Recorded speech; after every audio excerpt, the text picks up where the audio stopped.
Good evening, everyone. Myself, Dr. Ravikant Modi, General Secretary, Inspira Research Association. On behalf of Inspira Research Association and MNWC Mumbai, I welcome all honorable guests, including the chairperson and co-chairpersons for today's technical session, keynote speakers, entire team of Inspira Research Association and team MNWC Mumbai, and majority of participants who have joined the program. On this virtual international multidisciplinary conference on innovations and sustainable practices in commerce, management, and social sciences, future prospects and challenges, being organized on 4th and 5th June 2021.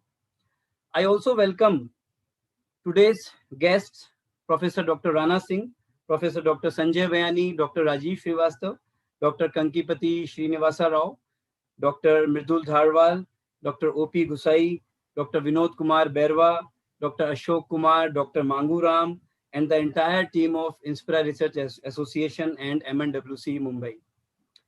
We are very grateful to all the honorable guests and keynote speakers who have been consistently motivating us for successfully organizing such academic activities. We have all enriched on inaugural day of the virtual international conference jointly organized by Inspira Research Association and Maniben Nanavati Women's College, Mumbai on yesterday, and listened to Professor S.S. Modi, Professor Rashri Trivedi, Srimati Himadri Nanavati, Honorable Professor Rana Singh, Honorable Professor G. Soral, Professor Anil Mehta, Dr. Jyoti Thakur, Dr. Jolly Sahni, Dr. Bhupendra Kumar, Dr. Narendra Bhati, and number of participants from all over the country and abroad. On behalf of Inspira Research Association and MNWC, I heartily welcome our today's chief guest and chairperson, Dr. Professor Pastor Argulas Jr., and co-chairperson and keynote speaker, Professor Dr. N.D. Mathur and Professor Dr. Chai Ching Ten, and keynote speakers, Professor Malyadri, Dr. Ubaid Akram Faruqi, and Dr. R. Sundri. I also welcome all the participants and well-wishers of Inspira and MNWC who have joined and going to join today's session very shortly. Now, I would like to welcome our today's chief guest and chairperson, Honorable Professor Dr. Pastor Argulas Jr., Dean, College of Computer Studies, University of Perpetual Health System Delta, Philippines. Professor Argulas actively serves research communities in various roles. He is serving as editorial boards and peer reviewer of different international research journals, chair, co-chair, technical panelist, and member of organizing committee of different international research conferences.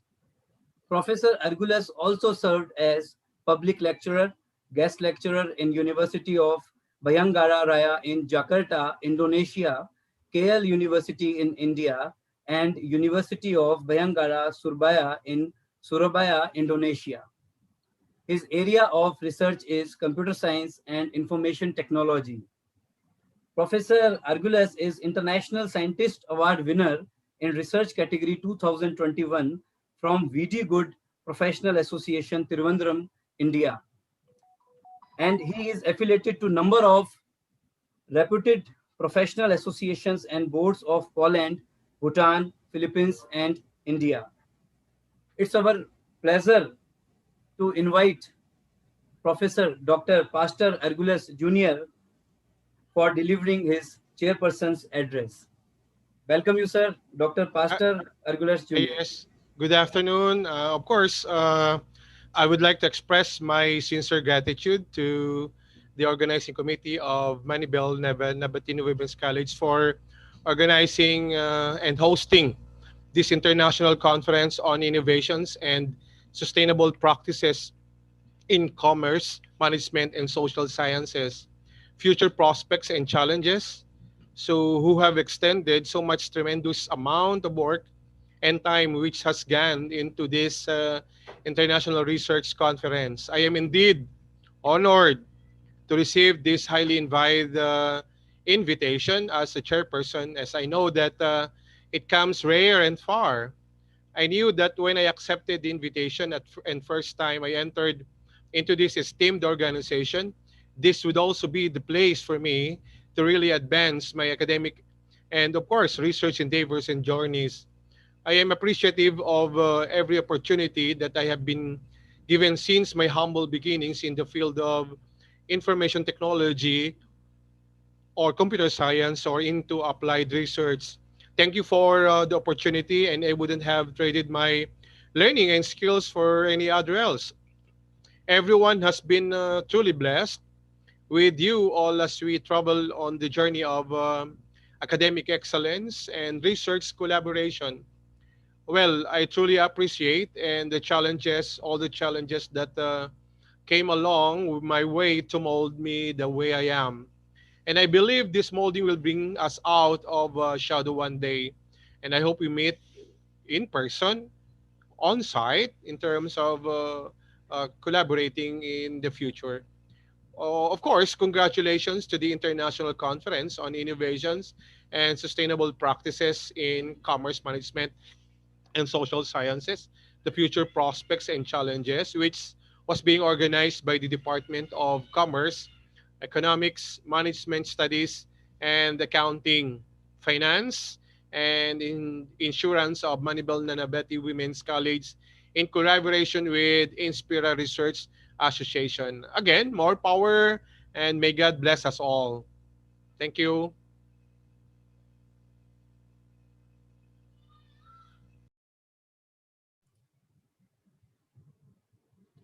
Thank you so much, Professor Argules Jr., for delivering impressive speech for this international multidisciplinary conference, sir. We are very thankful to you for sparing your valuable time from your busy schedule for this mega academic event. And sir, we are proud of you being supporting to us, all of us, by giving your best in noble spirit. I once again thanks to Professor Dr. Pastor Argules Jr. on behalf of Inspira Research Association and MNWC for accepting our invitation to be the chairperson for today's technical session. Thank you, sir.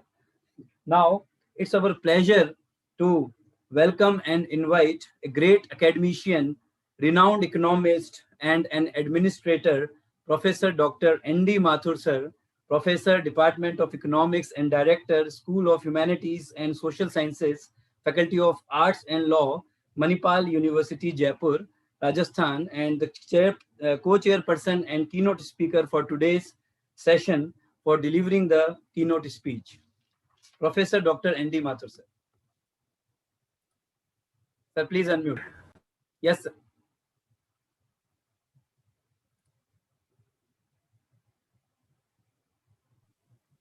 I think Professor Mathur, sir, please unmute. Muted me, yeah. No, you are co-host, sir. Yes, sir. Yeah. Yes. So I'm extremely thankful to Inspira for giving me this opportunity, especially to meet people like Professor Anil Mehta, Pastor Argulas, then Chai Ching Tan and Malyadri Pacha Sahab and Dr. Aarti Chopra and the entire Inspira family. I'm really overwhelmed to meet all of you this evening, and you have made my evening today.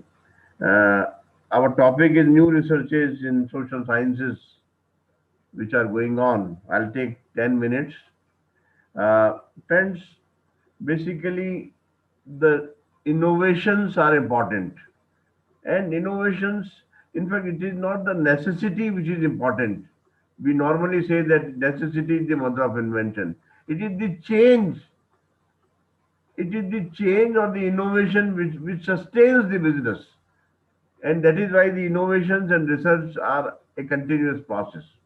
The basic difference in Indian researches and European researches are that in Indian researches we are restricted at the level of publication and then we forget about that. But in Europe, they'll go for publication, then after publication, they will go for patent registration, and then after patent registration, they will see to it that there is a product also. So बिल्कुल मुकाम तक उसको पहुंचाते हैं वो कि patent to publication to patent and patent to product also something should come out after that. That is a useful research, that when a publication turns into a product. Then that as the topic is new researches, I'll move you towards the new researches which are going on, kind of the researches which are going on in sociology or in social sciences and history. And you see that all these researches they are moving around pandemic these days. First, I'll quote a historian, you all know Harari. He has written the book 21st Lessons from 21st Lessons from 21st Century. The another book is Homo Deus, Homo sapiens, and the third book is A Brief History of Humankind. He is in Hebrew University at Israel, and he says that fight between human and virus is an old one and will continue. This storm will pass, but the choices we make today could change our lives for years to come. Humankind is now facing a global crisis, the biggest crisis of our generation. The decision people and the government take in this time, during this period, during next weeks, will probably shape the world. For years to come, they will shape the world, and they will shape not just our healthcare system but also our economy. We must act quickly and decisively. We should take long term consequences of our actions.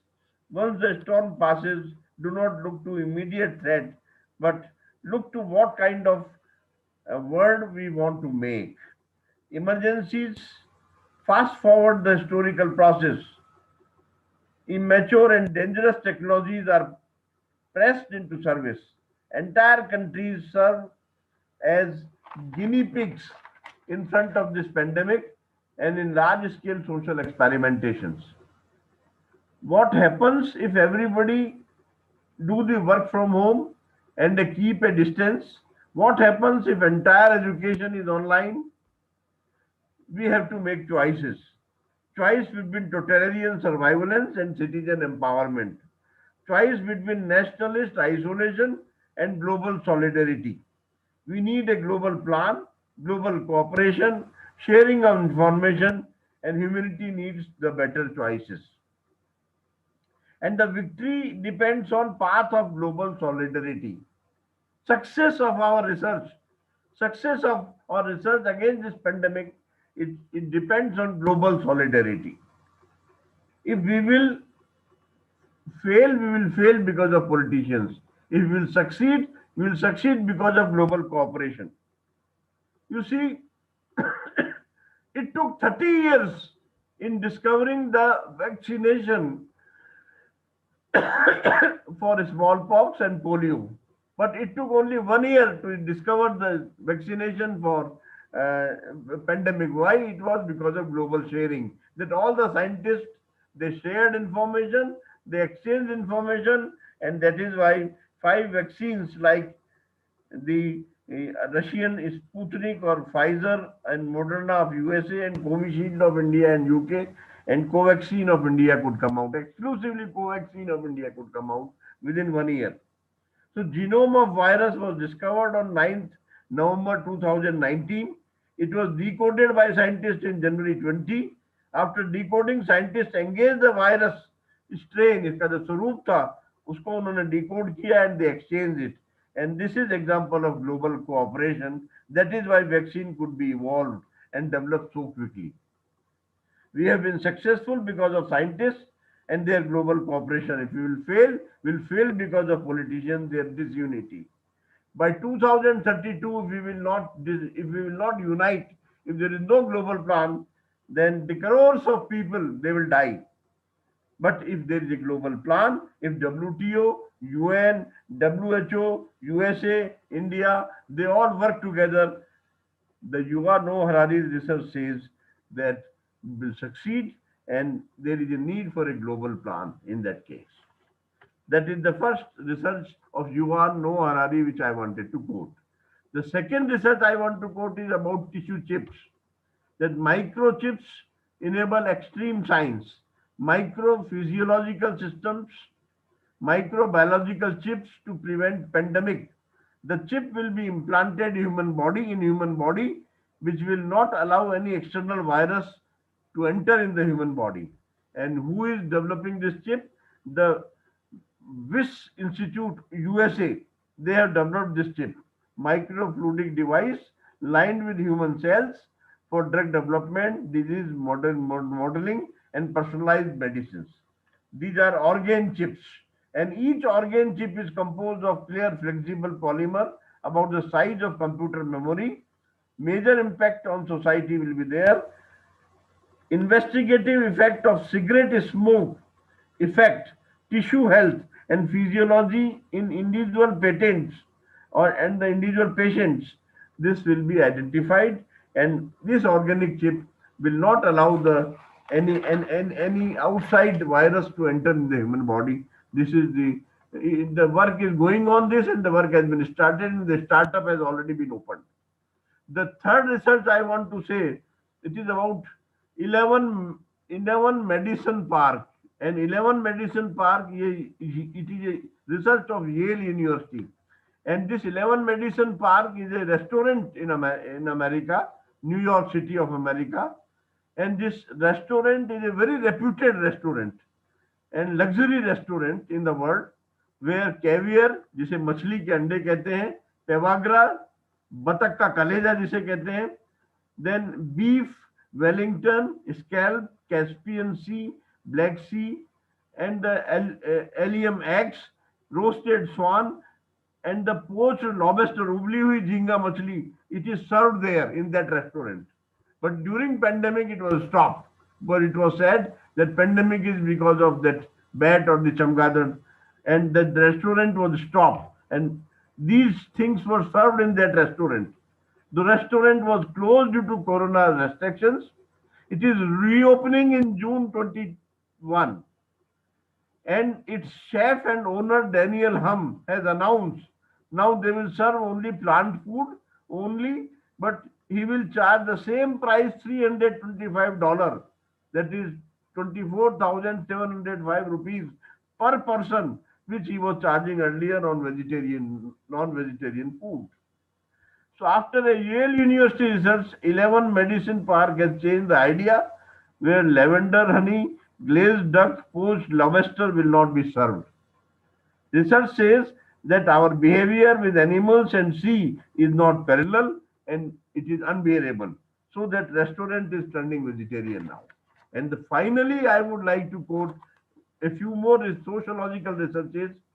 The paranoid person, three types of problems are generating out of pandemic, that they are creating depression, psychological problems. One problem is paranoid person. What is paranoid person disease? Wrongly believing that other people are trying to harm you or saying bad things about you. And people feel extremely nervous, afraid of the people, irrational, obsessive, distrust, anxiety, and fear. And this is happening because of pandemic. The another kind of problem which is generating social problem is low libido, that it is a disease, that there is a decreased interest in sexual activity, and libido level is unmatching with the partner. It is caused by psychological issues, pandemic issues, depression, problem of relationships, and about 4 out of 10 men are of age more than 45 age, they have been testosterone, and they feel the low libido problem. The third problem is Lilly-Panthic and the Lilly syndrome. What is this Lilly syndrome? It is emotional disease which is being generated by pandemic and psychological factors. That Lilly syndrome occurs because of disorder of 7 emotions, and this create, ये एक ऐसा है कि एकाकीपन सा feel होता है आदमी को. और एक स्टूडेंट यूएसए का एकाकीपन के कारण कोकीन लेने लगा, और कोकीन लेने से उसमें स्टिमुलेंट्स डेवलप हो गए, and he started putting injections and needles in his body, and this created problem. So basically, where is the solution of these sociological problems? The university researches has come out, and the researches says that people, those who are with the family, they are safe. Sociology says that if you are with the family, you are safe. Remain with the family. Don't remain alone. Don't remain quarantined. Don't be in social distancing. The closer you are, maybe you are closer by not so physically, you may not be physically closer, But even if you are technically closer, if you are talking with the people, you are seeing people, you are arranging conference like this, and I'm seeing the beautiful places, talking to you, delivering lecture and listening your lecture. Those who are in the society, those who are in the family, they will survive. Otherwise, you will not survive. So finally, I would say कि जिन पैरों ने ठोकरें ही नहीं खाई हो उनसे कभी मंजिल नहीं चढ़ी जाती. जिन पैरों ने ठोकरें ही नहीं खाई हो उनसे कभी मंजिल चढ़ी नहीं जाती. बड़ा मुश्किल है उस शख्स को गिराना जिसे ठोकरों ने चढ़ाया हो. Thank you very much. Thank you. I have taken much time. Thank you very much. Thank you so much. Thank you so much, Professor Andy Mathur, sir, for delivering very, very knowledgeable and informative speech. Now, I would like to welcome today's another co-chairperson and keynote speaker, Professor Dr. Chai Ching Tan, School of Management, Ma Fa Long University, Thailand, for delivering the chairperson's address. Dr. Chai Ching Tan is full-time senior associated with the School of Management, Ma Fa Long University, Thailand. Dr. Tan is a registered engineer with Institute of Engineer Australia and ISO 9001 lead auditor. Dr. Tan's original engineering training was with the University of Wisconsin, USA, under US Naval Research Project Scholarship, focusing on submarine propulsion system and combustion research. Dr. Tan has more than 270 peer-reviewed papers in journals, conferences, and symposiums, winning, for instance, Emerald Best Paper Award. Dr. Tan has delivered many keynotes to many universities in different countries. He has supervised more than 100 postgraduate theses and served as external examiner to PhD thesis. Professor Strans has publications in Scopus Q1 to Q4, Web of Science, Thai Tier 1, etc. etc. Dr. Tan is editorial chief to Journal of Social Science and Humanities, RMP publications, and Thailand-based International Journal of Multidisciplinary in Management and Tourism. It's our pleasure to have Professor Chai Ching Tan with us in this mega event. So now I invite Professor Dr. Chai Ching Tan, sir, for delivering the keynote speech. Professor Chai Ching Tan.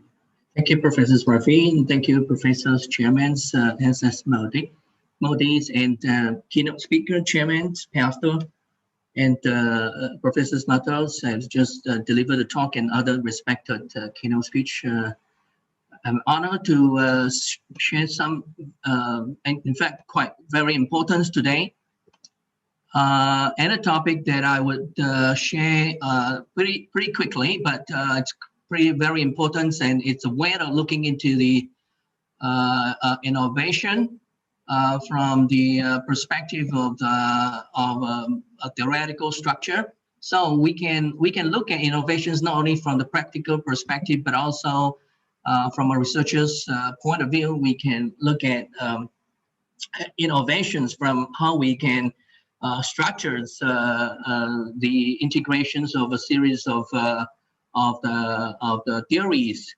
And if you look into the literature reviews on operations management, which I would emphasize today, is that you will find that a lot of the disciplines of operations management are measuring that they are borrowing the theories from other disciplines. But in fact, if you look carefully into operations management, they have a very straightforward understanding, which is input, process, output, and the feedback control. And no one is really seriously looking at it. But we are looking, as a students, we are being taught about it. So today, I would, to do that, I would like to present you a game. And I hope that, well, you're not going to play the game, but I'm going to introduce the concept of the game simulation so that maybe the students can also apply it. And also the practitioners can use the games to tell people to inculcate to their employees the important role of 5S, operations management. Well, very simple. What we do is that we're going to play this 5S game, and this is Japanese concept in operations management, which I think all of us has already been introduced, which is really nothing about structuring, sorting things out, then put things into orders, and then sanitize it, meaning put things in proper perspectives like checking and quality controls and cleaners, and then we can continue the operation, standardize it, and through the self-disciplines we can put things into efficient on a continuing basis. So what we do is that let's say we have a 30-second shift. And your job and our job within that 30-second shift is to strike out the numbers sequentially from 1 to 2. And after you finish the 1, then you can go to 2, and then go to 3, then go to 4 until 49. And then what you do is that within that 30-second shift, see what is your productivity. So that is the working space that we have. And now we know that the expectation is 1 to 49. Why don't we just sort things out and let all these 50 to 90, which is the nonsensical part, non-requirements part, getting out of our way. And so we only have to have the 1 to 49, and that would be again within the 30-second shift space. We have this productivity. What is our productivity? And again, I'm sure, pretty sure that the productivity would go up. And then and again, actually I did not. Well, it is sequentially. The round 3 was that we will set things in orders, more in order. So what we do is that we install some racking, and we have organized them in such a way that work organizations will be starting from the bottom left, and then slowly work back upward to the top, and then back down again, and then up again, and so on. So from there, we can find out 1, 2, 3, 4, 5, and within that 30-second shift. And round number 4, it's a sanitizations, which we will not do. I assume that everybody clean out the thing. And so we jumped into this standardization rather than the shining, we jumped into the standardization. And since we are doing the strike 1 to 49 in sequence, why don't we just go through 1 to 49 in a proper design way? And that is very straightforward. 1, 2, 3, 4, 5, 6, 7, 8, 9, 10. And again, you will see that your productivity, which is the number of strikeout divided by a 30-second work shift, would be your productivity will definitely increase all the time from round 1 to round 4. So the productivity, it's in a way comparatively differentiated, putting into perspective, comparatively differentiated quality and output valued by our customers, or whichever operations management objective that you are looking for, such as the flow rate, or the sales, or the quantities, or the flexibilities, or the the dependabilities, or whatever, divided by comparatively differentiated inputs, which depending on the technologies, it could be capital, it could be levels, it could be equipment, it could be technology, IoTs, and things like that. And again, your inputs could be also exploiting these strategic management theories, such as VRIO, variable rare input in immutables and organized. And so again, what we do is that we are seeing some very straightforward ideas that operations management already have. And so what I would like to demonstrate is that this from this 5S understanding of this input process outputs, we can actually derive and put the theories of different disciplines into this perspective, into a very simple input process output manner, so that people and practitioners and scholars, academic scholars in the operations management, understand how to apply the theory in a very straightforward, parsimonious manner. And if you look into this 5S system, in fact, it is very, very meaningful, because all the raw materials and customers' requirements and demands are input into this 5S system, and produces the outputs that are that have comparative advantages. And 5S is very simple. You can see that it's very meaningful. It's sorting through the design of the facility layout, the locations where we're going to put the equipments, and the whichever whichever facility. And then from there, we can have set in orders through our process design, the flow capacity, inventory, sales technology. And then from there, we are ready to work so that we put into hygienic practices and this supporting infrastructure so that the materials that are required are ready on time. And so once we are sharing things through, we can then standardize it with whichever set of systems that we have already familiarized, such as the ISO 9001, 22000, and 14,000, and so on and so forth, together with, of course, the master production schedulings and material requirements planning. And then from there, we have the culture, virtual, and brand characters, which is the self-disciplines. And from there, we deliver the output, which is have competitive advantage. So again, you see that this 5S is really nothing but a very good input process output. And these input process outputs can also be extended from a company's operations to the supply chain's operations reference model, which in the sorting and structures, we know that it is really nothing but the level one, which is sorting out this the scopes and contexts and where our supply chain, geography, segments, and product. And then from there, we can have supply chains level two, which are more into deliverable in the sense of the make to stock or make to orders. And then from there, we can have level three, which is activities aiming to deliver that MTS or MTO. And so again, there is an extended extensions easily from the input process outputs of operations management to supply chain management. So the concept is very, very simple. But and you can put into dynamic perspective or automatic control systems with the IoT, things can be putting into perspective, input process outputs, which we, and what I would like to demonstrate is that we have a lot of, you see, if you look into this process, input process output, well, I'm coming to the end and compare with this, drawing the set of theories from other disciplines, such as we have the inputs, institutional theories, and we have this resource-based field theory, and we have this Michael Porter's talk about the these structures, contact, and competitive advantage and performance, and then we have a host of others. Last page, we have a host of others theories that we can fit into this input process outputs easily. And which is not only fitting easily, it's fitting with a very, very meaningful understanding, which we already understood from the 5S game. If we do that in a simple sense, we would automatically going to improve our productivity comparatively. And we therefore very able to easily making sense of this theory. And so therefore the innovations becomes very fun. And one of the very important role of innovation is the diffusion. The diffusions will also be very much convincing. So the diffusions rate of people applying those theory to help us innovate on our supply chains and operations management will be faster, quicker, or more in-depth and more scopes and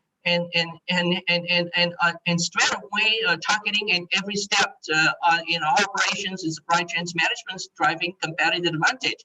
And so I would say that this very simple structural understandings of this input process outputs and using the game simulations of 5S demonstrating the linkages between that 5S structures and the theories will help the scholars to be able to apply the theories and design their supply chains and operations management in a very robust and competitive manner. Okay, so that is my sharing today, and thank you very much for listening. Thank you so much. Thank you so much, sir. Professor Chai Ching-ten, sir, for always being with us and for delivering the very, very informative and impressive speech. Thank you once again, sir. Thank you. Now I welcome and invite another great academician and a humble person, Professor Dr. P. Malyadri, ICSSR Senior Fellow Research Advisor in Management and Commerce, Center for Economic and Social Studies, and ICSSR Research Institute, Ministry of HRD, Government of India, Begumpet, Hyderabad, Telangana, to deliver the keynote speech. Welcome you, sir, Professor P. Malyadri. Thank you so much, sir. Thank you. I really feel happy to associate with the International Multidisciplinary Conference. First of all, I would like to thank Professor S.S. Modi, the vibrant professor, and Professor Anil Mehta, Ravikant, Ravi Modi, and other keynote speakers. Today, I am going to talk about the teaching and research, a balancing act for academic excellence. As you are aware, the role of research has massively increased in all the subjects, which helps for quality education. Now we require quality education.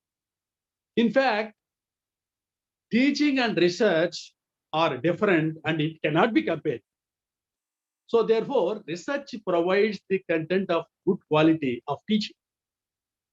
No doubt, teaching inspires research and also improves the skills of research.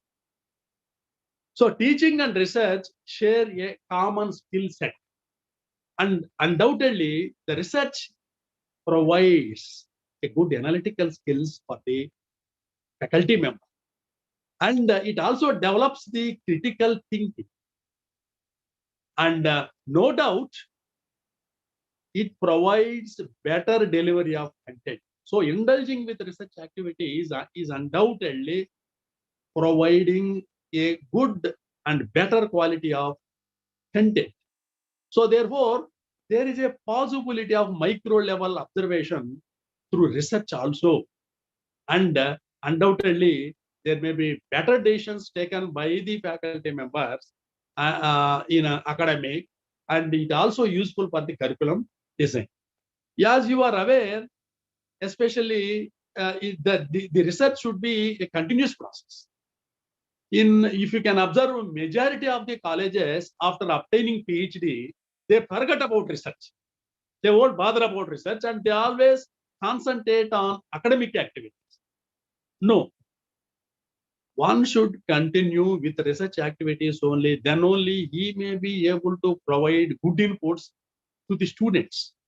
So therefore, there is a dire need of the research which creates new knowledge and it instills fresh material in the classroom so as to improve the skills of students. So the curriculum can be research-led, research-oriented, and it is so that the need-based education, market-oriented can be extended to the younger generation, and in turn, we can provide and solve the unemployment problems. So therefore, the students may learn how research within their respective disciplines leads to knowledge creations and innovations. So students are introduced to current research in their disciplines and learn the methods used to carry out research in their disciplines. So therefore, to improve the balancing between teaching and research, we need to follow some of the measures. Every faculty member is advised to set specific teaching and research goals on a timely basis so that the responsibility may be created among the faculty and students. It is also advised the faculty members for quality education, for good delivery inputs, they should publish research papers in peer-reviewed journals. So to begin with, every scholar or faculty member, to begin with, don't go for Scopus index directly. You may not be able to publish quality articles in Scopus index.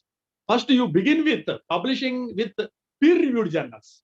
Then gradually, after publishing some papers in peer-reviewed, then go to Scopus or Web of Science, so that you will get a lot of confidence and you may indulge with the research activities so that you may be able to provide good inputs to the students. And the other thing is always the faculty members should be encouraged to conduct empirical based studies, not secondary databases, empirical based, so that you may be able to know the exact position at grassroots level, you know some inputs, and you can grab the inputs at grassroots level, and the same may be disseminated among the students, and the students will also be indulged in research activities very, very effectively. So to ensure research activities along with teaching, a balance has to be maintained among the departmental and institutional administrative activities. In a college, there are a lot of works, NAC academic, NAC activities, NBA activities, many activities are there. So there should be balance, should be maintained, so that even the institutions should also be provide some incentives to the faculty members in publishing high quality papers. Many colleges are providing some gifts to the faculty members, those who publish research papers in Scopus Index. So finally, all the faculty members and young researchers, they should have positive attitude on research, so that they may be very active in indulging research activities, and also the academic quality, we can expect quality education.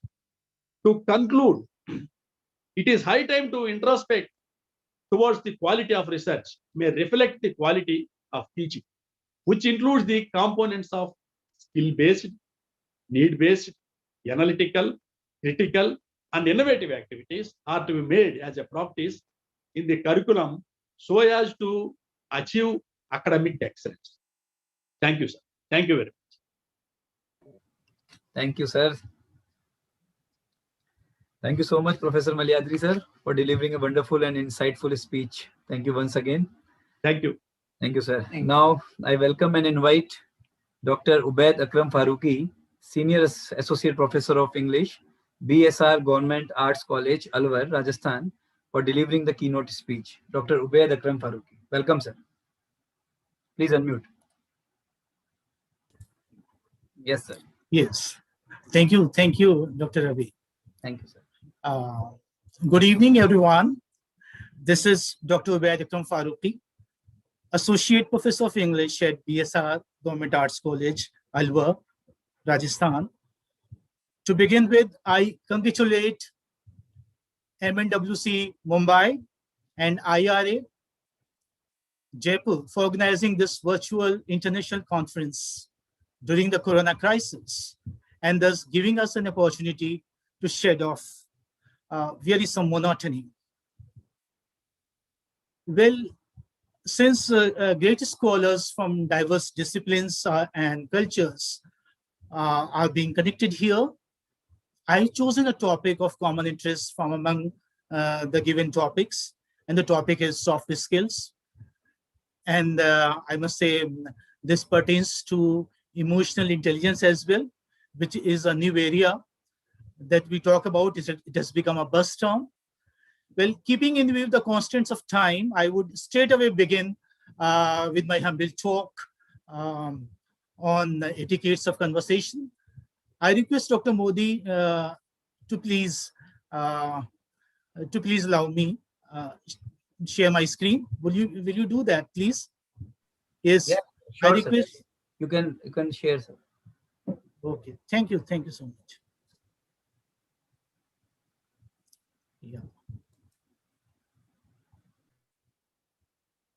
Now, say yes, there is a great fuss, dear participants, in our society and our relationship, mainly because of the lack of etiquettes of conversation. Yesterday, even Professor Anil Mehta sir emphasized upon developing ethics along with attaining academic excellence. There are many types of etiquettes like business, social, table, phone, email, etc. However, here we shall talk about only social etiquettes of conversation. Well, they are. I hope everybody is able to see my screen. Are you able to see my screen? Sir. Yeah, yes, sir. Yes, sir. Okay, thank you. Now, here you see a smiling lady, I hope, on your screen. So it is necessary for good communication that we should be calm and keep a smile on our face. We should look into the listener's eyes as we talk with them. That's very important. Sir, what is your first point? It is missing here. The first point.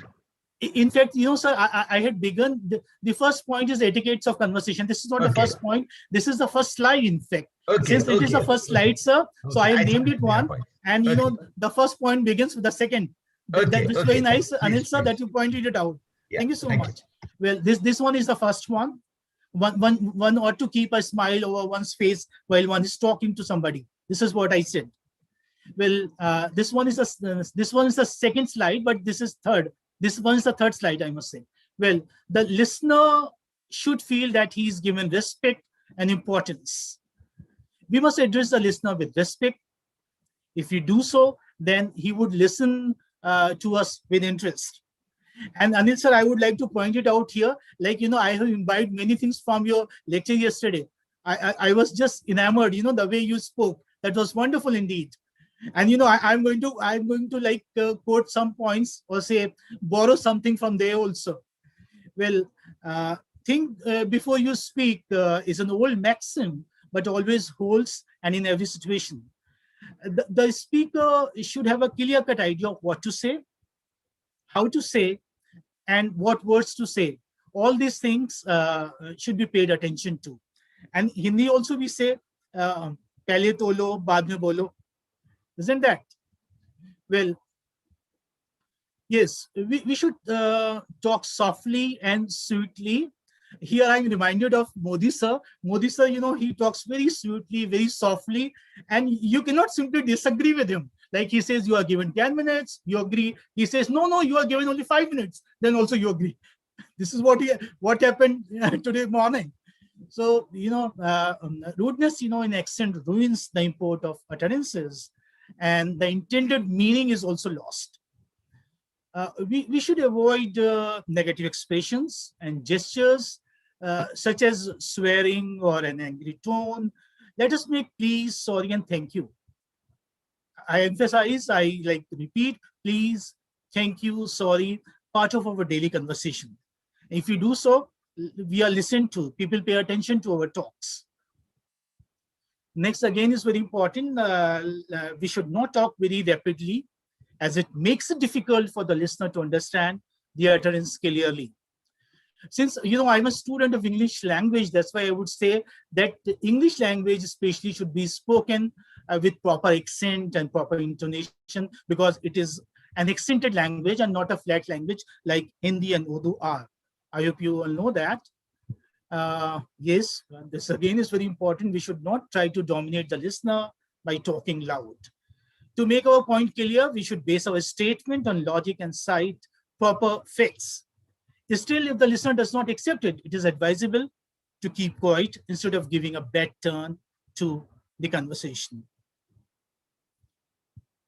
Yeah, avoid long talks. And here I assure you, Dr. Ravi, that my speech is going to be within 5 minutes. I'm telling you. Okay. We should avoid telling long stories or sharing too many details. Besides, talking continuously without considering the listener's point of view makes a talk boring and the listener uninterested. Yeah, this is also very important. We should give our point of view only when the other person has stopped talking. We should not interfere while one is talking. And if it makes it very necessary to intervene, we should first seek the speaker's permission with a due apology.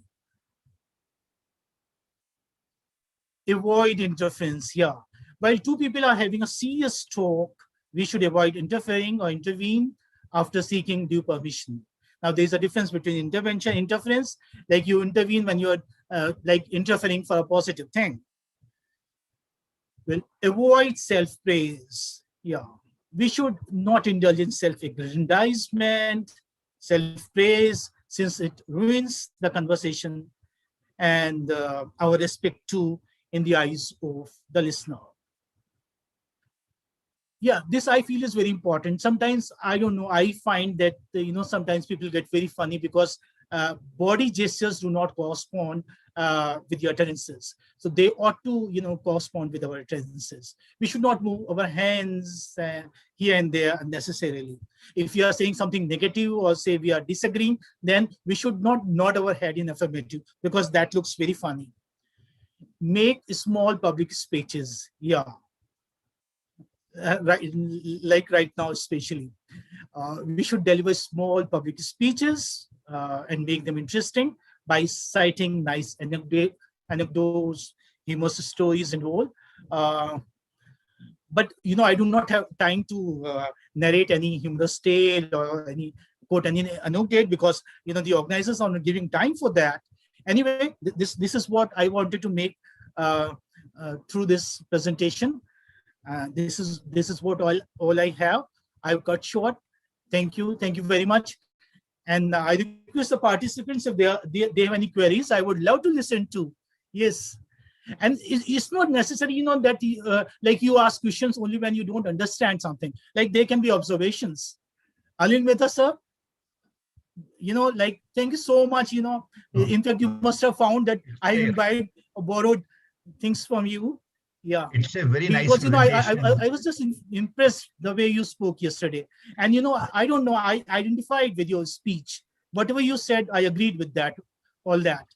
It's Yes. a very nice presentation given by you. We wish we would have heard more from you, and I will request Dr. Modi to keep a separate session on that etiquettes in conversation. That would be a great learning experience for everyone present here. Yes, Thank you. Sure, sir. Sure. We will organize a one-day webinar with Dr. Ubaid Farooqi, sir. Yeah. Thank you. My pleasure. I'm honored, sir. Thank you so much. Thank you so much, sir. Thank you. Thank you, sir. Thank you, Dr. Ubaid Farooqi, sir, for delivering a very insightful speech.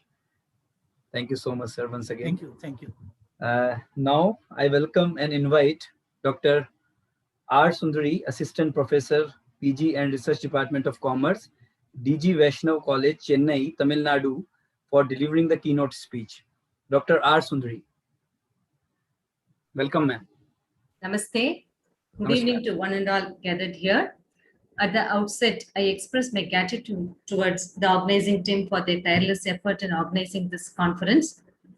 With a lot of passion, researchers have done their research work, and from yesterday I'm hearing around 80 papers were presented yesterday, and today another 80 papers are going to be presented. Congratulations to all the participants for actively engaging yourself.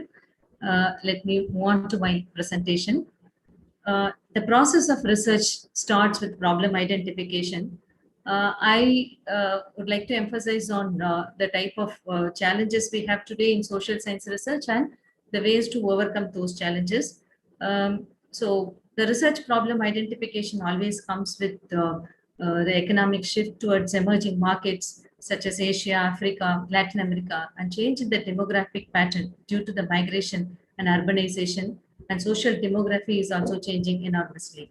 At this juncture, even the government had to devise policy decisions to manage, accommodate, and fulfill their needs. Therefore, there is a huge need for conducting need-based research.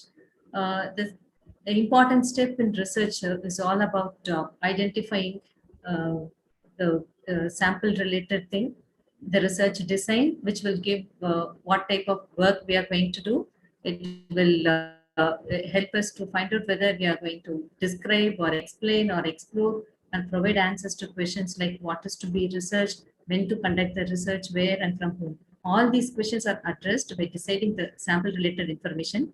And today, with the emergence of technology, we can collect data through variety of means. It can be collected through viral sampling or ethnography, which is about collecting data through internet sources.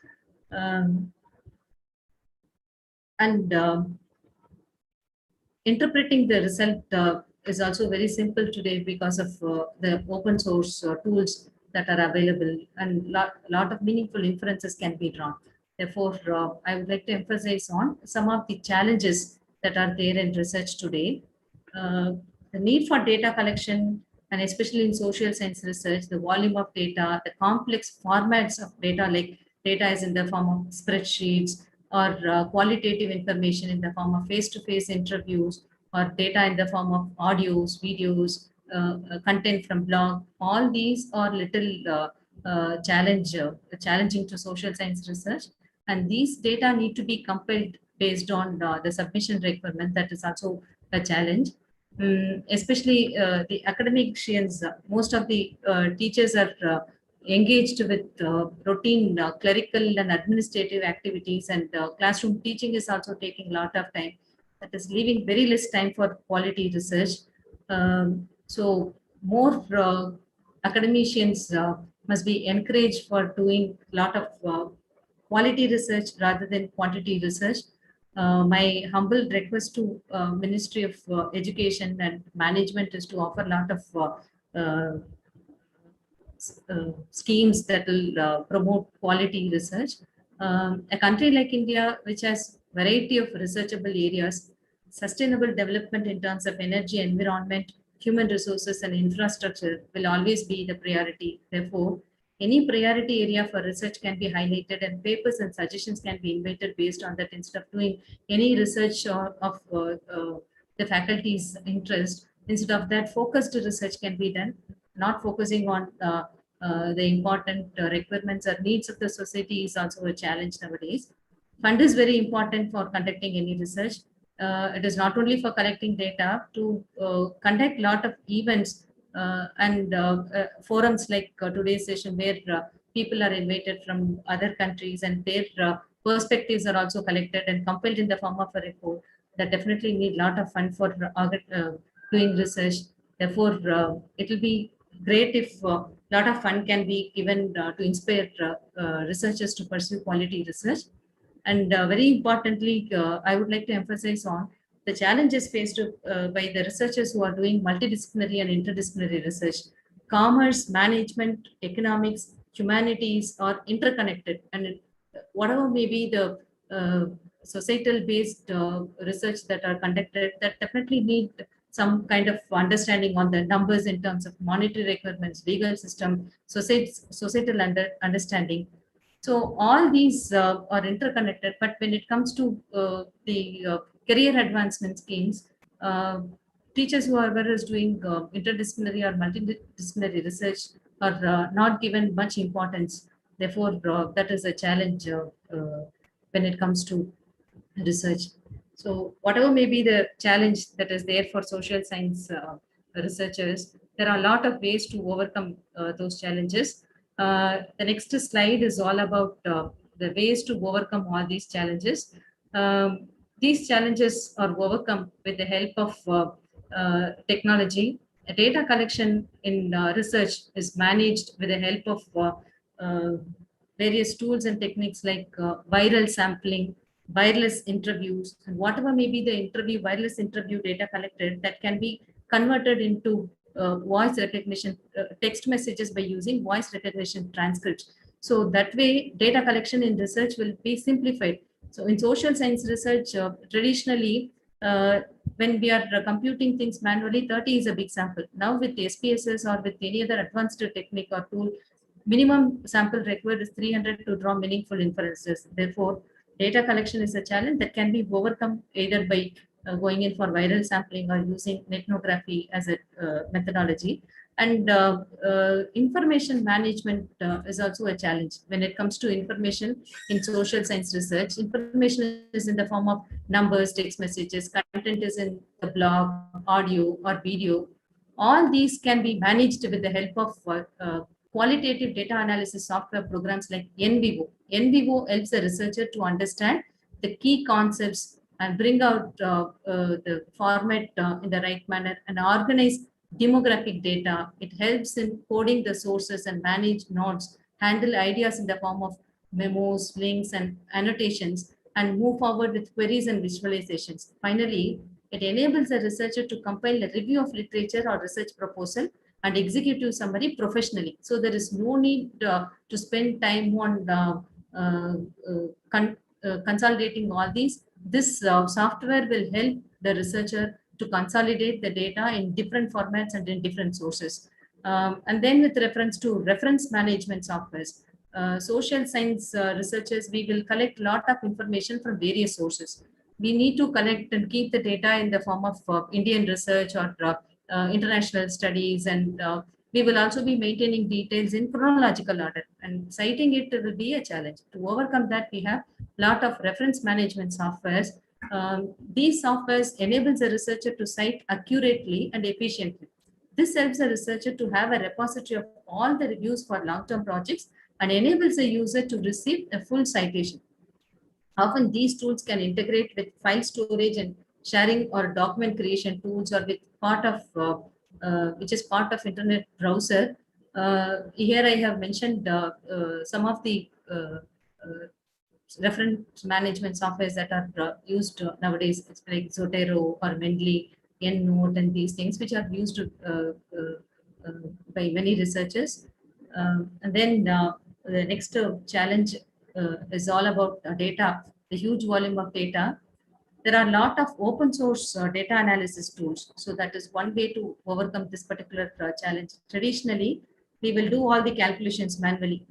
I still can remember when I was doing my MPhil, I used to do all chi-square applications manually. And then when I was doing my PhD, I started learning IBM SPSS and worked through that. And now for all those, we have to pay, all those are paid softwares. Today, the era is completely toward open source tools. Softwares with R programming base are for free. Open source software like Jamovi, JASP, Lavant, etc. are freely available for any kind of quantitative analysis that meets the requirements of social science researchers. So my humble suggestion is to go in for open source data analysis tools. And then thesis and research article preparation and presentation is also a challenge sometimes, because each and every journal, they have their own methodology of presentation. The content remains the same, but the presentation method will change from journal to journal, or depending upon the technical requirement of the publisher or the university, the methodology alone will change. To overcome this particular challenge, we have tools like LaTeX, Lakes, and Scrivener, which will help to maintain professionalism in the thesis preparation.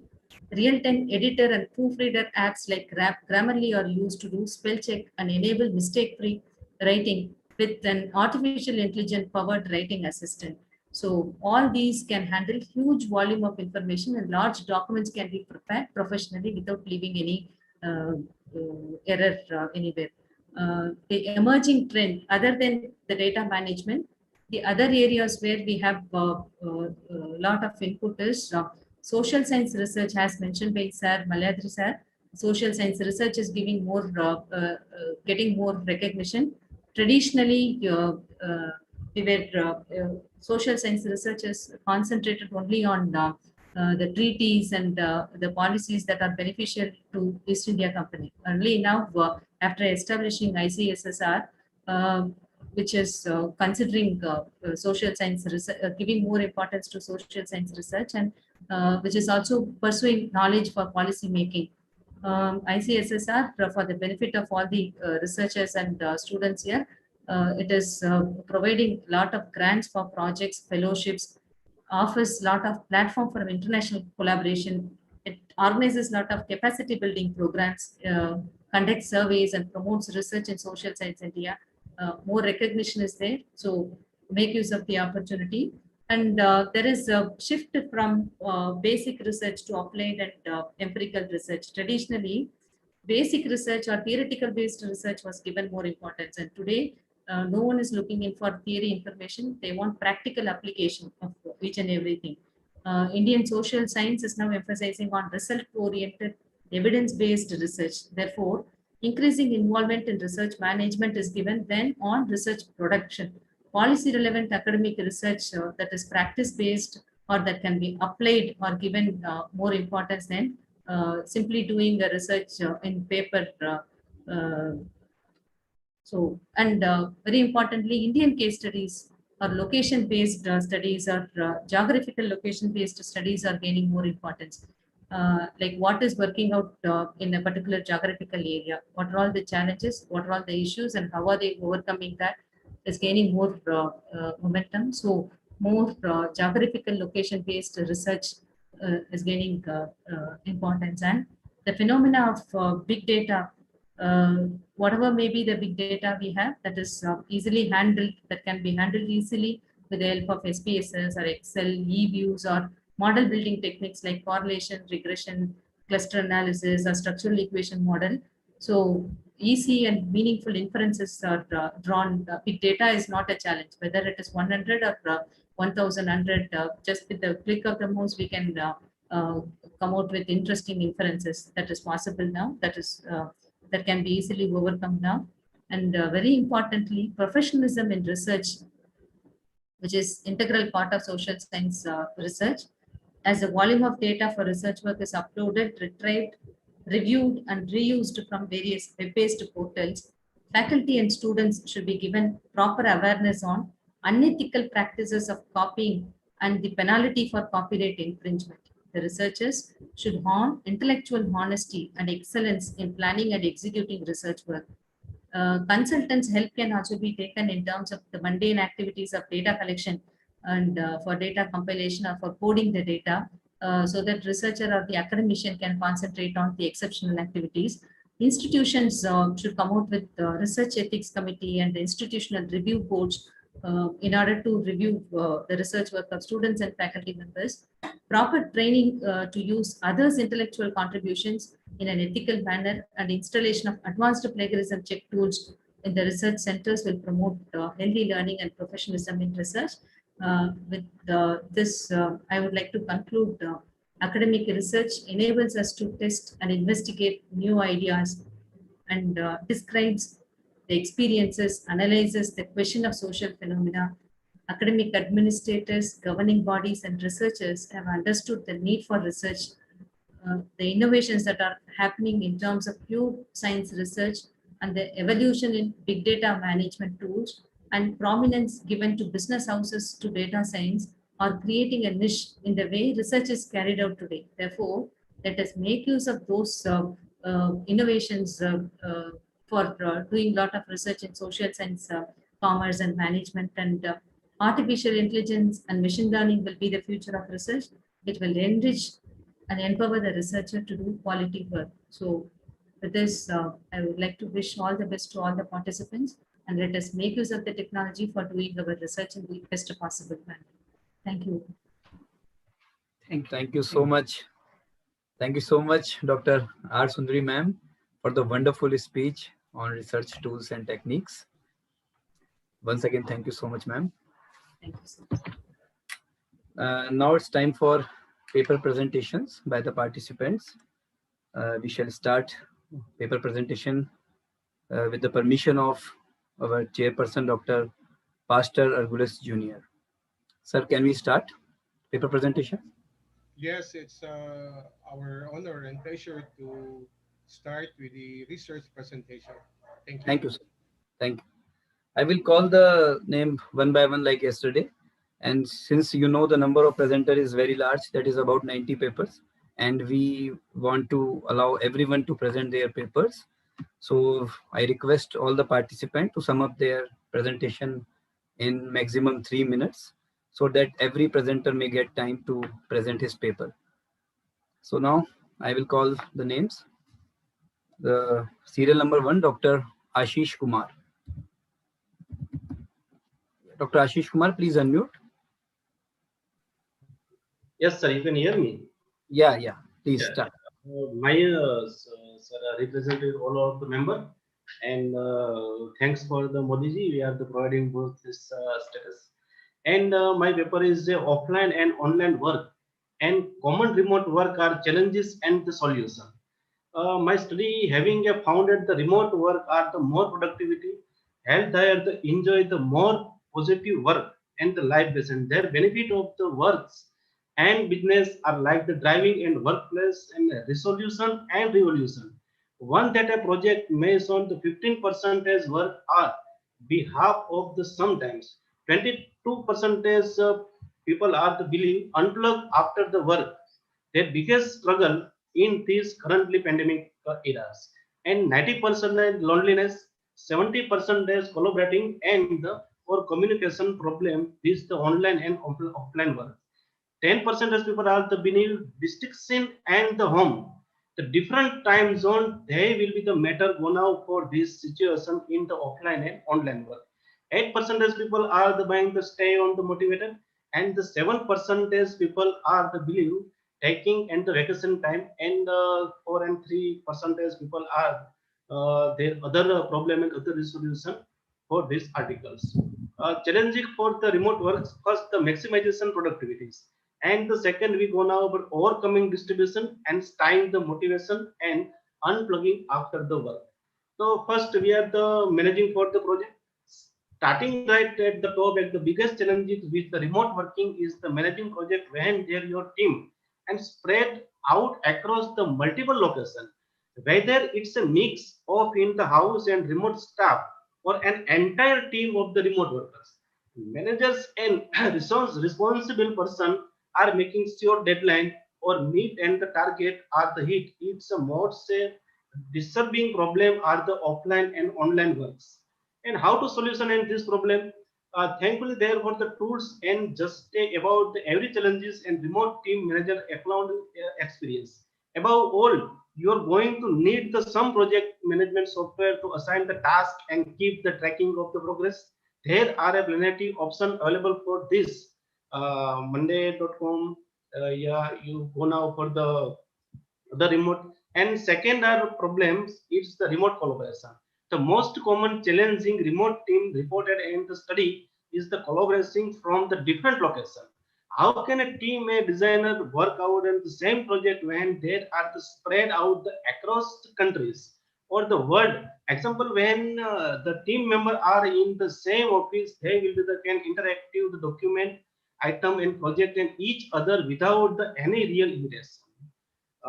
Their solution is the first thing you need the remote and collaboration in is the effectivity communication channel. Email simply does not cut at the remote team communication. You need the sometime instant the responsibility and the flexibilities. And fourth and the last, tracking the task and the productivity. Getting into the some of the more example problems of the managing remote teams to hit big target. You will go to make a sure all of the similar task and the getting for the completed in the timely manners. Keeping track and the both is simply multiple remote worker are the making in the daily basic can be the dating responsibilities. There is thank yous in the paper presenters. Thank you so much. Thank you, sir. Thank you, sir. Serial number 2, Dr. Ajay Chetri. Please unmute.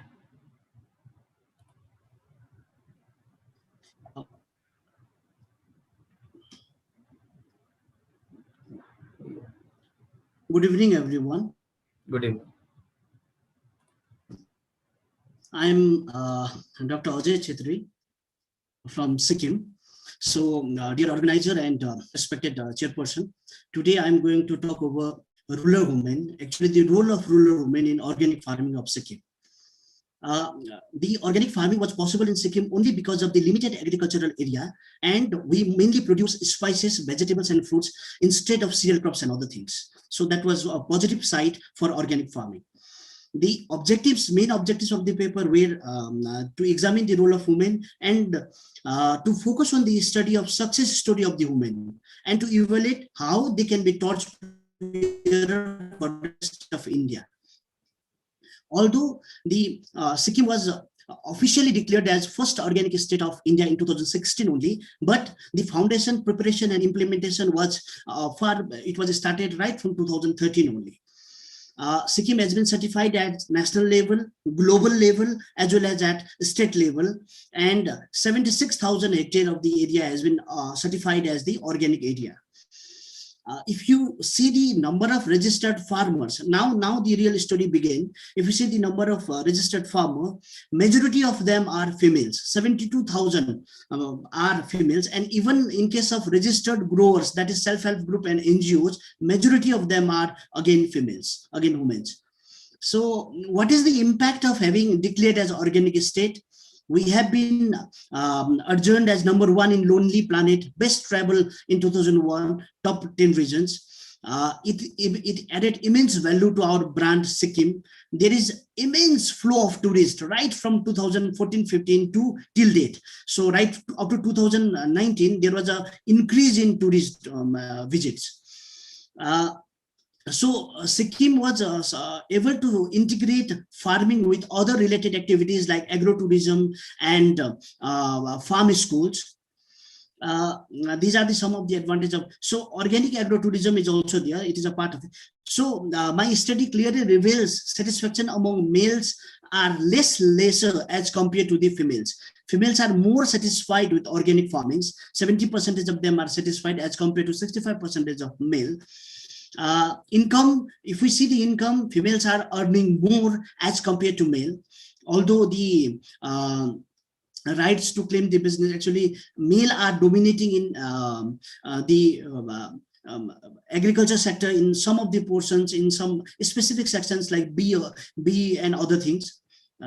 Interest, if you see the percentage in interest, 70% of females are very interested, 60% of males are interested. This clearly shows that majority of females are interested in organic farming.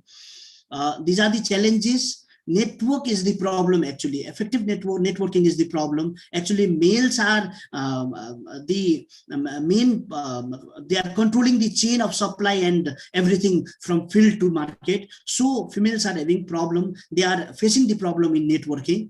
Well-trained farm stay support are not there. Actually, this is one of the related of co-curricular activity of the organic farming.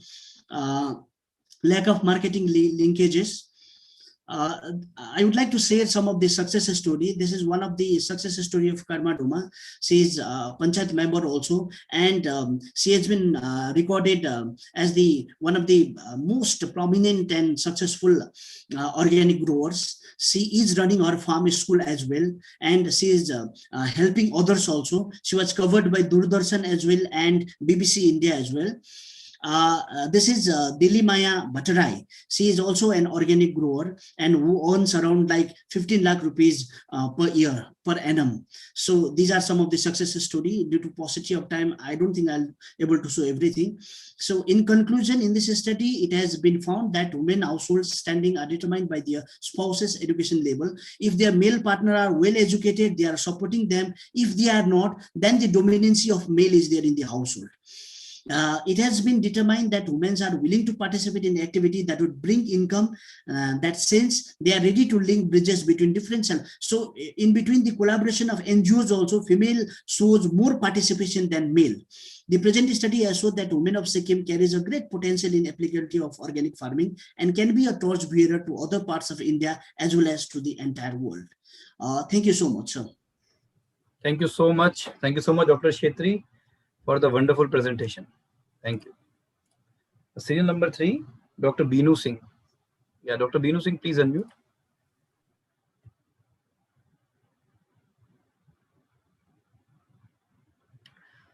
Dr. Beenu Singh, are you there? Yes, sir. Yeah, please start.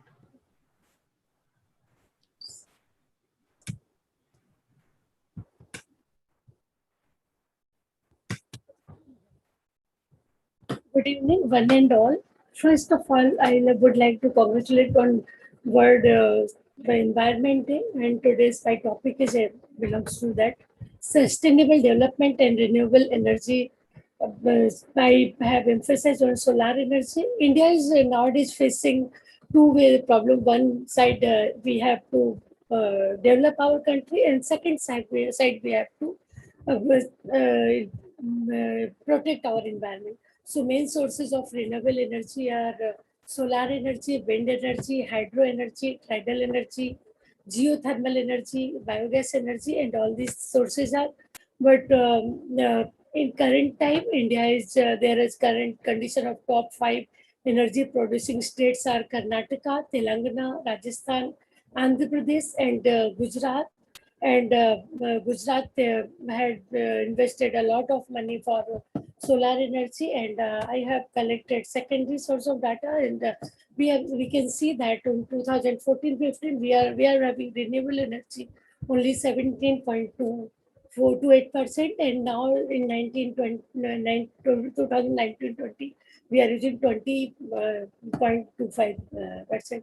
And I would like due to the time constraint, I would like to just conclude by that there is many advantages of the use of solar energy, because India is solar energy and environment friendly, and when it does not release CO2 and other gases which is which pollute the air, and the many other advantages: reduce electricity bill, diverse application, low maintenance cost, and other things are there. So there are a lot of difficulties in solar energy in India, as a developing country. A lot of people are staying in rural area.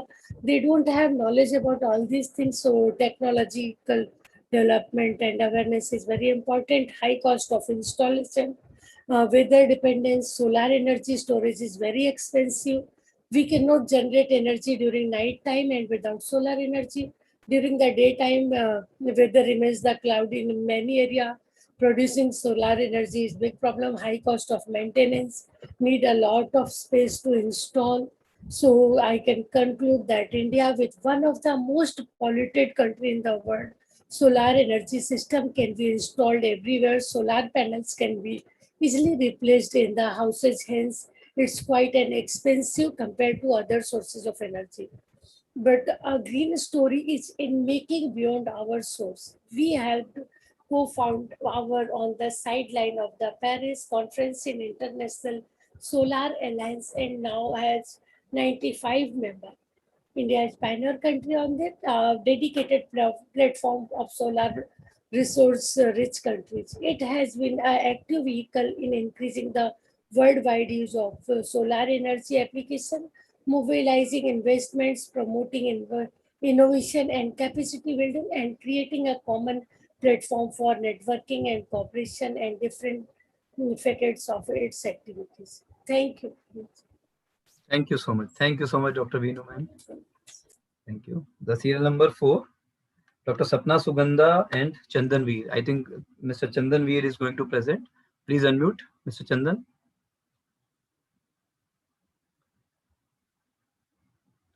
Mr. Chandan Veer, are you there? Good evening, sir. Yeah, please. Sir, can I share my screen? I have a small presentation. Yeah, Thank you, no sir. problem.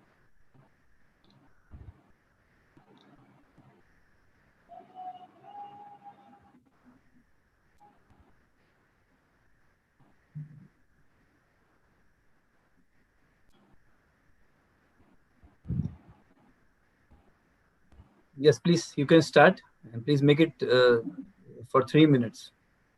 Yes, sir, definitely. Good evening, one and all. My name is Chandan Veer, research scholar, Mahatma Gandhi Central University. The title of my research study is Green Marketing or Greenwashing, a study of organizations' marketing practices in India. Green marketing, as we all know, is a process through which organizations tries to develop, promote, price, and distribute products and services so that the environment is less harmed. If we talk about greenwashing, it is completely an opposite of green marketing, in which the companies just portray that they are actually environment and customer conscious, but in reality they are not. And I'm just keeping, sir, these 2 slides of literature review as we have time constraint, basically. The objectives of my study is to analyze the current scenario of greenwashing, if any, in corporate world, to understand the reasons behind the practice of greenwashing, to analyze the consequences of greenwashing, and to give some suggestions and benefits behind accepting the process of green marketing. If we talk about research methodology part, this study is based on secondary sources of information which has been collected from various journals, online and printed. The literature is cross-checked and validated to give the latest information. Now, coming on to the findings part, which is actually the main core of my study. The research study was basically focused on few industries like paint industry, beauty product industry, packaged food industry, big food products. So the findings reveals that the paint industry, which actually portray themselves that they are very organic, they are using organic ingredients in their product, but actually they are using one product which is termed as VOC, volatile organic compound, which is a main reason for a severe respiratory problem. And as per the report of Center of Science and Environment, the beauty products uses a toxic material that is mercury.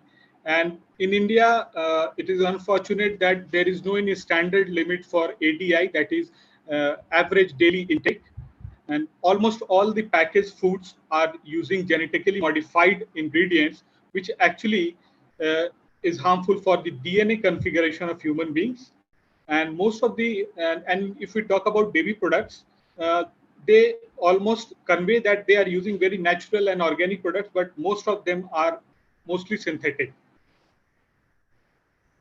If we talk about the suggestion part, the most important thing is that the company should create a transparency in their business activities. There is a need of customized legal obligations for every industry rather than a common legal framework.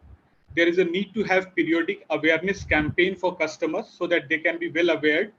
There is a need to have a severe penalty for organizations who are deceiving the customers. The advertising regulatory bodies also need to have a drastic change in their practices and surveillance. And environmental guidelines and standards for all the organizations should be framed separately. In conclusion part, sir, green marketing is something which is very beneficial for every organization. They should understand this because it provides them competitive advantage and cost benefits, and it gives a sustainability to their business as well as to the environment. The limitations of my study is that it is mostly based on secondary data, so it cannot be generalized everywhere. There is a lack of previous research studies on the area, and it is always very difficult to verify the results of qualitative research. These are the few references. Thank you, sir. Thank you so much. Thank you so much, Chandan. Serial number 5, Divya Jain. Divya Jain, Assistant Professor, Delhi Institute of Advanced Studies. Yeah, Divya ji, please unmute. Yes, sir. Yes. Sir. Very good evening, one and all present over here.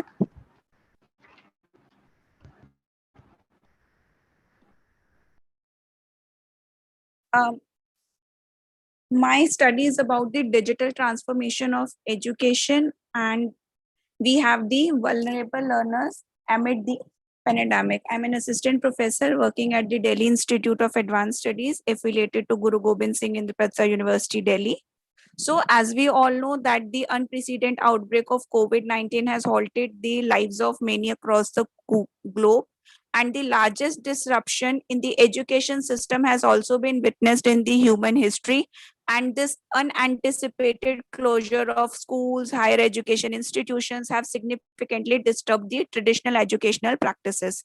Now, to cope with these disruptions, digital learning platforms has been emerged as the alternate parallel education system, and it has definitely transformed the challenges of pandemic into the opportunities. But there are challenges which the parents of the primary school learners are also facing due to this transformation is also one of the major concern. So the basic research objective of my study is to study the perception of parents towards online learning, especially for the primary school learners, and the challenges which the parents are facing during their online classes. My research design is the quantitative research, and the survey research method is used where the study data is collected through a questionnaire. The questionnaire is developed, which consists the questions which are related to the perceptions and challenges faced during the online classes. The sampling participants includes the parents of the primary school learners, and the sample sizes of 65 respondents. Non-probability convenience sampling is used, and charts and graphs are used for the analysis of the data. Both primary and secondary data is used. A self-administered questionnaire with the 5-point Likert scale measurement scale is used. These are the few graphs. Due to paucity of time, we'll not look at them and we'll straight away move to the findings. So it had been observed that the 58% of the parents had only moderate IT skills, and only 30% of the parents had the high IT skills. 53% of respondents found that the online learning is ineffective with respect to the primary kids who are into the classes from 1st to 5th. 84% of them believe that the traditional method of face-to-face teaching was highly effective in respect of increasing knowledge and having the interactive sessions and activities, and 66% of the respondents found that the online classes do provide the flexibility in time and space. They also found that the instructor and the medium of e-learning helps in quick sharing of the educational material but they are not user friendly because the parents are not having very high skills of the IT. They are only having the moderate skills, and also right resources in terms of the online instructions, demonstrations is not present, which could help them to complete their child assignments. Also, majority of the parents are posed with the challenge of clashes between their individual working hours and the classes of the kids, and parents has to be a part of the school kids classes. Earlier students or kids used to go to the schools and parents used to go for the work. So the conclusion says that yes, the benefit of e-learning is you can have your own space and time for study, and you can also share the study materials more comfortably. But the digital technology which is yet adopted is not that great, and parents are facing a lot of difficulty because in case of primary school education, parents are the first recipients. So schools and government need to be more technically prepared. They need to have more online educational resources and training programs for both teachers and parents to manage it on the long term basis, as we don't know when this pandemic is going to get over. So these are the references, and thank you. That is from my end. Thank you so much. Thank you so much, ma'am. The next presenter is at serial number 7, Barun Mandal. Barunji, please unmute. Good evening, everyone. Yeah, good evening. I'm sharing my screen. Myself, Barun Mandal. And my research paper has got that which I am going to present. It's called The Land of White. The workers and artist, an introduction study with artist. At the same time, I am an academician.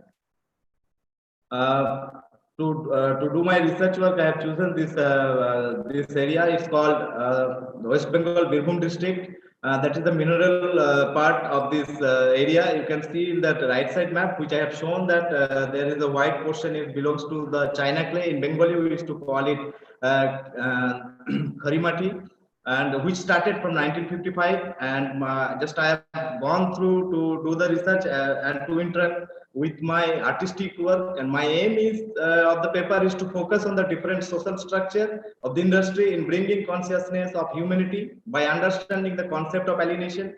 Alienation is a theory written by Karl Marx, who wrote in A Capitalist Society the workers' alienation from his or her humanity occurs because the workers can only express labor, a fundamental social aspect of personal individuality, through a privately owned system of industrial production in which one worker is an instrument, a thing, not a person. So that my objective is to that that machine, not human are not the machine. They are working together. Though all the philosophical issues are not applicable for all the industry, and how they are performing in front of the technology that I have shown here, and all the artworks and the photographs done by me. And the methodology to do the methodology way that I have just taken the photographs, then I have done the live sketches in front of these the workers. I have studied the landscape in my areas. Then socio parameters have gone where different types of workers, different stages of ages of workers where machine can't approach. There those type of workers are there in my works, where both the things have got the interrupt between the artist philosophy at the same time in the real life the work. So this left side photographs, it's showing the white portion. Actually, this is land of white. That's why I used to call it the land of white. And right side is the painting done by me. For first time in India, I have never seen that someone has preparing the gesso coating while using the Kharimati or the China clay. And this is the painting I have done. It's the depict of the pollution of the certificate, which you might be knowing that most of us know that to do the pollution certificate, we need foresight of the mechanical part, any part of the mechanical issue, we need foresight photo. But when it approach come to human being, for passport photo, we used to take the front view only. So that is the issue, and that the alienation is to come, and how this is all the work in different activities they are working in front of the industry. And it's the village only, the entire village belongs to white color. You will not get any red or brown. These are the paintings which I have done with the concept of the alienation and while seeing the industries workers who work 24 hours. If you see the right side paintings, I have divided with the entire 24 hours in 4 division. The center black is depict on evening, night time. The brown depict the evening time. The yellow depicting the afternoon time, and the right side white is depicting the early morning. And this is the conclusion, the relation between the village and workers. I just tried to show these things through the photographs, and this is all the works I've done. It's my self-observation and taking it in the positive way, how the industry also sometimes help. Apart from their work, working time also, the industrial, they used to help for the financial support or the other the family purpose. All the paintings are way of seeing through an artist observation where common people understand the way laborers deal with the machine and how machines help them to make any product successfully. Sound of the machine roaring for entire day and voice of the workers doesn't work in front of the machine are the essence of all the artwork. And these are the reference and all the paintings and the photographs done by me. And thank you. Thank you so much, Barunji. Thank you. Wonderful presentation. The next participant is serial number 9, Anuja Limber. Anuja ji, please unmute. Serial number 9, Anuja Limber.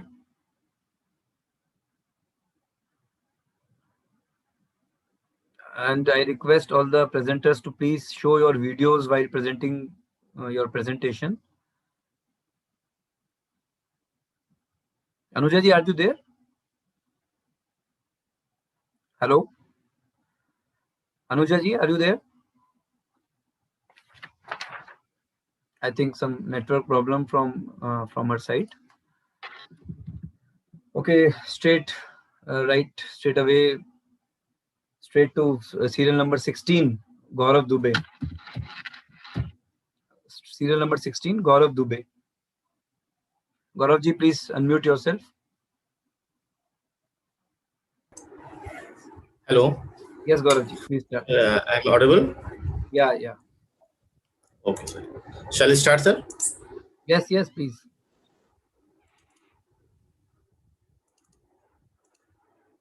My screen is visible? Yes.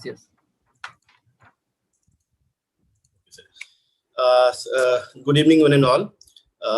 Today, I'm going to present the estimation of refractive error among senior secondary school children of rural and urban communities of District Tower. I'm Gaurav Dubey, PhD scholar, Department of Ophthalmology, NIMS University, Rajasthan, Jaipur. So as we know today's scenario, we are conducting so many conferences, seminar, and social media for the education. So in today's condition, the refractive error is the largest cause of blindness and low vision. In general population, the cause of refractive error is not wearing the appropriate glasses, and approximately 40% patient cause myopia, which is seen commonly in rural, in school children, chronic addiction of the gadgets via digital, mobile, laptop, etc. There is an increased risk of developing refractive error, especially in myopia, in younger population, and the age of group of commonly affected are the teenagers. So my study objective is to estimate the prevalence of refractive error among senior secondary school children of rural and urban communities of District Tower. What is the methodology I have used? The common community-based cross-sectional study was done in rural and urban area of District Tower, considering 5% level of significance and 80% power. The sample size of each group was computed as 1161 subject of each group. So what is the result and discussion? Out of 2322 children was screened, and 116 children were from the urban area, and 116 belonged to the rural area. And that is the 52% of the population was boy and 47.8% was girl. The mean age group was our studies population is 15 years, interquartile is 2.0, between the age group of 12 to 18 years. The prevalence of overall refractive in urban and rural children was found to be 6.5%, in which 5.7% refractive was seen in right eye and 5.2% in the left eye. The overall myopia was estimated to be 4.1%, with 3.2% right eye and 2.9% in the left eye was seen. Comprehensive hypermetropia is found to be 0.5%, very less, covering 0.4% in the both eye. And astigmatism was reported to be 2.8%, with the 2.1% covering the right eye and 1.8% in the left eye in the children of rural urban. What is the conclusion of my study?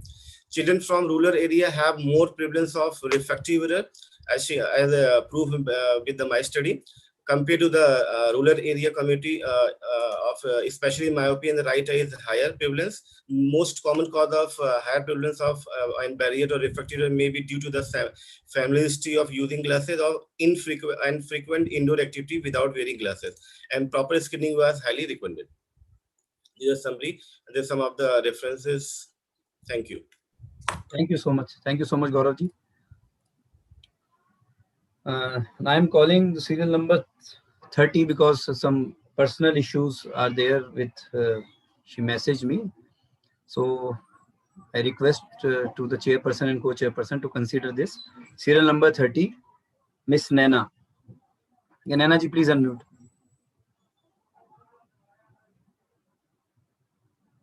Naina ji, are you there? Yes, sir. Good evening, sir. Yeah, please start. Please start. Yes, sir. Yeah.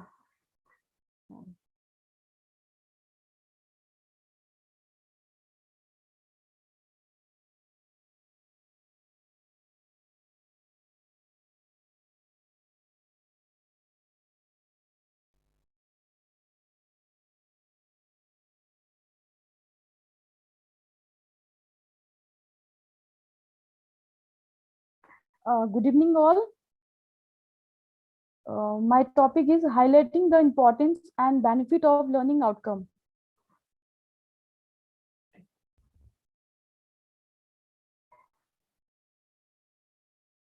As we know that learning outcome are the guiding tools which guide the student to desired result of planned course. They also show and help teacher the path to be followed and make the student aware what they will able to achieve at the end of the course, and also help the teacher and student to know the route to be followed. Sir, am I audible to you?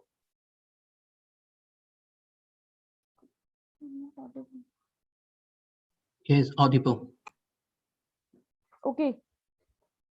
Then I'm showing you how to write the learning outcome. Before understanding the concept, we should remember it well, understand it before we apply to it, and analyze the process before you evaluate.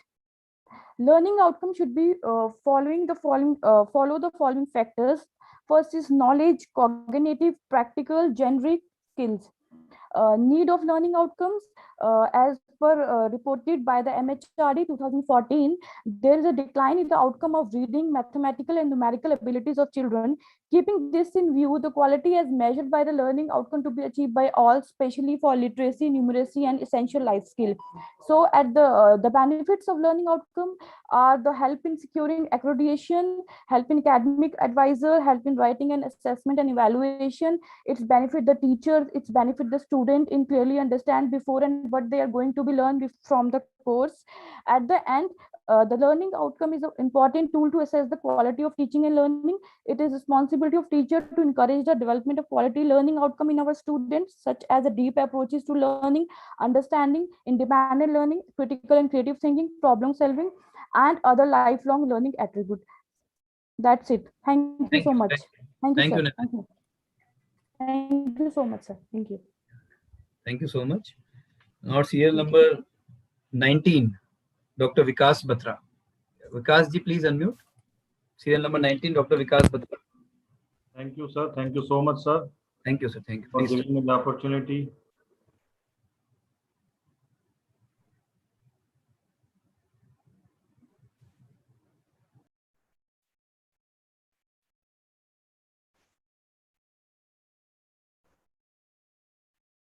Sir, my PPT is visible, sir. No, it's not visible yet. And please, Dr. Vikas, make it fast. Sorry, sir. Extremely sorry. Because yeah, I can understand, sir. Can I go with my video? I think Sure. last time ये भी problem मुझे आया था. Thank you so much, sir. Thank you, Chair, for providing me the opportunity to present my ideas about very important and interesting issue, strategies for doubling of farmers' income in India. In our country, it is a great concern for every policymaker, development practitioner, and all that to do something better for farmers in India. But before going into that, I would like to say something about agriculture and Indian economy. It is a well-recognized fact, sir, that the income level of farmers across the country as compared to other persons involved in other activities are low. And if we have data, we will find that Punjab and Haryana are a top list, and West Bengal, Bihar, and other Bimaru states are in the lower strata. And if we compare the income and expenditure, they barely save something for their livelihood and for their savings and investment. And in our country, various development strategies in agriculture sectors were involved, like during 60s and 70s, the Green Revolution was there, followed by investment, chemical irrigations, etc. Then the positive impact of these strategies was again on production side, and many scholars documented various kind of studies and found that we were comfortable position in food security, as well as we were net food surplus nation at that time.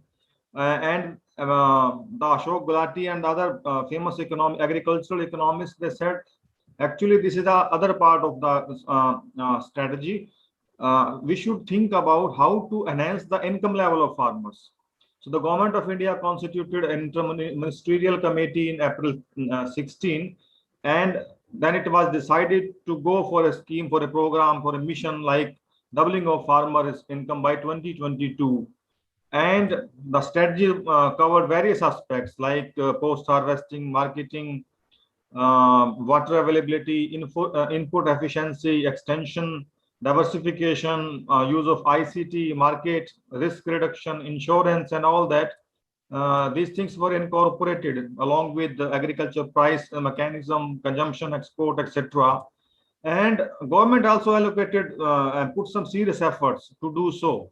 In the latest budget, there was 5.5 time increase in total overall budget allocation as compared to 13-14 to and 2021. Then attractive minimum support price were also given. Then for pulses also, as well as food grains. Then again a very ambitious plan, PM Kisan scheme, launched by government of India. And these efforts continuously, like Pradhan Mantri Fasal Bima Yojana, insurance credit, soil card, micro irrigation, and our ENAM, these kind of policies were taken.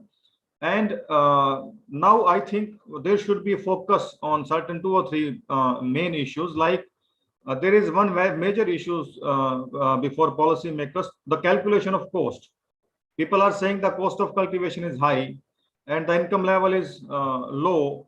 So there is need to draft a mechanism of cost of cultivation. Crop insurance is very new area where this research is required, how to enhance and how to protect farmers.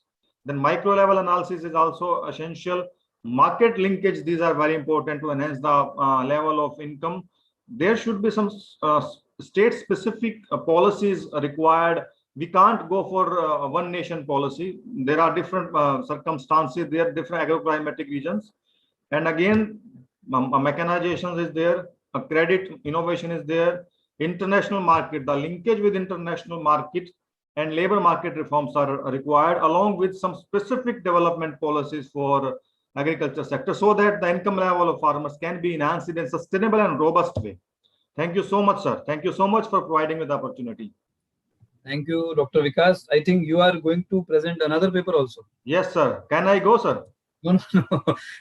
According to your serial number, I will call you. Thank you so much. Thank you. You have registered 2 times, I think. Yeah. Okay. Thank you so much, sir. Thank you.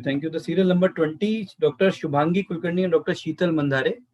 And I think Dr. Sheetal Mandhare is going to present. Please unmute, Dr. Sheetal.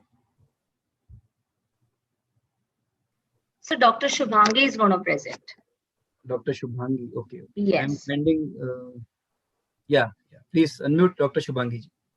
Yes, sir. Yeah.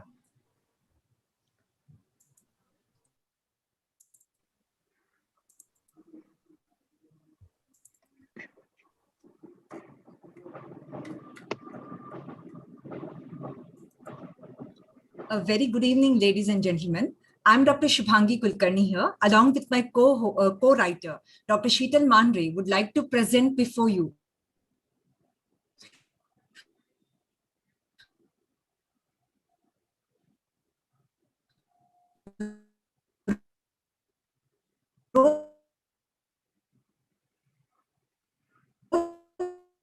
of Innovation and Incubation Center. I'll be saying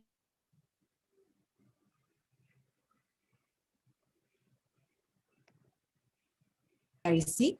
Now, there were 4 categories of students for higher studies: those who take because their parents are entrepreneurs, and those who really, really want to become entrepreneurs. So COVID-19,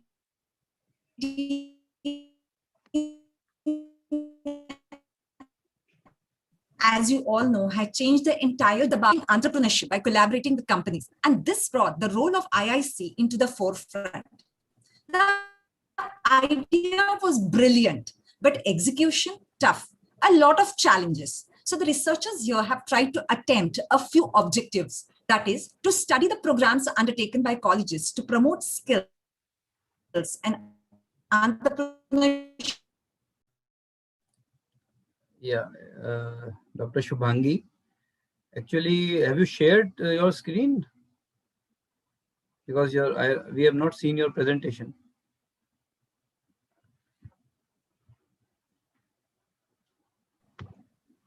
She's not audible also now. Yeah, I think some network problem. Basically, Okay, sir, ma'am, actually there is a network problem from your side. So we have considered your presentation because it is not possible for us to, continue with this internet speed. So thank you so much.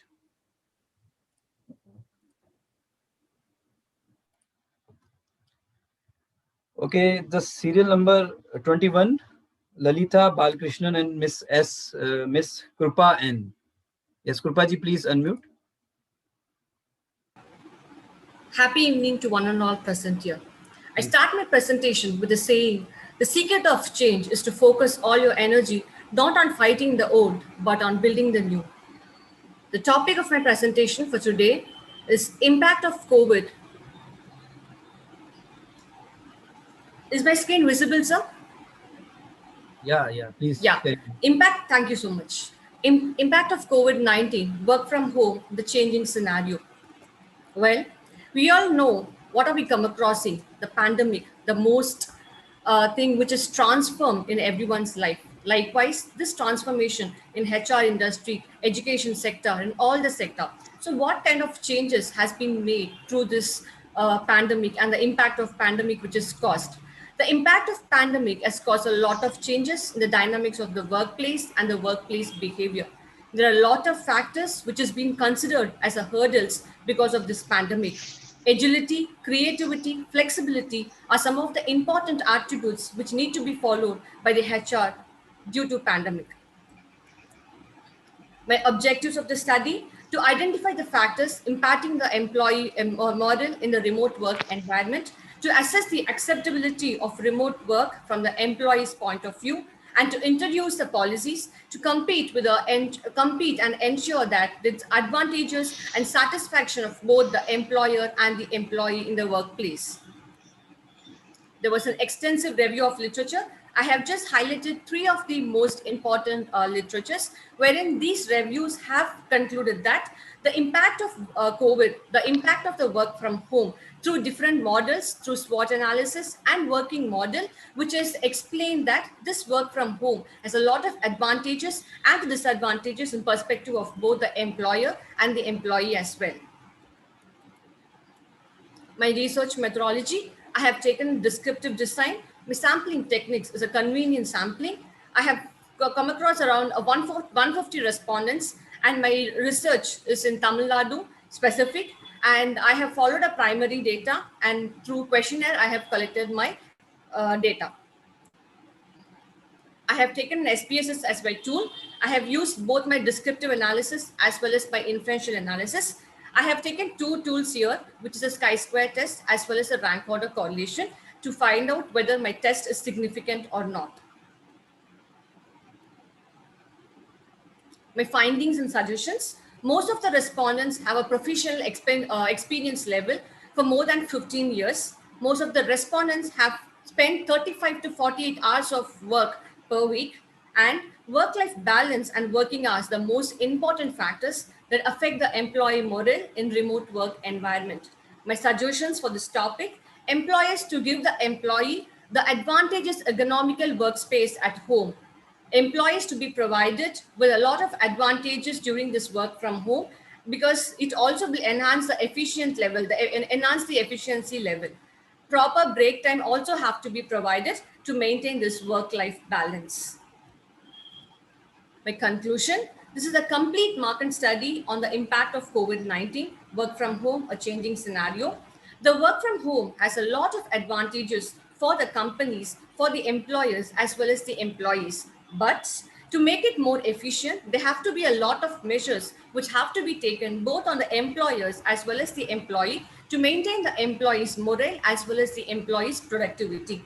Finally, to conclude, if for further research, my advice on the further research is to study the employee morale and the productivity, whether it is going to affect the employee morale and the productivity post-COVID.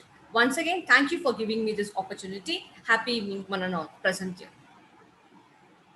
Thank you so much. Thank you so much for the wonderful presentation, ma'am. There is raining in Jaipur city, so very fast. So request you to please cooperate with us if something happens with the The next presenter is again Dr. Vikas Batraji. Vikas ji, please unmute and please keep it for 2 minutes only, sir. Oh yeah, please. Sure, sir. Sure. I will not take more than 2 minutes, sir. Yeah, please, sir. Please start. Yeah. The topic is again a very interesting topic, agrarian crisis, and everybody is talking about agrarian crisis these days because of heavy dependence on livelihood as well as employment opportunities given by agriculture and allied sector. There are 3 phases of agricultural development in India. The first phase, the consolidation phase between 50s and 60s, when the land reforms were undertaken. Then during 70s and 80s, the green revolution and the political populism policies were there. And then the neoliberal economic policies adopted during 90s and the advent of WTO in 1995. There are some certain facts about agrarian economy in India, where the land reforms were there, green revolution strategies were there, and along with these things, so many things were happening in agriculture sector. But from the point of view of providing labor opportunities in agriculture sector, the non-agriculture sector was not in a position to provide ample opportunities for those people who were working in the agriculture sector. The slow pace of agricultural transformation or the economic transformation of India posed so many issues before agricultural economy in India, and this crisis started during 70s.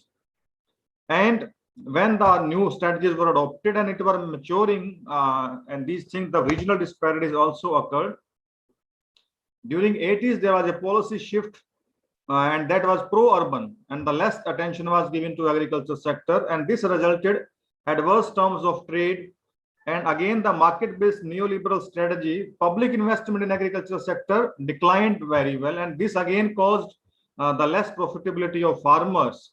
And because of this spiral cause and effect relationship, farmers were found there in a trap, and along with some fragmented policies adopted during various regime and the pressure of some international agencies, the country and the sector was in crisis. The agrarian crisis was there, and the unfinished agenda of land reforms, uneven distribution of technology, water issues, climate issues, rising cost of cultivation, very severe problems of small and marginal farmer, indebtedness, decline in public investment.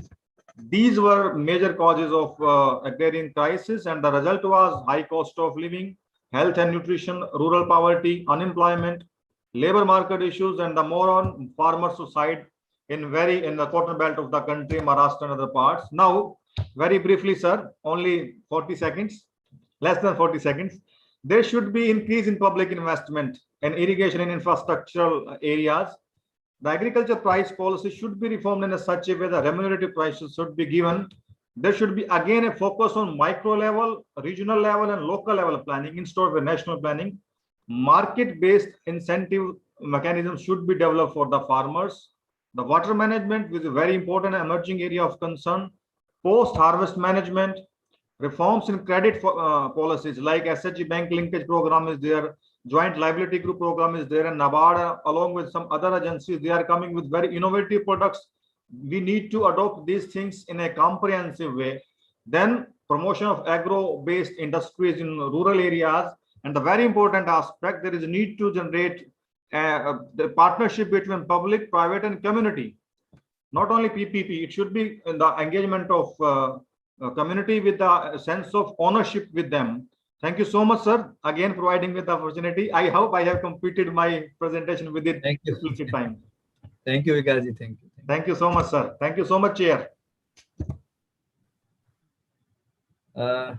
Shubhangi Kulkarni wants to present again. She wants to try again. Yes, Shubhangi ji, you can try once more time. One more time. Sir. Yeah. Serial number 20. Yes. Yeah. Now, please stick only 2 minutes. Yes, sir. Yes, sir. Yeah. Good evening, everybody. I hope I'm audible here. So I have spoken about the rationale behind this. I have also spoken about the significance and the objectives. So basically, the research methodology, we spoke about getting the information from 20 coordinators and in charges of Innovation and Incubation Center across Mumbai metro region. And the primary data was descriptive analysis. So basically the observations for that, the IIC was a new concept. Only 70% of colleges started it less than 3 years back, and 30% started only last year. Only 20% colleges conducted more than 10 activities, whereas 60% have conducted 2 to 5 activities since its inception. So the kind of activities to enhance the skills which the colleges conducted were basically getting an entrepreneur to talk to the students, whereas 80% of them spoke about workshops on idea generation. Now, there was also a lot of programs related to entrepreneurship development, which were concentrated for the students. Then there was proposal writing, there was marketing the product, getting seed money. But in spite and all the IICs believed that it was important to promote entrepreneurship. And they also thought that they were taking adequate steps to create interest towards entrepreneurship. But the participants of students in skill enhancing workshops was very moderate. It was not good participation at all. And the reasons being distractions. Many of them would not know what they want to do in future, or they wanted to take up jobs, higher studies. The participation of students in activities related to entrepreneurial training too was moderate, not that great. So the conclusions were that the number of colleges having IIC were very few. We found it difficult to get 20 colleges and coordinators to sign up for this Google questionnaire. The number of activities conducted by IIC were not at all adequate. Majority of the colleges were conducting entrepreneurship development program. IICs were just trying to inculcate entrepreneurial skills among students, and there was moderate participation among the students. Whereas the suggestions given by us were very, very down to earth and very, very practical. A Google questionnaire should be administered to all the students across faculties. A separate WhatsApp group should be formed of those students who are genuinely interested in entrepreneurship. Further communication of all the programs, skill enhancement activities, entrepreneurial programs should be put up on these groups from time to time. Suggestions should be asked from students, and efforts taken by IIC should be definitely doubled. To conclude, I would like to say that if the students are involved, the IIC programs would definitely be more successful. They would be given more publicity. IIC should incorporate students so that they can handle the social media accounts, etc., college notice boards, WhatsApp groups, and give more publicity to such programs. Alumni turned entrepreneurs should be invited to motivate and present the students. And rather than calling big entrepreneurs, small-time entrepreneurs who started from scratch should be invited to speak to students and also be their mentors. Thank you so much, sir, for giving us a second opportunity to conduct it. Thank you so much. Wonderful presentation. Thank you.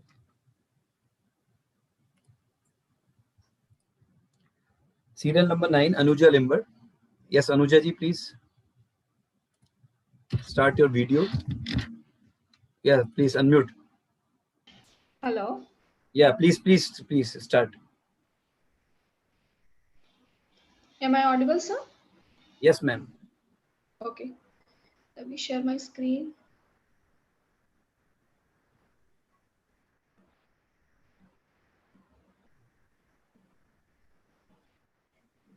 Yes, you can start. Your screen is visible. You have 3 minutes. Yes. Yes, Yeah, yes, yes. Please start. Yes. So concerning to the very low level of the innovation in India, I have chosen this topic, barriers to innovation as impediments to the innovation process and the food processing businesses in Maharashtra. Maharashtra is a leading state in the producing and contributor of the particular food production in the country. But however, the processing level of the food in the country is very low. It is around 10% of the particular production which is done in the state. So this is the growing concern for everybody in India about the innovation system in the particular country. That how and why this is so that only 10% of the particular production is processed and distributed to the particular country's people. So here the innovation is the main parameter that should consider to every particular business environment, and it is ultimately the main parameter to sustain and you can say that to be competitive in the market. So the next slide is here. This is ultimately. Yes, this is about me. My name is Anuja Limbad. I am presenting this paper on behalf of Gujarat University, Ahmedabad. This is my abstract. Here, this is the introduction of my particular research, and ultimately this is showing that Global Innovation Index has ranked India 31st out of 131 countries, representing this is a very low level of innovation. And ultimately innovation is a base parameter, and you can say the pillar to sustain and to be competitive in the market within all the industries. Here I have taken the food industry as the particular industry in which the research has been done. Introduction slide here, second one, and this is the glance to the literature review. Yes, the research gap here is the Indian innovation, like India, the research and the innovation level is very less, very less due to the non-availability of the structured data in the area of innovation by government bodies as compared to other countries. And the respondents are not ready to share the confidential information with respect to the innovation. This is the one thing. And other thing is that ultimately non-availability of the structured data by the government bodies, and the other countries are providing the kind of, they are doing the service in the innovation thing, and they are providing this kind of the particular data in the public for the further research by the research scholars. The researchers have done the particular research in the innovation area, specifically, more specifically in the IT industry and in the area of Chennai, Bangalore, and Hyderabad. And this is the first literature contribution in the firm level of the firm level innovation in the food industry in Maharashtra. So because of this, the research gap is identified, and the research objectives are chosen as to identify the external internal barriers that are ultimately stands in the way of innovation in the food companies, food processing companies in Maharashtra. And its second one is that to understand the steps taken by the firms to overcome these barriers to the innovation in the food processing companies.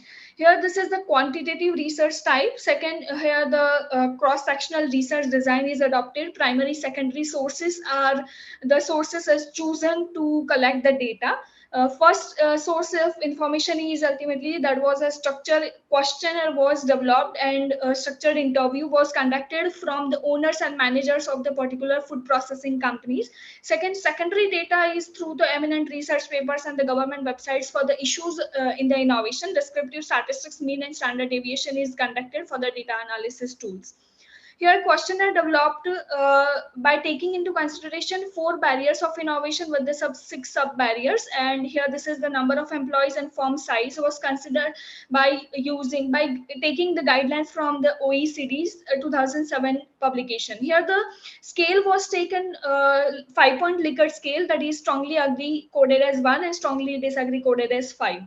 Data collection and analysis methods. Here, 810 firms were contacted through emails and follow-up reminder mails.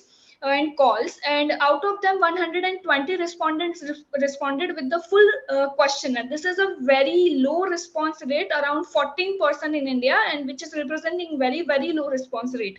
And out of that, only 100 respondents were taken for the research consideration after deleting some incomplete questionnaires. These are my descriptive data of the product category of the firm and size of the firm of the total. And now 100. you can conclude. You can conclude now. Sure. These are the results. Yes, from the mean, you can specifically consider here that government policies and you can say business guidance, government policies and existing finance availability is the main barrier that food processing industries are facing. This with the mean value of 1.05 here, and gradually this is the mean value is increasing. But though these are the barriers that all food processing industries are facing in Maharashtra, but main barrier is government barrier.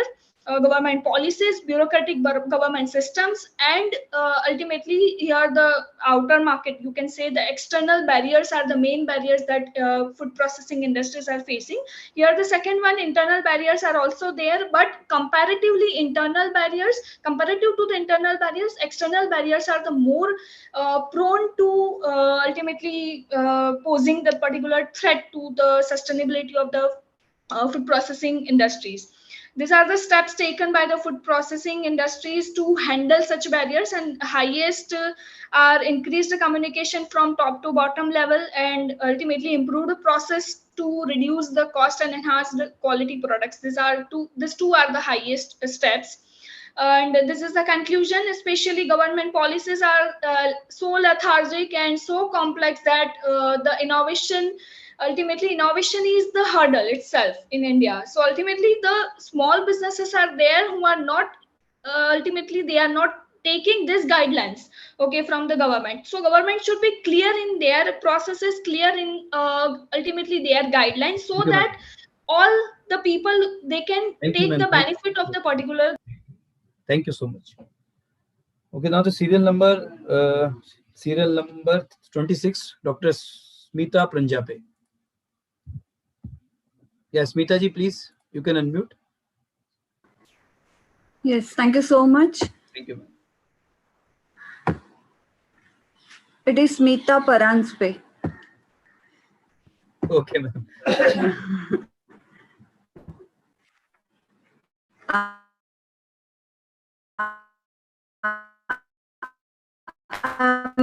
Is my screen visible? Yeah, it's visible, but myself, Dr. Smita Paranspe from KJ Somaiya College of Science and Commerce, Mumbai, and my topic is content analysis of Indian digital advertisement with the fear appeal released during the pandemic. When the year 2020 began, we all were clueless about what it was going to enter, right? And as the world stood still, so did all our lives. The COVID-19 pandemic truly demanded that we introspect our institutions, systems, and lives. Moving forward for industries seemed incomprehensible. The same fate applied to the advertising industry and advertising business also. When suddenly everything got stuck, it was challenging for the entire advertising industry to come up with the new solutions when outdoor shows were banned and there were no social gatherings, and entire media selection strategy turned 360, and suddenly all focus was on digital media. Many advertisers started capturing that their target audience by using emotional appeal, especially fear when uncertain situation was everywhere, and the theme of advertisements considerably changed. These are the observations after the content was observed.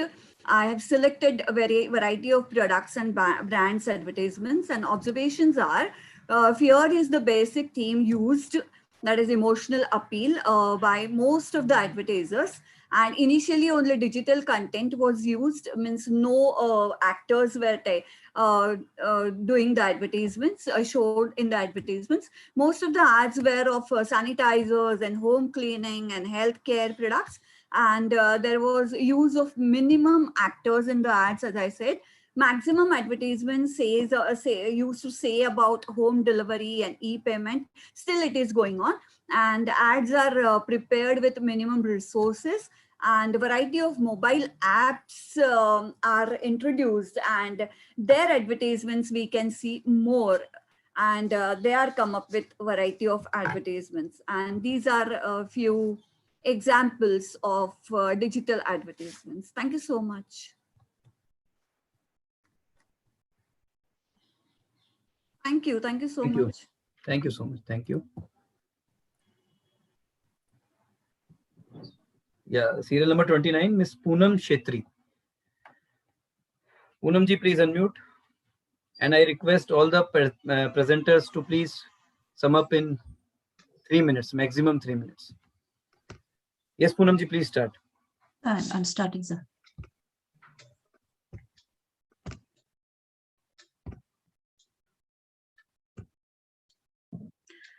Okay, I'm Poonam, research scholar from Sikkim University, and this is my research paper on work-life balance of school teachers of Sikkim. So for this study, I've chosen 2 districts of Sikkim to compare the work-life balance of school teachers teaching in 2 districts. Okay, so first of all, understanding work-life balance, there are so many definitions to define it, and most of these definitions have been derived from the various theories that are there to explain this construct. So let me not go into the definition. Now, when I have to talk about the work-life balance of teachers, since work-life balance is a generic term, we find the bulk of literature being conducted in corporate sectors, but work-life balance of teachers is also very essential given the fact that the workload of teachers have been increasing for the past 20 years on account of many factors like economic reforms, globalization, and all these factors have caused a lot of changes in education sector, because of which work-life balance of teachers should be explored. Then this is the objective of my study, to compare the work-life balance of school teachers of East and West Sikkim based on certain demographic variables like gender, management, and district. So these were the null hypothesis, no significant difference in the work-life balance of school teachers of Sikkim based on gender, based on district, the rationale because of the time constraint. Now, I have done some reviews on my topic, and to summarize the review, I can see that there have been a whole lot of studies being conducted in this area, and most of these studies have produced mixed results. So there's no unanimous agreement or findings among the past studies. So about my methodology, this is basically a quantitative research, descriptive research method. And then survey was used. A sample of 245 secondary school teachers from East and West Sikkim was selected through simple random sampling technique. And work-life balance scale of Jeremy Hyman was used. And as far as data analysis is concerned, descriptive statistics were done.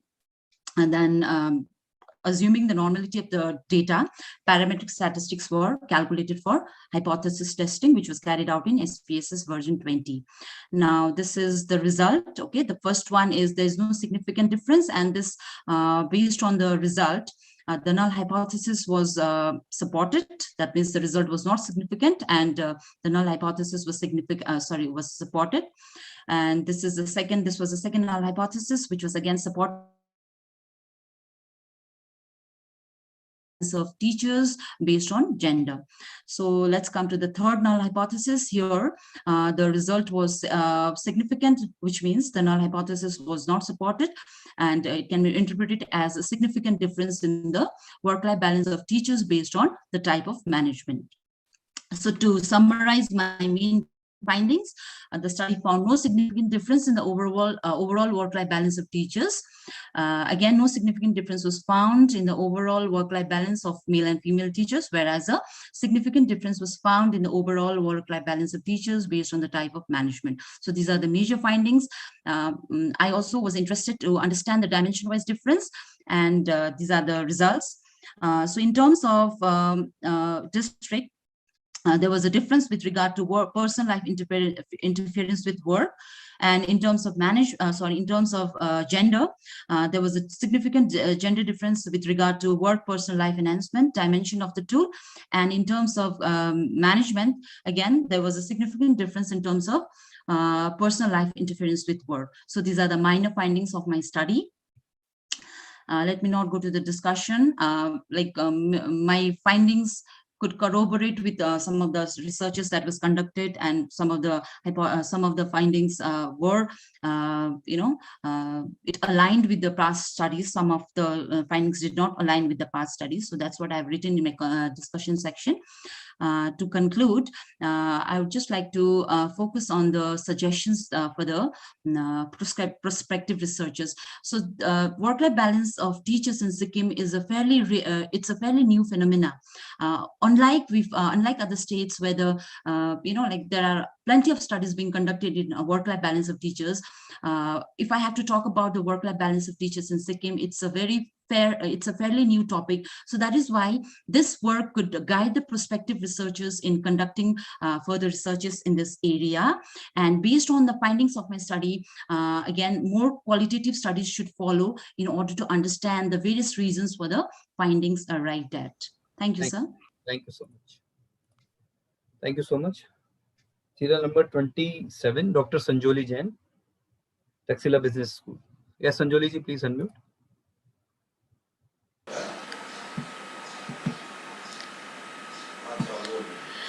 Good evening, everyone. I'm Dr. Sanjoli Jain. I'm from Takshila Business School, Jaipur. So, my topic is financial inclusion in the digital currency area. So, first of all, I want to tell you why I have taken this topic. So I have selected this topic because this is one of the hottest topic of the town, because today only in newspaper RBI governor has clearly stated that there is no need of taking any precaution against cryptocurrencies, and its important increases due to COVID of digital era. That's why I've taken this topic. I want to know the importance in developing countries like India, and it's an esoteric subject. It means there is very few people knew about it. So this is that's why I've selected this topic. Well, the objective of my study is very clear, that I want to know India's status in globally. What is the India status? Like if we see few years back, India's status was in financial inclusion was in early days. So I have connected digital era with the financial inclusion to know how financial inclusion can increase or can affect the digital currency of the India. What I have included financial inclusion, types of financial inclusion, objective of financial inclusion. In the same way, digital currency is also included in my topic. What are the various types of digital currencies these days? And what is the history of cryptocurrency? What is the RBI what they say about the cryptocurrencies? I have taken all these points in my study. I have taken a very interested part of Elon Musk, that every time he tweets about cryptocurrency, the investors are heartbroken. So I have taken this as also in my study part. And these are the research methods which I have used. Like with the starting data collection method, I have used questionnaire because this is the best method at the time of COVID. Research design, I have taken exploratory because I am going to form hypothesis and everything. And sampling will be judgmental sampling because I am going to have some educated people, some professional people for my study. And for data analysis, I have a good knowledge of SPSS and R. So I am taking these as my tools, and ANOVA pair t-test correlation will be my the analytics things. And these are the research methods. Although my survey is not completed yet, but still with some secondary sources, I have got some findings like digital and financial literacy is needed for the financial inclusion in a country like India. We have to be minimum, there should be minimum privacy, acceptance with merchants should be there, acceptance with the government should be there, with employees everyone can receive the everything. Regulatory clarity should be there, and there should be some national ID system, and there should be adequate data and transaction security.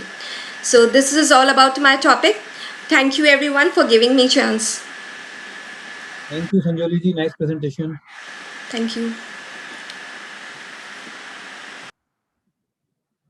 The next presenter is at serial number 33, Mrs. Hridya VC.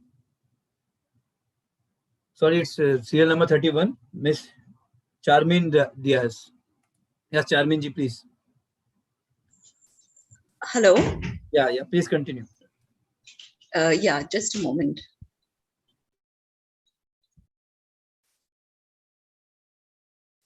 I'm just sharing my screen. Yes, no problem.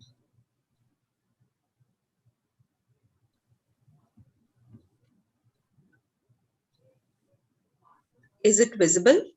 Yes, it's visible. Please, you can start. Okay. Is my video on as well? Like, can I be seen? Yeah, please start. Okay. My topic is relationship between glass ceiling beliefs, ambition, and women career advancement, a conceptual framework. The paper basically seeks to add to the understanding of the concepts of glass ceiling beliefs, the role of individual and contextual factors, and ambition in the study of women career advancement. Now, basically, this research would add value to the issue of lack of women in leadership through assessing underlying causes.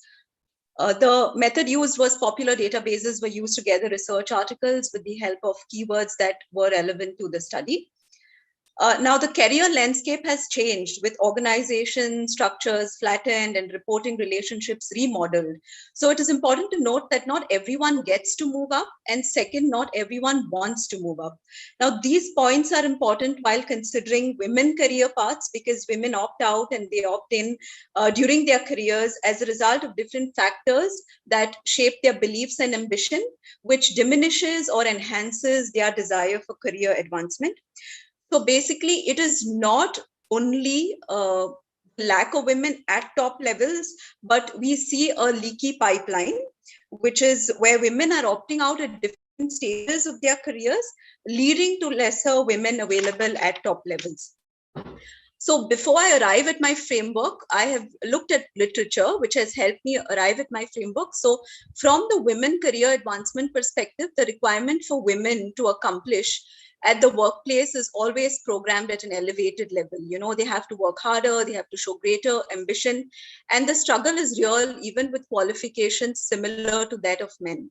Now, my study has enabled me to identify factors. So I have personal factors, interpersonal factors through the review that I have, identified as enablers and barriers, socio-cultural and organizational factors. These are all factors that either hinder or enable women in their career journey. Because of these factors that women develop over a period of time, they experience glass ceiling beliefs. And because of these glass ceiling beliefs, it impacts their commitment, their well-being, their performance. And, there are 4 types of beliefs. Resilience, where they believe that they can shatter the glass ceiling. Denial, where they believe that, both men and women are challenged equally. Acceptance is where they want other life goals over career. And denial is where they feel that, a glass ceiling is just non-existent. This all affects their ambition. Okay, and it is seen that women's ambition is eroded over a period of time because of what they experience. They believe that if we have to choose a career, it's always going to be at the expense of not having a family, or their own attitudes can, stand in the way of their career aspirations. So it's important to know how these beliefs can affect ambition. The rationale of my study was basically there is no holistic framework that combines the impact of factors on glass ceiling beliefs, and there is no framework that basically shows this impact on women career advancement. Therefore, to fill this gap, my framework is showing the impact of enablers and barriers that create glass ceiling beliefs, affect ambition, and therefore affect career advancement. Now, what are the questions that can be asked to further research in this area? Would be what enablers and barriers create glass ceiling beliefs, and how these glass ceiling beliefs affect ambition, which in turn causes women to advance in their careers. In conclusion, my conceptual framework is focusing on, and barriers pertinent to a country in India. And it is not just the existence of the glass ceiling, but it is also the glass ceiling beliefs that impact decisions women make. Okay, so at some point they are making choices that make them choose between personal, home, and work front, and therefore their career phase or their life phase is what is influencing their decisions. So they either opt out altogether, or they may choose to chart a different career path for themselves. So the question that I want to pursue is, are women making choices of not pursuing career advancement opportunities because they value other life goals and not only career goals? So this framework would bring to the forefront this question. It could also be used to study men's beliefs on glass ceiling, and whether there is a difference in perception also when it comes to men and women, and how young women can be made more resilient in pursuing their career goals. So this is what I would want to conclude. Thank you. Thank you so much, ma'am. Serial number 14, Asia Ahmed Radiowala. Yes, ma'am, please unmute. Yes, sir. Please. Am I audible? Yes, you are audible. And Please my sum up. screen is visible? Yeah. Please sum up in 3 minutes. Okay. Yes, sir. I am Asia Ahmed Radiowala, in charge principal of Anjuman Islam Begum Jamila Haji Abdul Haq College of Home Science from Mumbai. And I'm a research scholar pursuing PhD from Dr. Babasaheb Ambedkar, Marathwada University, Aurangabad. My guide is Dr. Manjusha Molwani, madam. Our topic is an exploratory research study on challenges faced by women during workplace. I have put a brief abstract here.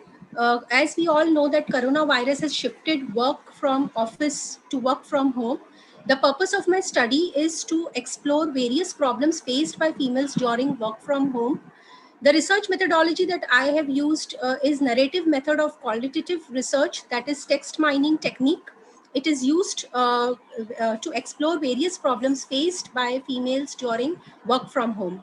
The results, the major challenges faced by women working from home are managing family, kids, taking care of household chores, simultaneously attending online meetings is a big task.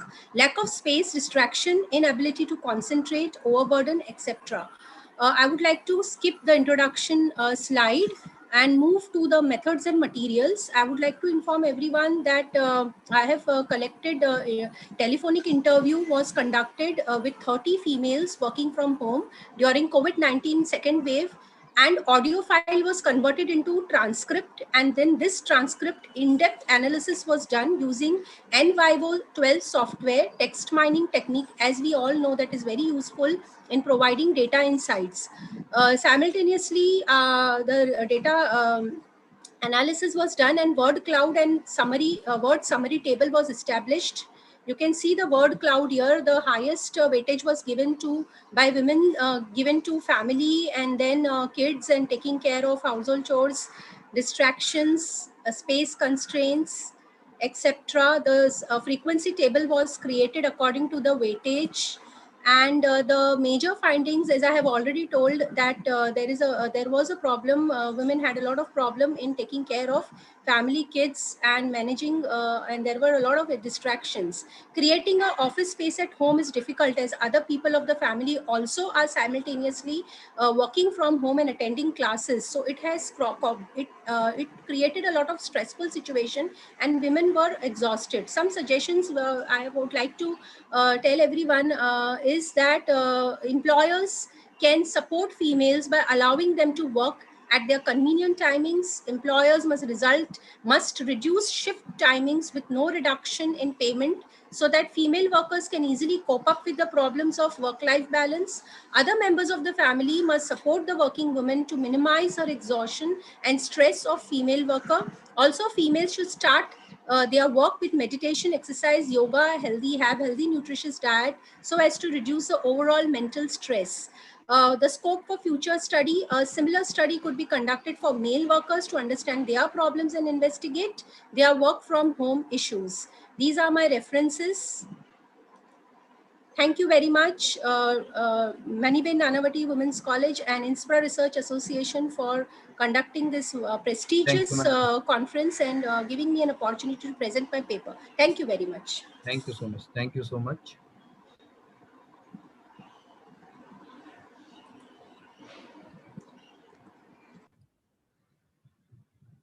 Serial number 33, Ridhya VC. Please unmute.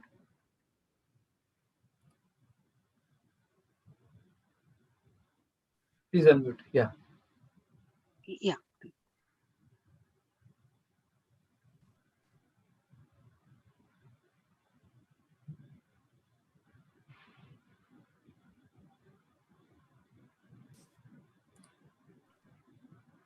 Yes, sir. My slide is visible, sir. Yeah, please. You can start. Yeah. My name is Hridya. I am a research scholar from CMI University, Bangalore. This paper is co-authored along with my research guide, Dr. Annapurna MS. The title is A Study on Urban Housing Needs in India. Urban housing need is the number of households that do not have access to accommodation meeting certain normative standards. The difference between housing demand and housing need is that housing need is a social concept, and whereas the housing demand is an economic concept. It is basically the number of households who are not able to afford the housing.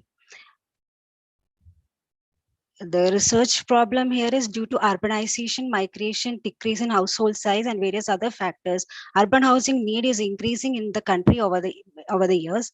Government of India has come up with time-to-time interventions, but the demand and supply is never at a meeting proportion. Because of this, the urban centers in India are facing the impact like congestion, increase in slum and squatter settlements, obsolescent houses, homelessness, etc. The study is important because only if this problem is solved, the economic development of the country is improve.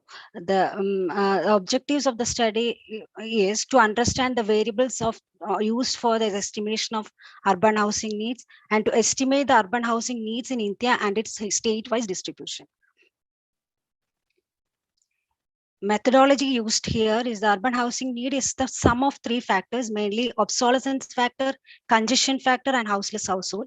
Obsolescence factor is the number of households living in unacceptable dwellings, and it constitutes two components: non-serviceable temporary kacha houses and dilapidated houses. And the congestion factor is the number of households that are residing in unacceptably congested condition. That is the married couple with no separate room. And houseless households, those households that are living, those people who don't have houses and they are living on the roadsides and pavements.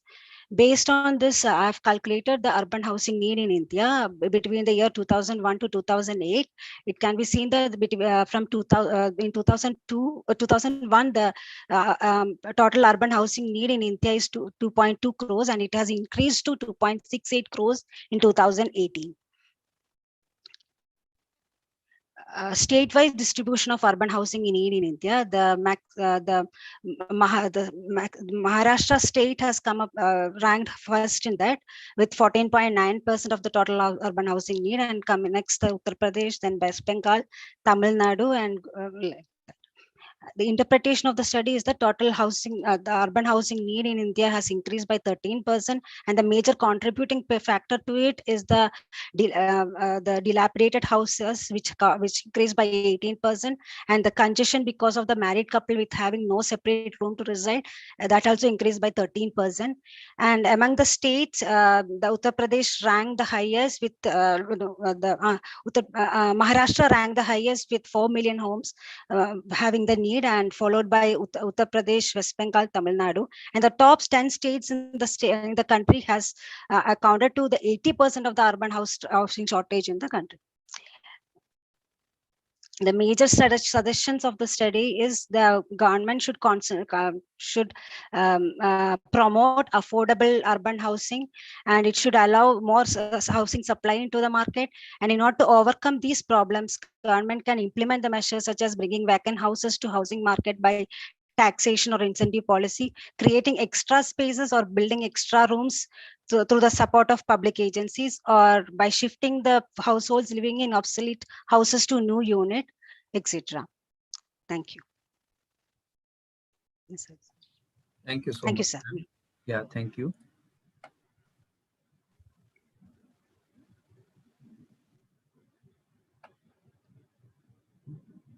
Serial number 35. Mr. Manoj Kumar. Manoj, please unmute.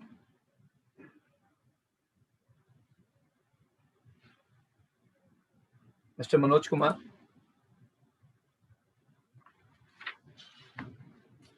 Serial number 39, Jayashri. Jayashri ji. Yeah, Jayashri ji, please unmute.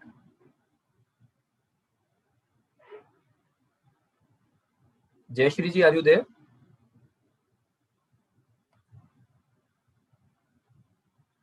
I request all the presenters to please, get ready with your presentation. I can call any name because some of the presenters are not here.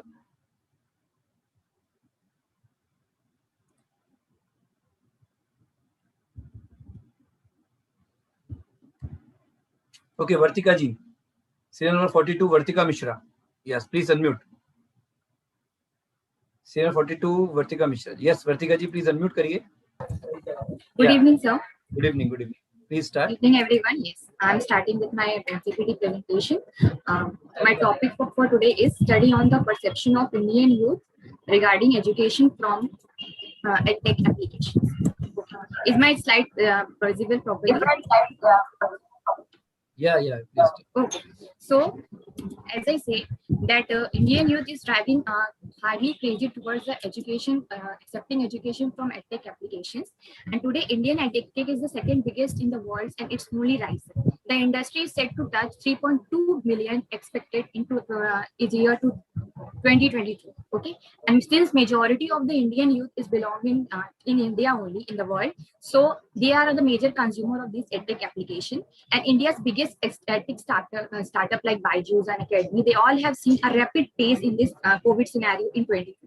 So the major reasons which I found that there is considered to be an attractiveness for this EdTech applications are like their 24/7 availability, interactive quality content, or their enhancing technical knowledge and knowledge. So the main objectives, these are some of the literature review which I have considered, and they all are talking basically about that how the use of ICT tools helps in the engaging in education. The objectives of my main study is that to study the perception of youth on education through EdTech application, to understand the reasons of growing popularity of EdTech apps among youth. The third one is to understand youth perspective on learning through EdTech app over traditional mode of education. And fourth one is to analyze some suggestive measures for better customer service to EdTech industry. Okay, the limitations of my studies are because I have taken only the youth category and not the children and teenagers. So they are also some of the major consumer of these EdTech application. The data has been collected mainly from the youth of semi-urban and urban cities, and rural area is exempted here. And the primary data has been collected from the online Google form. So possibilities are there that the honest answer might not be given by the respondent. Okay, my research methodology is consisting to both the things, that is primary data and secondary data. And in primary data, I got 120 responded from the all over part of the India, and secondary data was collected from the Media Network India Red Sea Report 2019-20, mainly named EdTech in India. Okay, regarding my data analysis, I'm coming directly to the main parts of the question due to the lack of time. I have collected the data from 120 respondents, and the majority of these were the age group. Majority were belonging to the age of 20 to 25, and their occupation, if I talk about, so 86.7% were students. And directly I'm coming to the main questions, that is, yes, when I asked them about the use of the EdTech application, so 73.3% agreed that yes, they are using EdTech application, while 26.7% said they do not use any EdTech application.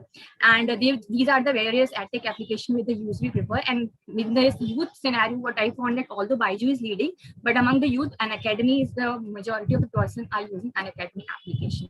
Now, when I talk about that, how often they use to spend out time in EdTech application, so 45% said that do not have a specific time, while 25% said that they use daily, 10% on weekly basis, and 4.2% on monthly basis, while 14.2% said that do not spend time at all. Okay, I had to analyze that what is the marketing strategies of EdTech application. I asked that what is the sources from where they have heard this about the EdTech application. So 55% of the youth have heard this basically from the social media side. 28% of them had heard from the friend circle, and rest from the television and newspaper. When you talk about that, okay, what is the main reason that you're using for the EdTech application? So 52.5% said that they're using this application mainly for the competitive examination purpose. 26% said that they're using for the enhancing their only education skill. 16% said that, okay, they're using for their own syllabus course, but 4% were not using at all. Okay, when the most important question of my study that, yes, do they find this better than the traditional mode of education in India? So yes, the majority of the respondents said 39% that yes, they found it much better. 33% said were confused that okay, it might not be, but 7.5 said no, they were not in favor that yes, it is a better way. When I asked about the reason that what is why EdTech is popular, so majority said that 24/7 availability and the quality content are the main reasons that yes, it is being preferred right nowadays, and other were the reason like cheaper, better mode of learning for promoting e-learning and all that. When I talk about that which mode in the app they prefer, so most of the majority, obviously 56% said that they're using the free content, 38.3% said that they're using the both subscription and prepaid both, while only 1.7% were using the subscription content. On asking about the problem they face using the EdTech application, they said that the internet connectivity insufficient reason, and majority of the people, like 49.2%, said that heavy subscription fees is one of the major reason for the problem they face, while others were talking about the health issues like eye strain, headache, or insomnia like that. Some were talking about that you're not getting instant solution, also one of the problem. Okay, one of the important question when I talk that, hello, do you ma'am, please conclude kariye. Okay, ma'am. Okay, sorry, sir. So basically, like also there is a secondary data which also talked about that yes, youth is considering it more favorable. Most of the recommended suggestion, I'm just coming to the conclusion, the recommended suggestion for these app are that the content should be free, more live sessions should be there, and higher education should be based on the not for the most of the said that they should not only cover the competitive exam but the higher education also, and also they said the primary education can also be promoted for this side. So overall conclusion which I got that yes, this EdTech application, the main reason for the popularity is their 24/7 availability and the technical skills they use while teaching. So in order to save our traditional mode, it is not just important to conduct the online class, but also to use interactive ICT tools for teaching. So these are the some of the references I have also taken. The slide is missing. Thank you everyone. Thank you. Thank you. Jayashree ji, you want to try again? Yeah, Jayashree ji, please unmute. Serial number 39. You can try again. You are in the meeting. Okay. Yeah, Jyotsna, serial number 45. Jyotsna Darshan Raut. Yes, Jyotsna ji, please unmute. Serial number 45. Jyotsna ji, are you there? Yes, sir. Hello. Yeah, please start. Good evening, everyone.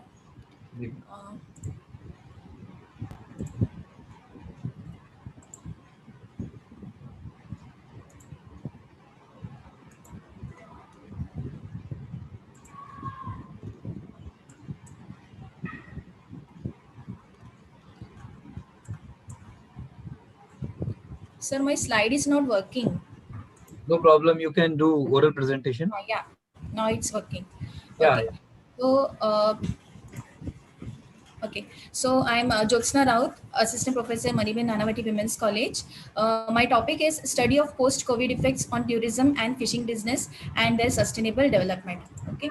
Directly, I'll come to the objectives to find out problems associated with the fishing business and tourism, to find solutions through interlinking the tourism and fishing business, to find solutions for the sustainable development of both the sectors.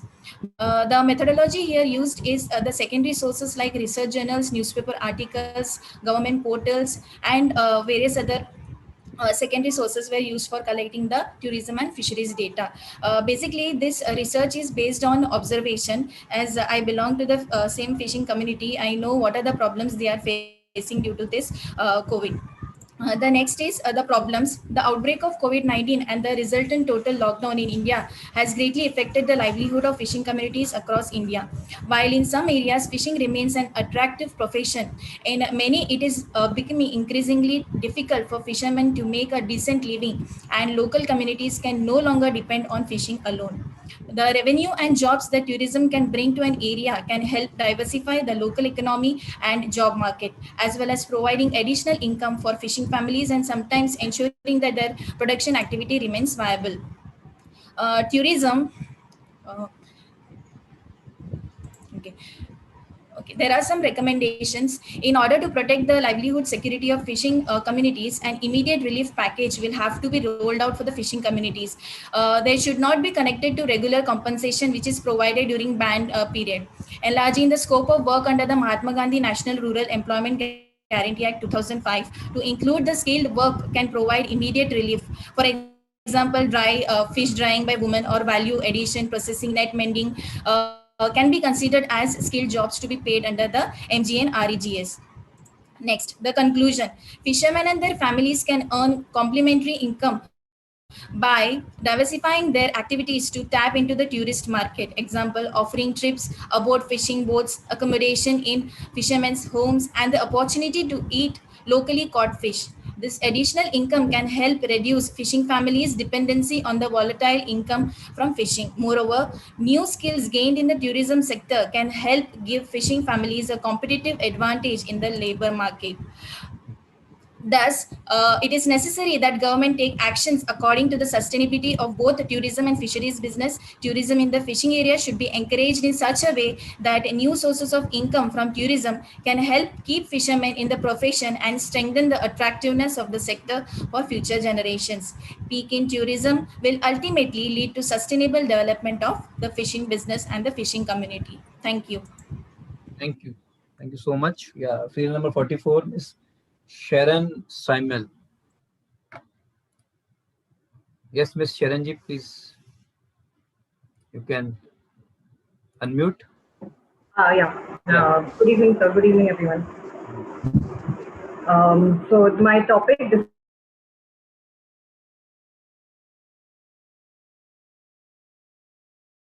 study on women's leadership issues in higher educational institutes with reference to Mumbai region. Next slide. So the introduction is, women have always been regarded as caregivers and housewives. Women are the symbol of a family and they are always at home rather than the other areas of life. But in this study, we will also focus on the changing role of women in the workforce and also how women have led the educational system in the current scenarios. The objectives of my study was, the first objective, to identify the appropriate qualities that are needed for effective leadership in higher educational institutes. The second objective, to study in detail about the various barriers faced by women working in higher educational institutes. And the third objective is to analyze the level of satisfaction towards training, support, and retaining measures given to women working in higher educational institutes.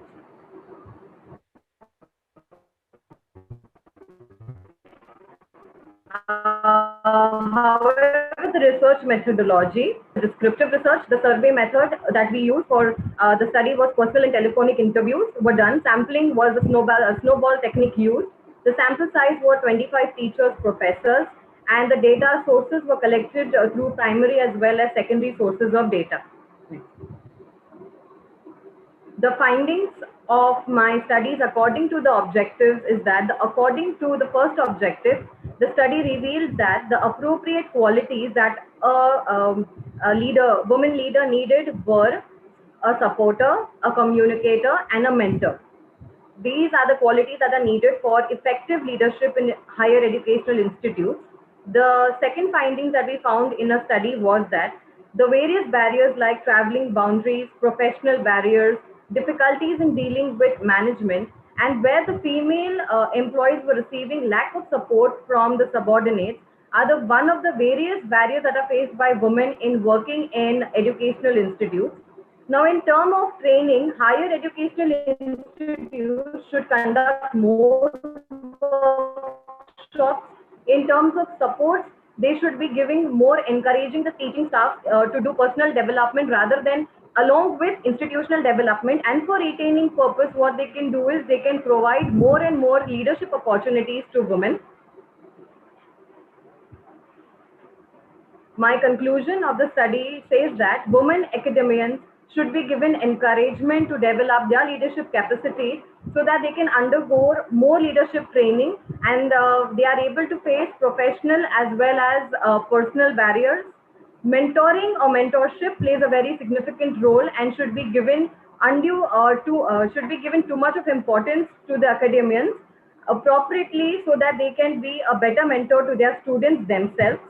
Most of the women felt that family responsibility was one of the personal barriers that they faced, and therefore the management should give them some kind of flexibility or some flexi concept should be given to them so that they can balance their family and their career as well. Thank you so much. Thank you. Serial number 46, Tanvi Beladia. Yes, Tanvi ji, please unmute. Keep it for 3 minutes only. Yes, hello. Can you hear me? Your connection is not stable. Connection is not stable. No? Yeah, you can start, please. Am I audible now? Yeah, please start. Yes.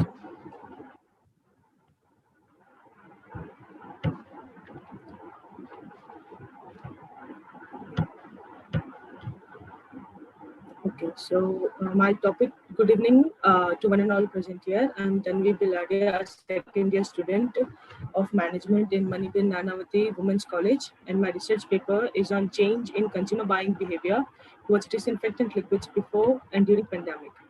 Moving on to the objectives of this study, the objectives are to identify increase in sale and use of disinfectant liquids in pandemic, to investigate the awareness of disinfectant liquids among consumers, to identify the sales and use of disinfectant liquids before pandemic, and to analyze the use of disinfectant liquids after pandemic. The method of data collection I've used here is primary data collection through online surveys with structured question via Google form, a secondary collection by referring to earlier research papers related to the topic. The sample size is 60 people, with 38 were female, and 22 were male, and the sampling method was global sampling. Moving on to the findings, as the awareness was minimum and the people thought that it was not necessary to use disinfectant liquids, as there was no such threat due to COVID-19, the use of disinfectant liquids was less before pandemic. People use disinfectant liquids for the other purposes. The main purpose was to wash hands. Due to behavioral change in consumers towards COVID-19, the use of disinfectant liquids is increased in pandemic, hence increasing the sales of disinfectant liquids. More than 50% of participants agreed on using disinfectant liquids even after pandemic. The use of disinfectant liquids will continue in high numbers even after pandemic. Health professionals recommended free washing of hands with soap and alcohol-based sanitizers, but this disinfectant has worst effects on human health. Moving on to the suggestions. As the study indicates that the use of disinfectant liquids might continue even after pandemic, there are many major steps or initiatives that health and hygiene products manufacturers and companies can undertake for the future sales of disinfectant liquids. Companies can undertake initiatives to spread awareness about disinfectant liquids and from rural areas. Sanitizers come in small bottles to large cans according to the customer's requirement, but not all disinfectant liquids have this much variations and also are not that much flexible as sanitizers. So companies can introduce multiple variations of packaging of disinfectant liquids. Sanitizers contains high amount of alcohol, which is harmful for many people with conditions and also for the babies. So modified versions of disinfectant liquids can be introduced, which can be used by all types of consumers and are Thank you also. so much. Thank you so much, Cindy. Thank you. Serial number 48, Alisha ji. Yeah. Alisha ji, are you there? Snehal Omam. Okay. Yes, Snehal ji, please unmute. Who is going to present? Can you please unmute? Who is going to present? So Alisha is going to present. Yeah, Alisha ji, please start. I'm just presenting my screen. Yeah. Please keep it for only 2 or 3 minutes. Yes, sir.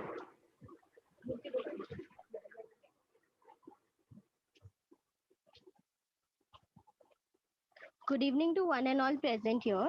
I, Alisha Charania, with my professor, Ms. Nehal Obam, will be presenting the research on the study of impulsive buying behavior of consumers towards essential products during the pandemic. The objectives of my research are as follows: to study consumer purchasing behavior during the pandemic, to analyze panic purchase behavior among consumers towards the purchase of essential goods, to evaluate the impact of declining monthly income and growth of monthly expenditures of consumers. This study helps the retailers and producers to adopt new strategies, plan and develop new products, build an effective distribution system, etc. The research methodology used here is primary and data sources. Primary data is collected from a structured questionnaire, and secondary data sources is collected from e-journals, e-books, etc. Sample size is 50 respondents. Convenient sampling method is also being used. Mumbai, this research has been conducted in Mumbai metro region. These are some review of literatures. The summary of this review of literature is it gives a direction upon conducting studies based on impulsive purchase and impulsive spending during the COVID-19 pandemic and lockdown.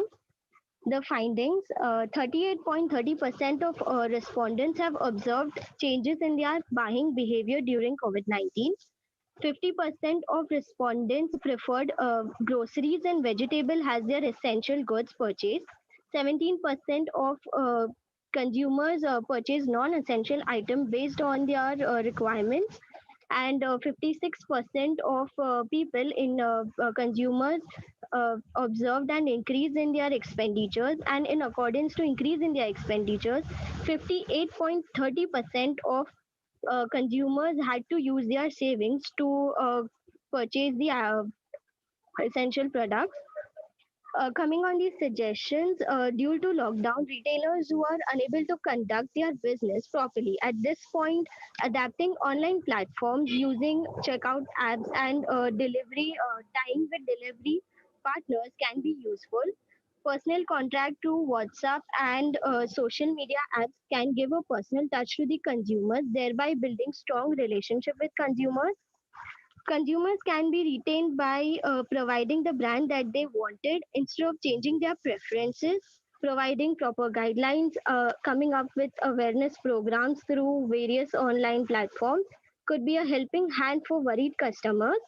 In a nutshell, building a strong consumer service can lead to customer satisfaction and thereby customer retention. These are the references. I hereby conclude my presentation. Thank you so much. Thank you so much. Number 49, Jigna Kapadi. Yeah. Please unmute. Jigna Kapadi ji. Yes. Yes. Yeah, please. Sir. Good evening, Please. sir. Good evening.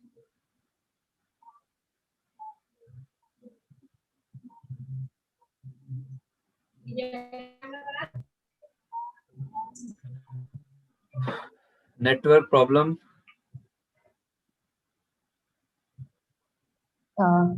Good evening, one and all present here. Myself, Jigna Kapdi from Maniben, Nanavati Women's College. My co-worker is Nida Kodke and Vaishnavi Arya. Our topic is a study on ready-to-cook food product companies and factors influence customer purchase decision and satisfaction. The objectives of the study: to study in detail about the ready-to-cook food product available in the market, to study the awareness level of customers about ready-to-cook food product, to identify the most prominent influencing customer behavior towards ready-to-cook food product. My research methodology is the exploratory and descriptive research has been used for the research design. The selection of the study is Mumbai Metro. The target population of the study are those who are living in the Mumbai city. My sample size is approximately 106 respondents. The sampling method is judgmental sampling technique. The source of data collection is primary data and secondary data. The structure questionnaire has been used for the Likert scale has been used for the scale development. The hypothesis of the study is the customer are not aware about the ready-to-cook food product. Customer are aware about the ready-to-cook food product. The customer does not value factors equally influence their buying behavior towards ready-to-cook food product. Customers value their buying behavior influencing their buying behavior towards ready-to-cook food product. These are some of the demographic factors graphs. Bar diagram shown. And this is the mean table. On the basis of the rank given to the factors, most prominent factors was explored. The finding of my study is through the research found that the perception towards the ready-to-cook food product, packaging design, simple to cook, price, variety of product, availability are positively related to the purchase intention. Major reason for the purchase is safe times and good taste. The maximum number of ready-to-cook food product are in the age group of 20 to 30 years, and the maximum number of users of ready-to-cook food product mostly prefer to buy the brand like Amul and Kids. According to the study, 98% respondents were aware about the ready-to-cook food product. This finding satisfied are the objective number 2 and the hypothesis. Suggestion for my study is many respondents avoid the consumption of this product because of the high calories. So the marketer should provide the healthy product. Marketer can also attract the potential consumer by reducing the cost of ready-to-cook food product and by providing the variety of items or traditional Indian food as ready-to-cook food product. By increasing the nutritional level of ready-to-cook food product, marketer can also increase their preference by working women. Conclusion for my study is the above are the objectives and hypotheses that are to be explained by the researcher in their research project. The researcher has been analyzes the data using the statistical tools and techniques, and the result of the analysis that the ready-to-cook food product has a great acceptance among the people. The interpretation, suggestion, and the conclusion drawn from the study will definitely create awareness among the people about the ready-to-cook food product as an option of improving their living style and health, and will provide useful suggestion to the companies to target customers. Thank you. Thank you so much.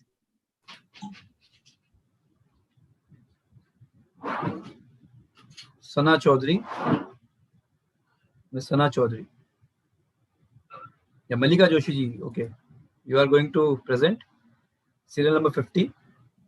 Ms. Malika Joshi. Yes, thank you. Hello, good evening, everyone. Yeah, My please topic for today. you show your video also.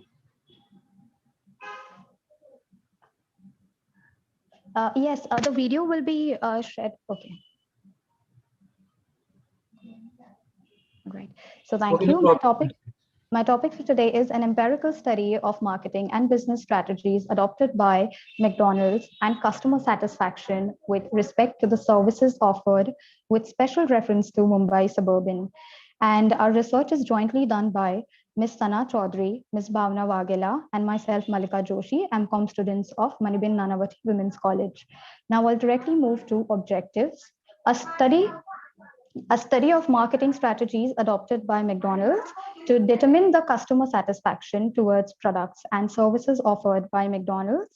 And our models are franchisee models, product consistency, act like a retailer and think like a brand, the vegetarian customers, place, and people. Our research methodology is descriptive research. All those customers who are visiting and taking services of McDonald's in Mumbai suburban, customer who regularly visit the McDonald's in Mumbai suburban, and 100 respondents. Our sampling method was convenience sampling method, and data of sources primary and secondary structured questionnaire.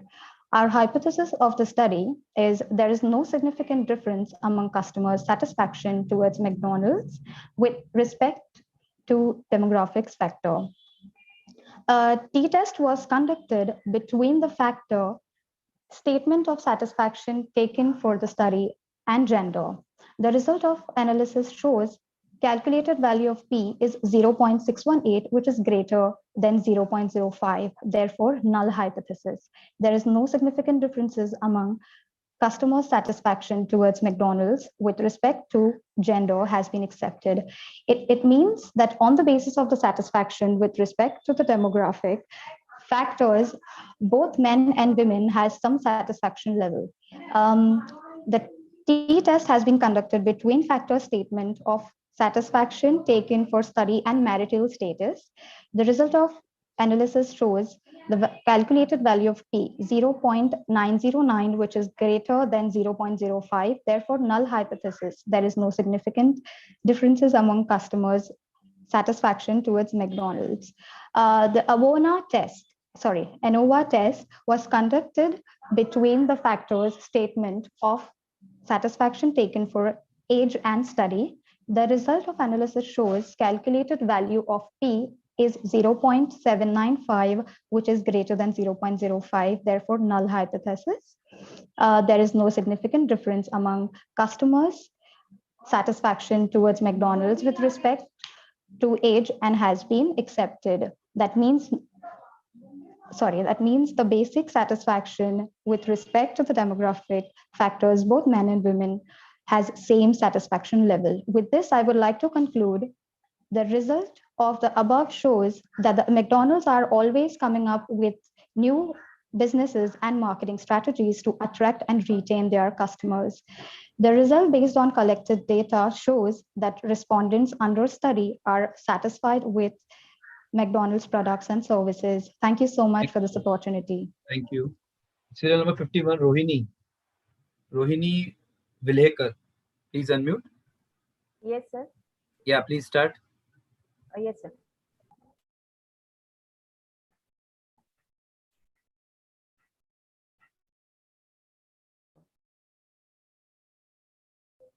One minute, sir. 1 minute is very crucial for you. Yes, sir.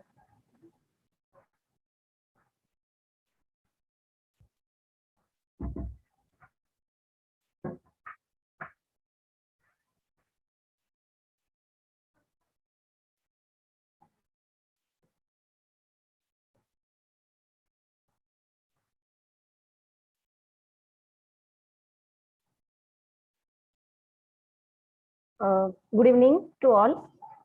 My name is Rohini Vilekar and PhD. Can you see my screen, sir? Yes, ma'am. Now you have 2 minutes only. Okay. Yes, sir. I'm going to present on the topic of INAM, Initiation to Make Transparent Agricultural Marketing System of India, and these are the points to be discussed. First of all, we will discuss about what is INAM. INAM is an electronic trading portal which existing networks between the APMCs and other market yards, and it was approved by the government of India on 1st July 2015 and it was launched on the 14th April 2016, and it completely funded by the central government and implemented by the Small Farmers Agribusiness Consortium, and it facilitates its services to the farmers, traders, and buyers, and it helps to better price discovery and provides a central online platform for agricultural commodity price discovery. Then these are the objectives of INAM. First one is to integrate the market across the country through a common online market platform and facilitate trade in agricultural commodities. And these are the major reforms in agricultural marketing in India, and those constraints faced by these APMC Acts, APMC Act 1966-67 and APMC Model Act 2003. These are the constraints like notified market area. Farmers were bound to sell in the designated APMCs. Because of these constraints of these two APMC Acts, there is need to initiation of the INAM, in Agricultural Marketing System of India. And as on 30 June 2019, total 585 INAM number of mandis integrated on the INAM platform, and highest number of mandis integrated in the state of Uttar Pradesh. And but as compared to the number of farmers registered, only 22 farmers benefited by this INAM platform. And in Telangana, in the state of Telangana, 47 mandis are integrated on INAM platform, and among the number of farmers registered, 85% of farmers benefited by this INAM platform. This is the flow chart of INAM in India, and benefits of INAM for farmers, traders, and mandis. Then is coming to the part, is INAM is beneficial. Then Reddy studied in Hyderabad on impact of ENAM on prices, arrivals, and volatility of prices. By observing these figures, that before ENAM and after ENAM, there is a figure shows that the average price and average arrivals increases after implementation of ENAM in this market. And this study, Shekhar and Bhatt in 2018 studied in Haryana and studied in these 9 markets, and among these 9 markets, 5 markets. Please conclude. Please conclude. Yes, sir.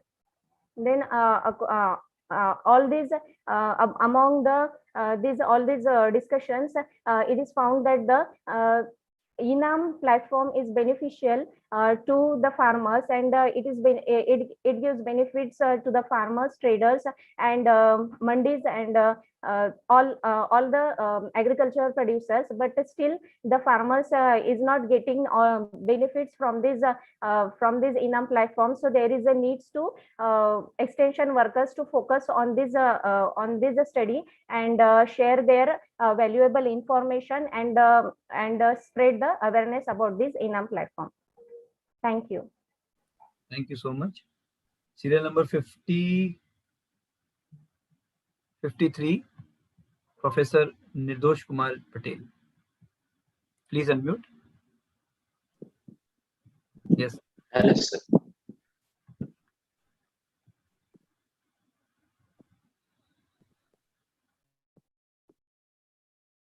Is my screen visible, sir? Yes. Please open your PPT. Yes. Now you can start.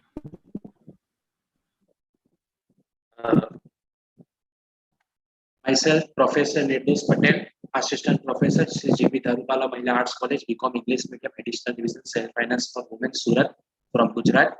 Today, the topic of my study is a comparative study on trend of profitability ratios of selected fertilizer companies in Gujarat.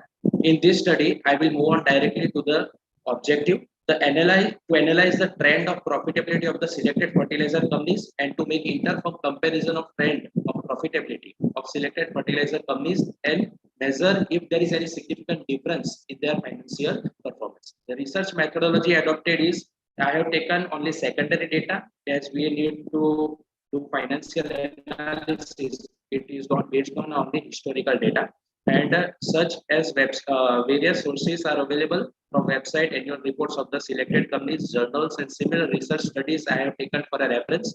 Trend analysis is conducted in order to study the trend of profitability of selected fertilizer companies and determine suitable conclusions. In trend analysis, I have taken four companies: Gujarat Narmada Valley Fertilizers and Chemicals Limited, Gujarat State Fertilizers and Chemicals Limited, Indian Farmers Fertilizers Cooperative Limited, and Krisik Bharti Cooperative Limited, and study period is of 10 years. The hypothesis that I have adopted is there is no significant difference in trend of profitability of selected fertilizer companies, and alternative hypothesis is there is a significant difference in trend of profitability of selected fertilizer companies. And these are the 8 ratios which I have found that gross profit ratio, net profit ratio, return on assets ratio, return on equity ratio, return on capital employed ratio, dividend per share, earnings per share, and dividend payout ratio. These are the 8 ratios on the basis of which I have found the trend of profitability of the selected fertilizer companies. And the conclusions that I have drawn from the analysis is the overall trend of profitability of GNFC is showing upward trend, except gross profit ratio and dividend payout ratio, which shows no trend. Second, the overall trend of profitability of GSFC is showing downward trend, except dividend payout ratio, which is showing upward trend. And the overall profitability of IFCO is showing no trend, except in return on assets ratio and return on capital employed ratio, which shows downward trend. And lastly, the overall trend of profitability of crypto is showing mixed trend. That means some of the ratios are showing upward trend and some of the ratios are showing downward trend. The conclusions which I have drawn from my study is, from the analysis, we conclude that overall there is a significant difference in trend of profitability ratios of selected fertilizer companies in Gujarat. But in certain ratios, namely gross profit ratio and dividend payout ratio, there is no trend except in GSFs. Overall, the performance of GSFC is better among all selected fertilizer companies because there is upward trend in almost all ratios except two ratios as mentioned earlier, and there is no downward trend in any of the parameter of the profitability ratio. So these are my findings and conclusions. Thank you. Thank you so much. Thank you. Now Priya Upadhyay, 55, serial number 55, Priya Upadhyay, research scholar. Yes, sir. Of Education, Mahatma Gandhi Kashi Vidyapeeth, Varanasi. Yes, Priya. sir. Yeah. Okay.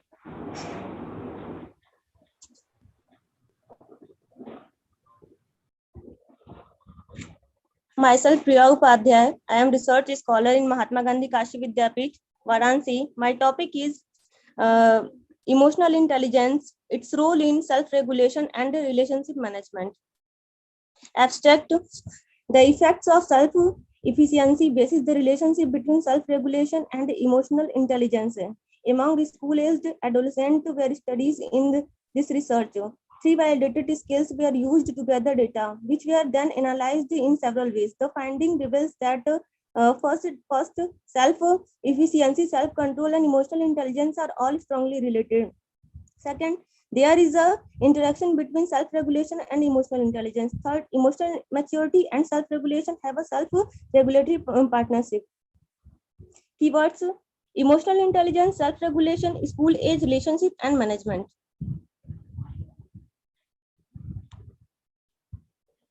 Introduction: what is emotional intelligence and how does it benefit you? There has been a lot of debates in recent years on whether emotional intelligence is good way to measure leadership performance. Emotional intelligence has been labeled in several forms: self-awareness, impulse management, persistence, confidence, self-motivation, empathy, relationship definiteness, trustworthiness, adaptability, and gift of collaboration are all personal traits and strengths that are likely to cover EI in total at any given moment.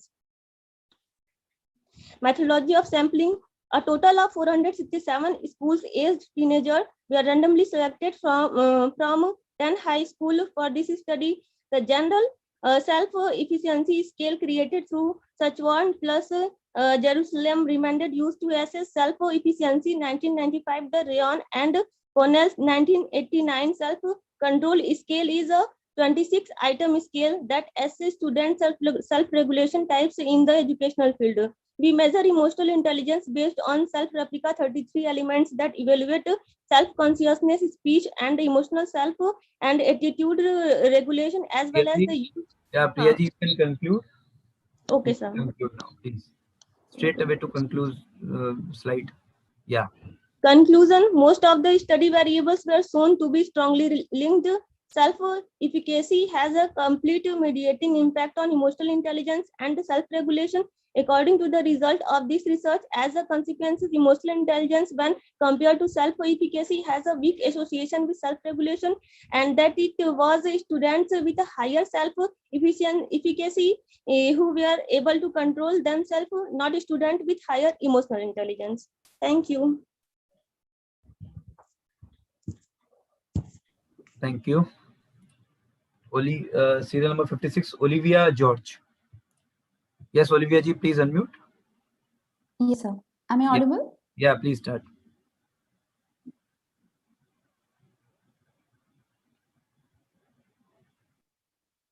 Okay. So is my screen visible? Yes, yes. Okay. So good evening to all the participants. I'm Olivia George, a research scholar under Dr. C.L. Melvin. He's an associate professor in NMC College, MS University in Tamil Nadu. So my topic today is to investigate the influential factors on green tourism. It was a qualitative study done among the Indian tourists. So now what is green tourism? So now what is green tourism? It is any form of tourism that relates to natural environment and cultural heritage, or that undertakes any good environmental practice. So now nowadays we are hearing it in synonymous with sustainable tourism also. So now why do we need green practices in tourism? Because tourism, we all know, it generates huge employment and income to nation. It is an inevitable sector in the world, but often this becomes the largest contributor to the greenhouse gases. it contributes nearly 8% of the world's carbon emissions. But this can also be eliminated to some extent by the green marketing initiatives that can be employed by the respective state authorities. My research questions were whether the tourists prefer a green destination over non-green destination, and what are the factors that motivates or demotivates them while choosing a green destination. The objectives I formed were to explore the factors influencing the tourists to visit a green destination and to investigate the barriers faced by them while visiting a green destination. The methodology I followed was actually a grounded theory. I first purposefully sampled a target group who were the tourists who had already visited a green destination. I have asked a question at the beginning whether they have visited a green destination or not, and those who said no, they were excluded from the study. And then telephonic interviews and phone numbers were collected from them, and then telephonic interviews were done with semi-structured, in-depth interview questions with the help of a research guide with probing questions in it. And then I applied grounded theory with Straussian approach, which includes 3 coding systems, namely the open coding, axial coding, and selective coding. And then I went for theoretical sampling, which allows me to collect samples or collect data till my data saturates so that I can construct a theory on it. My analysis and my recursive process of data collection, coding, Ma'am, you can conclude. You can conclude now. Yeah, okay. Yeah. So my findings, I have found 27 open codes, 8 axial codes, and 5 selective codes. So my proposed model is this one. So these are the factors that contribute to green tourism, the willingness of tourists to participate in green tourism, the green destination attributes, which can be either natural or man-made, the health consciousness of the tourist, the social influence, which includes the family and friends, the curiosity, whether it is feasible or not, the responsible behavior towards the environment of the tourist. And while these are the factors that create intention in them, but while implementing it, that is, while they think to visit a green destination, these are the factors that prevent them from doing so, because the promotion is improper, the green practices may be unmanaged, the awareness is limited, and there may be fear of greenwashing, and the price they think is high. So now this implicates that. And while I was doing my study, I got interesting findings. Thank you, ma'am. Thank you. Thank you. Thank you. Yeah. Serial number 57, Nikita Gohar. Yes, Nikita ji, please unmute. Yes, Nikita ji, please start. A very good evening to all of you. Am I audible? Yes, yes. Am I audible, sir? Yes. So a very good evening to all of you. My name is Nikita Gauhar, and I'm assistant professor at Galgottias University, Uttar Pradesh. So the topic of my presentation is the degree of decentralization in cryptocurrency. So basically, cryptocurrency is considered a decentralized currency, which means it is not the currency of a particular country, and no single authority can influence its supply or its value. The tender or supply of a decentralized currency are not controlled or influenced by a single entity. But in the power outage, which was held in China on 18th of April 2021, we saw a major decrease in the price of Bitcoin, which is a decentralized currency. So basically in this presentation, I am talking about a cryptocurrency in general and Bitcoin in particular. So Bitcoin, which is considered a decentralized currency, was influenced by the power outcut in the China on 18th of April. And the value of Bitcoin went down from $64,000 to $54,000, and its market capitalization reduced by around $300 billion in just a couple of hours. So it shows that Bitcoin is not means we cannot consider Bitcoin as a decentralized currency, because 80% of the Bitcoin mining is being done in China alone. Also, the recent tweets which were there by Tesla CEO, Mr. Elon Musk, has influenced the price of Bitcoin to a maximum extent. So basically, what I concluded is that we cannot characterize cryptocurrency as a decentralized currency, but we can characterize it like a highly decentralized currency or a decentralized currency with a lower extent. So if as Bitcoin is a very popular currency, also it also many institution investors are keeping their eye on it. It has lost its degree of complete decentralization. So thanks a lot. Thank you. Thank you. Serial number 58, Vigneshwaran D. Yeah, Vigneshwaran ji, please unmute. Yeah, please. Sir, good evening, sir. Good evening. Good evening. Hello, sir. Good evening, sir. Yes, yes. Please start. Yes, sir. Yes, sir. My topic is predators for work family conflicts among employees. Sir, start my PPT, sir. Yeah, you can. This paper, work family conflict among employees, the personal insurance sectors, the learning is about one, the individual level one.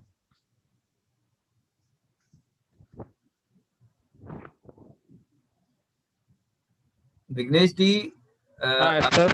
are you going to present your PPT, or you can send your PPT on our mail ID? We will consider it. Okay. Sir. Okay, sir. Okay, sir. Thank you. Thank you. Okay. Next presenter, serial number 59, Monica Abrol ji. Yes, Monica ji, please unmute. Yes, ma'am. Ma'am, your voice is not coming. You are not audible. Monica ji, are you there?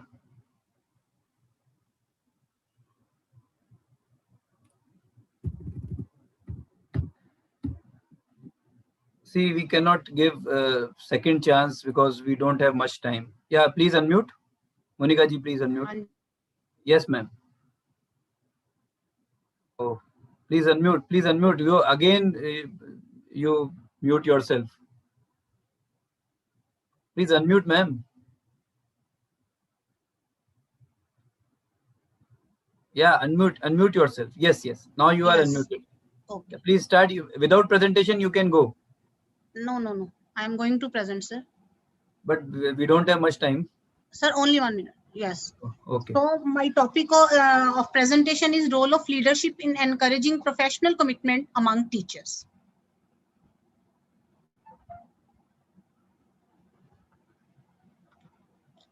So first of all, abstract leadership is essential for sustaining teachers' commitment for any organization. The role of teachers as leader is effective for representing them as better skillful teachers. My paper aims to describe the role of leadership in facilitating commitment among teachers. For this, I have discussed different strategies, approaches for effective implementation to encourage the professional commitment, which help them in maintaining different skills and abilities towards the organization.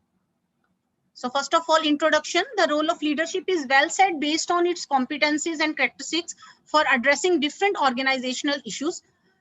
In favor of this, different scholars have given different theories and styles to affirm that it is a social phenomenon which comes from a relationship with groups. Even good leaders set optimistic goals and achievements objective for the function of an institution toward those goals through effective strategies.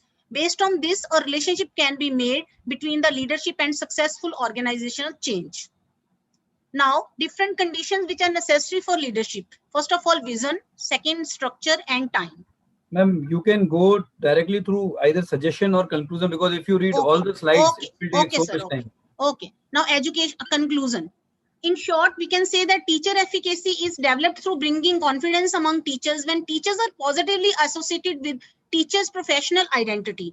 All the processes enable the teacher to innovate successfully in the classroom, and if the opportunities are given to the teachers, they can lead them to success as instructional leaders. In brief, teacher leadership is the keynote to the present day teaching effectiveness and a healthy future for the teaching profession. Now, educational implications. Okay, thanks, sir. Thank you. Thank you. Thank you, ma'am. Yes, Dr. Kavita Yadav, serial number 61.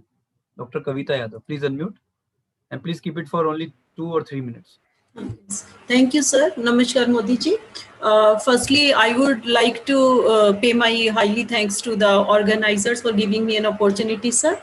Or secondly, I would like to begin with the day, that 5th of June. This is amalgamated with the World's Environment Day. This we are happy about this, happily celebrating this World Environment Day. Why we are happy? Because please note it, and also go into your record, put into your record that we are completely going paperless. In our college also, in this your organization Inspira and research wise, we are completely going paperless, and this is a great contribution from the teaching faculty and education sector, what I think.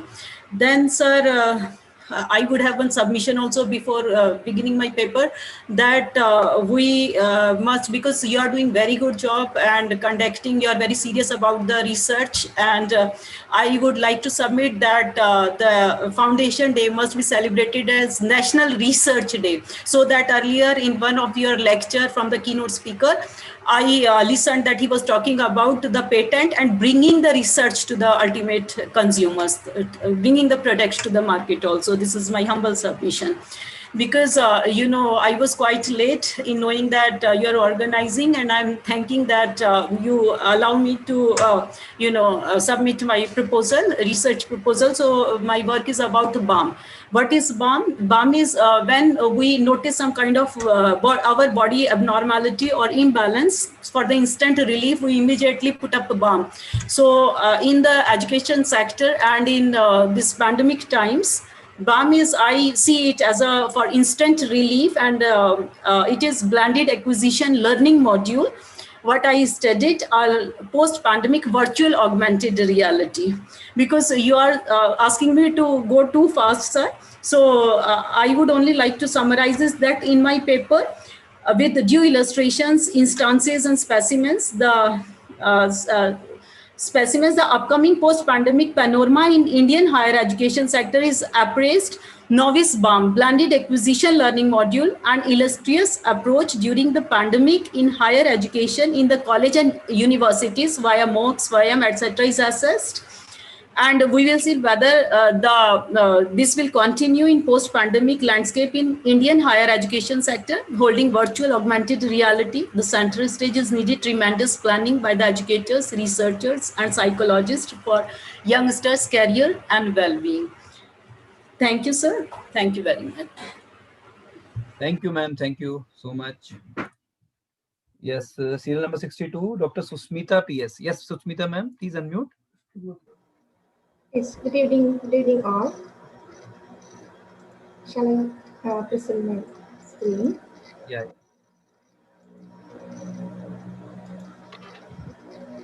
Is it visible, sir? Yes, ma'am, it's visible. You can start. Okay. Myself, Dr. Susmita. I'm going to present my paper. The title is Impact of COVID-19 on Education of Children with Special Needs. The impact of pandemic COVID-19 is observed in every segment around the world, and it has brought exceptional challenges all around the world, one of which is its impact on school-going children and their normal education. And the education sector, we can see it has been fighting to survive this crisis with a different approach and digitizing the challenges to wash away the threat of the pandemic. But however, this major segment of the population which has been excluded in this regard is children with special needs. All over the world, people are worried and schools are shut down in this period, which has a giant impact on the education of not only of regular children, but also on the education of children with special needs. We know that these children with special needs have different learning rate, memory, and retention than regular children. They are accustomed to order schedules and learning environments. These sudden unwarranted alterations to the learning process during this lockdown have increased the burden on the child as well as their parents. So the objective of my paper is to analyze the major challenges in online learning. regarding the challenges with children with special needs, challenges faced by the teachers of them, and the challenges faced by their parents in facilitating education at home. And also, I'm going to give some steps to overcome the barriers of this education. We know that. Let us analyze the challenges faced by the students. The biggest challenge facing the students in general is the sudden transition in online learning. The calamity appears to rely greatly on technology for meeting educational needs. These tools are not accessible to most of the learners with disabilities, especially to those with complex needs. And the teachers, we know that many of the teachers lack ICT skills and knowledge. They are unprepared to teach online and cannot ensure student engagement specifically for students with disabilities. And also they lack the necessary resources to successfully implement the online learning. And we can see this parents also suffer a lot at home.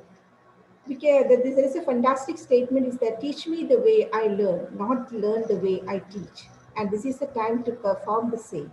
COVID-19 has given the opportunity to all the parents of children with special needs to become a great mentor to their children and assist them in their learning through numerous mediums such as digital or through worksheets. So, we can see that the parents, they found many difficulties. They have difficulty to manage the transition from being a parent to being a parent and a teacher. Some parents seem to lack understanding of their additional role as a teacher, their responsibilities and the level of engagement required from them. And adding the role of the teacher to parenting may also influence family dynamics, leading to frustration for parents and children. So what can we do? We can overcome these barriers by reviewing the accommodations, modifying the curriculum and instructions, utilizing universal design for learning, implementing project-based learning, and ensuring IEP, supporting teachers and caregivers. And let me conclude this. It is important to keep in mind that every child is different and they handle their disabilities differently. What is good for one child may be just for the opposite for another. Therefore, one must always focus on what is best for the child. But COVID-19 could be an opening to enable this inclusion for all children by building common basis in education through technology-based learning. Thank you, sir. Thank you so much, ma'am. Serial number 63, Dr. Rekha Klotkar. Yes, Dr. Rekha ji, please unmute. Yes, sir. Yes, ma'am, please start. Thank you. Yeah. Good evening to all. I, Rekha Kakla from Nanavati Women's College, would like to present on work from home is the ultimate solution for the industries. My paper is based on primary and secondary data. Primary data collected from those who are doing work in the corporate. I tried to find out satisfaction level of employee, future of work from home, and impact of productivity of work from home.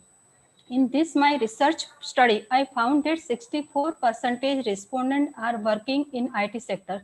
So IT sector is a more flexible for the online work. So here the satisfaction ratio of the work from home is a 76%. Most of the respondents are able to communicate with their co-workers and lead to during the work from home. 60% of respondents are agree that they are able to maintain their productivity during the work from home. 48% believe that to maintain the productivity, physical presence is the required. Work from home is the more convenient for the IT sector rather than production and other sector. So here then 76% respondent don't find any future of the work from home. In conclusion, I can say there is a work from home is not a ultimate solution from the industry. Thank you. Thanks a lot. Thank you so much, ma'am. Serial number 69, Kanika Arora.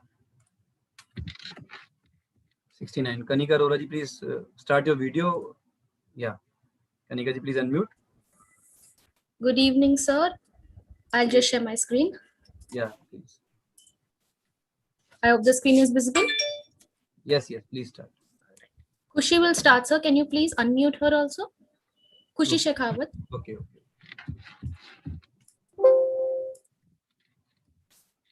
Yes, Kushi, please unmute. Thank you so much, sir.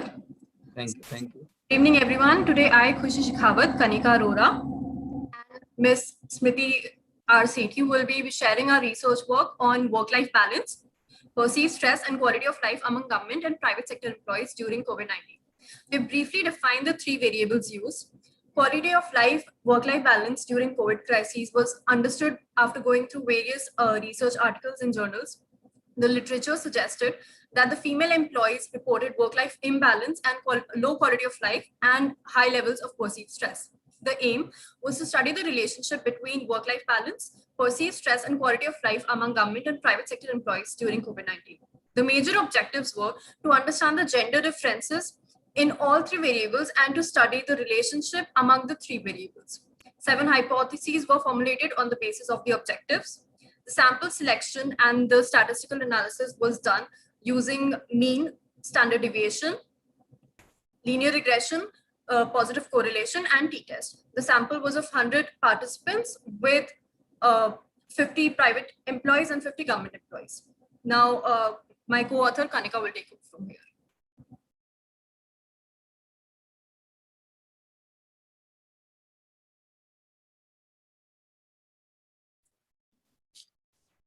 All right, I'll be talking about the inferences. 39% of the employees reported of good quality of life. 60% of the employees reported of high perceived stress. I would like to conclude by saying that the aim of the research was to study the perceived stress, relationship between perceived stress, work-life balance, and quality of life of government and private sector employees during COVID-19. After collecting data from 100 participants, it was found that significant differences existed among the three variables. Positive correlation was found between work-life balance and quality of life, and negative correlation was found between work-life balance and perceived stress. These were the recommendations given. These were some of the limitations of our research. Our study can be used in organizations to have a better understanding of employees' quality of life, work-life balance, and perceived stress. If anyone would like to have more information, here is a list of useful resources and websites that we are sharing. Lastly, I would like to thank Dr. Ravi Modi for giving us this opportunity, our mentor, Ms. Smriti R. Sethi, and to the wonderful audience for paying heed to whatever we have said. Thank you so much. Have a nice day. Stay safe. Thank you so much for wonderful presentation. Thank you. Yeah, Ujjwal Seth. Yes, Ujjwal ji. 70, serial number 70, Ujjwal ji. Yes, sir. Am I audible, sir? Yeah, please start. Okay, sir. I'm starting. Sir, is my screen visible? Yes, sir. Okay, sir. Sir, due to bandwidth problem, I have to stop video. Okay. Yeah, no problem. Sir. Good evening, everybody. I am Ujjwal Seth. I'm going to present the paper labor usage efficiency in the unorganized manufacturing sector of West Bengal. So unorganized manufacturing sector is one of the major employment generating sector. Firms in this sector are very small in size and use less amount of capital to run. However, this sector contributes a major share on employment and output in an economy. It is therefore imperative to know how efficiently the laborers are used in this sector. There are lots of studies in the measuring labor productivity, but benchmarking of labor productivity is a major issue. Here, efficiency of labor is measured by using subvector data and envelopment analysis developed by Ray 2005. The present study is based on the unorganized manufacturing sector in West Bengal. In India, West Bengal occupies a distinct position in the sphere of unorganized manufacturing sector. West Bengal comes first in the number of the unorganized manufacturing enterprises. This state uses highest number of labor in comparison to other states in India. In terms of output produced, West Bengal occupies the third position. So objective of the study. So I have used MSS 73rd round data covering unorganized manufacturing sector in West Bengal that was used in this study. We want to see how efficiently the laborers are used in the unorganized manufacturing sector in West Bengal. And we want also to find out if there is any industry-wise differences in the efficiency. So sources of the data, as mentioned before, 73rd round analysis data, any level data is used. For the present study, we have taken the unorganized manufacturing sector of West Bengal. As for selection of the classification of enterprises, all enterprises are classified into two broad categories: own account enterprise (OAE) and establishment. According to NSSO report, an enterprise which is run without any hired worker employed on a fairly regular basis, it is termed as the own account enterprise. By fairly regular basis, it is meant that the employment is for a major part of the period of the operations of the enterprise during a reference period. On the other hand, enterprise which is employing at least one hired worker on a fairly regular basis in terms of is termed as establishment.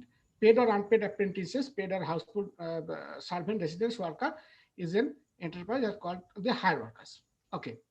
So I am skipping this portion, framework of analysis.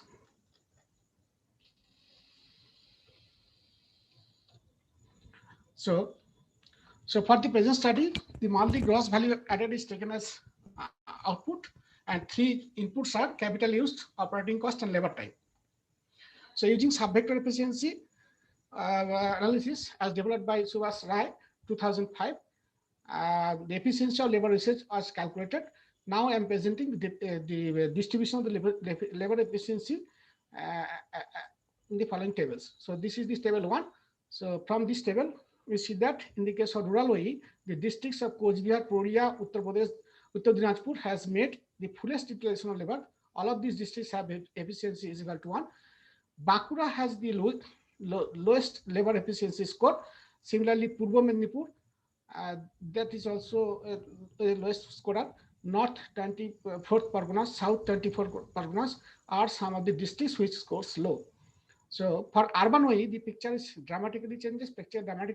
Here we find that most of the efficient districts are Ujwalji, you can conclude, Ujwalji. Yes, sir. I'm concluding. So what can be done? So here, upgradation of technology, some of the suggestions on upgradation of technology, skill training for the entrepreneurs and the employees for the sector, easy provision of bank loan for upgradation of machinery and technical know-how. So these sectors must not be treated as the employment generating sector rather than efficiency improving sector and productivity enhancement sector. A change in mindset is necessary. Instead of arguing the small is beautiful, we must understand that the smallness is no antithesis of competitiveness and efficiency. The relevant policy changes are required to improve the situation. Thank you. Thank you, Ujwalji. Thank you so much.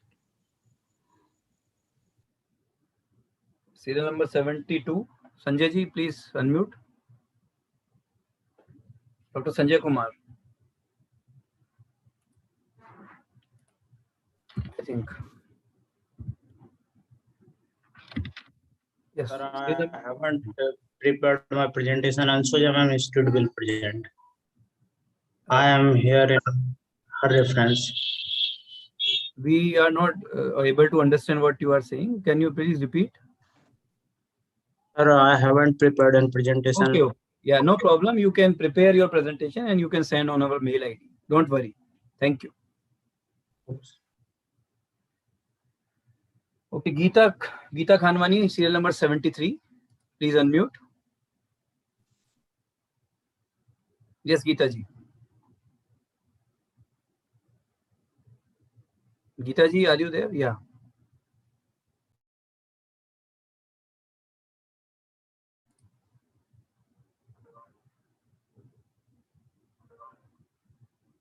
Geeta ji, we are not able to listen you.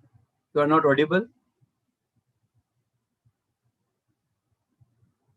You can show your slides to the chairpersons and co-chairperson. We will see your slides and accordingly we will judge.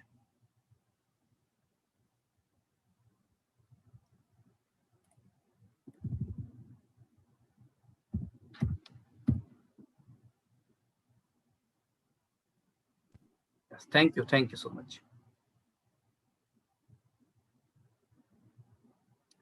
Serial number 74, Lavina Khilnani, Assistant Professor, Taxila Business School, Jaipur. Yes, Lavina ji, please unmute. Yeah, yes, good evening, sir. Yeah. I'll just share my screen. Okay.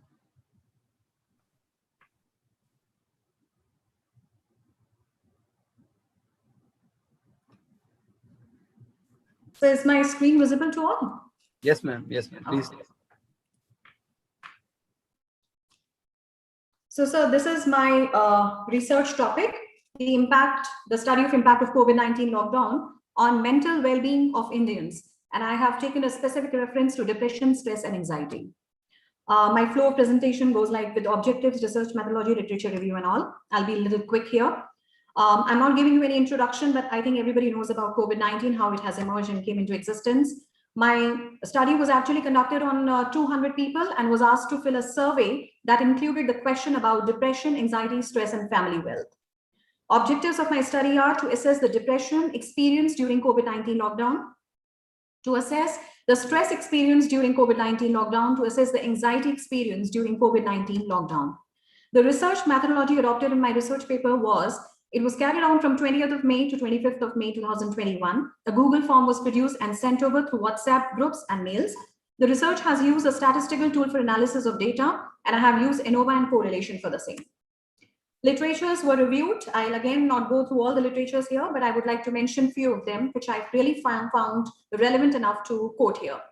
During pandemic, people are afraid of becoming infected with a virus or disease, which causes anxiety, tension, and despair. That was given by Paul et al. In 2008. It is hypothesized that persons who are exposed to pandemic without immunization will experience anxiety, tension, and depression. And according to the World Health Organization, 2020, they have developed public interest guidelines on principles to handle all kinds of psychological concerns. These are again some of the literatures. I'll directly come to my findings here. When it came to gender differences in stress, anxiety, and depression, both men and women found to be equally affected. Stress and depression were reported to be moderate, but anxiety was found to be severe in both men and women. And this could be because of the present lockdown and fear of becoming infected with COVID-19. It is so prevalent, and definitely it has created a lot of discomfort. Those who did not have and were able to or were unable to obtain the sufficient provisions of their daily necessities here were obviously the most impacted people in the lockdown. Even while stress and sadness were mild, there were substantial anxiety concerns that could be related to current scenario. What's interesting is that individuals who have been unsure about resources and those who had plenty of resources, they seem to be less affected by it. Students, researchers, teachers, and health professionals, they all indicated the modest level of stress, whereas the mental health experts and workers in the various corporate professions were expressed to be in the typical stress range. I would like to mention about this point in my next slide. What should be noticed, however, here is that mental health professionals and the business personnel, they appear to be unaffected by the pandemic condition. I'm not saying totally, but yes, the effect was a little lesser as compared to the other groups here. The most likely concern is because the mental health professionals are robust in the face of adversity, while the corporate personnel can conveniently work remotely from their computers. So they did not have any kind of security as far as their finances were concerned. Students, researchers, and health professionals, they expressed moderate level of anxiety, while the professors and company staff members indicated light stress. Furthermore, it is clear from the present research that depression wasn't the really only reported by the teachers or staff in the corporate sector. Maybe because security related to financial stability, as I mentioned earlier, of these professionals enables them to be mentally stable and fit in this adverse situation. There were, of course, a number of limitations of my study, and I really find that the sample size taken by me was a little less because I have taken 200 and I could not really touch all the different kind of domains and industries here. So I really found that maybe specific target group have been missed out. So that can be taken as, and of course, my study was conducted online. And in this situation, people are not able, those people who do not have an access to the technology or maybe do not understand technology well, I mean, these were the segment left out. So the conclusion of my study is the current research is definitely a pioneer in the investigations of anxiety, stress, and depression in the Indian population. I think Sir is already here and he has indicated there is a time limit here. Thank you so much here, Mr. Ravi Modi and the organizers of this wonderful event. Thank you so much. Thank you so much. Serial number 76, Shashank Dave. Yes, Shashank ji, please unmute. Yes, Shashank ji. Just a second, sir. I am sharing my screen.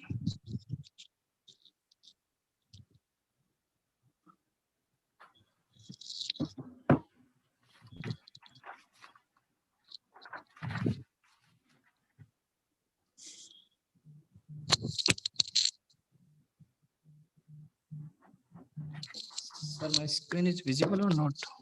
You can do oral presentation because you don't have much time. Sir, my screen is visible or not? No, it's not visible. You can do oral presentation. Okay, sir. Yeah, please start. Good evening to all of you. I am Shashank, and my topic for presentation is determinants of foreign direct investment in India. The present my study attempts to estimate the various determinants of FDI for India so that appropriate factors can be recognized and suitable policies can be formulated in order to achieve the desired results. There are some review of literature. There are so many studies, but just I skip objective of my study. There are two objectives. First one is that to examine the trend of foreign direct investment inflow into India over the period from 1991 to 2020. And second objective is to analyze the major determinants of FDI inflow in India, considering gross domestic product, wholesale price index, exchange rate, trade openness, infrastructure facilities, and foreign exchange reserve as variables, and identify those who are contributing significantly to FDI inflows into India. Double log regression model and method of ordinary least square has been applied to estimate various economic determinants. Here in this regression model, dependent variable is FDI, and the independent variable considered in this model are GDP, WPI, exchange rate, foreign exchange reserve, trade openness, and infrastructure facilities. Now I am talking about result and conclusion. The regression model in this study is found to be a very good fit to the data set on the basis of R square, that is 0.92, and adjusted R square value, that is 0.91. GDP has been found statistically positively significant at 5% level of significance. This study found that the impact of infrastructure facility is positively significant at 1% level of significance. Wholesale price index and exchange rate have been found insignificant with unexpected signs. Our study finds that the economic determinants such as GDP, infrastructure facility, and trade openness are factors influencing FDI inflow into India. Outcomes of my study are meaningful and helpful in the policy making for enhancing FDI inflow in order to promote economic development of India. Thank you, sir. Thank you so much. Yes, now the serial number 77, Mohiuddin Abdul Qadir. Yes, Abdul Qadir ji, please unmute. Yes, Abdul ji. Good evening, sir. Good evening, please start. A very good evening to all my colleagues. Myself, Mohiuddin Abdul Qadir. I am research scholar, Department of Commerce and Management Studies, Sri Venkateshwara University, Uttar Pradesh. Respected chairperson, guests, and participants, I thank you all for providing me a chance to present my work on social media in business communication and customer connectivity. Due to time constraint, I will be very conclusive in presenting my paper. My paper has 5 objectives. That is to develop brand awareness. The second is to increase communities and accurately target audiences. The third is to strengthen the engagement strategies to increase customer loyalty. Fourth is to monitor customer feedback. That is the business backbone. And finally, they convert social followers into qualified leads and new business houses. Social media is in business is an online communication that allows you to interact with your customers and share information in real time. This can help you to reach your customers better, create online networks, and sell and promote your products and services.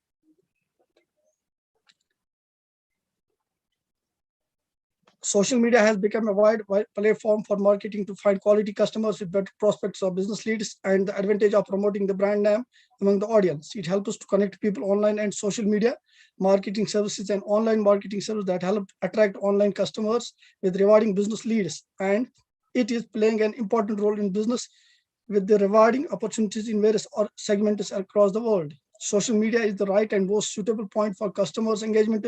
The members can easily interact. Abdul, you can skip these slides. Yeah, that's it. Please conclude. Now, I'm concluding with this social media can be helpful in your business as it attracts customers, get customer feedbacks, and build customer loyalty. It It can increase your market reach, including international markets. It is also useful in market research and reduce marketing costs. It can increase revenue by building customer networks and advertising. It is also helpful in developing your brand. You can exchange ideas to improve the way you do businesses, recruit skilled staff, and to keep an eye on your competitors. Thank you, sir. Thank you. Thank you. Thank you very much. Serial number 78, Father Baiju Thomas. Yes, Baiju ji, please. Because of time limit, I am not this oral presentation only, sir. Okay. My topic is a study on the efficacy of blended learning approaches for students with special education needs in the inclusive classroom setting. Introduction. Learning occurs a variety of contents, especially the blending learning approaches, education strategy for special needs children. And it uses many technologies in processing. And it also benefits the online and offline education. First one, distant education. Distant education is also a comprehensive term that encompasses a wide range of approaches, and it processes imparting information to learners who are distant from the educator by distance and time.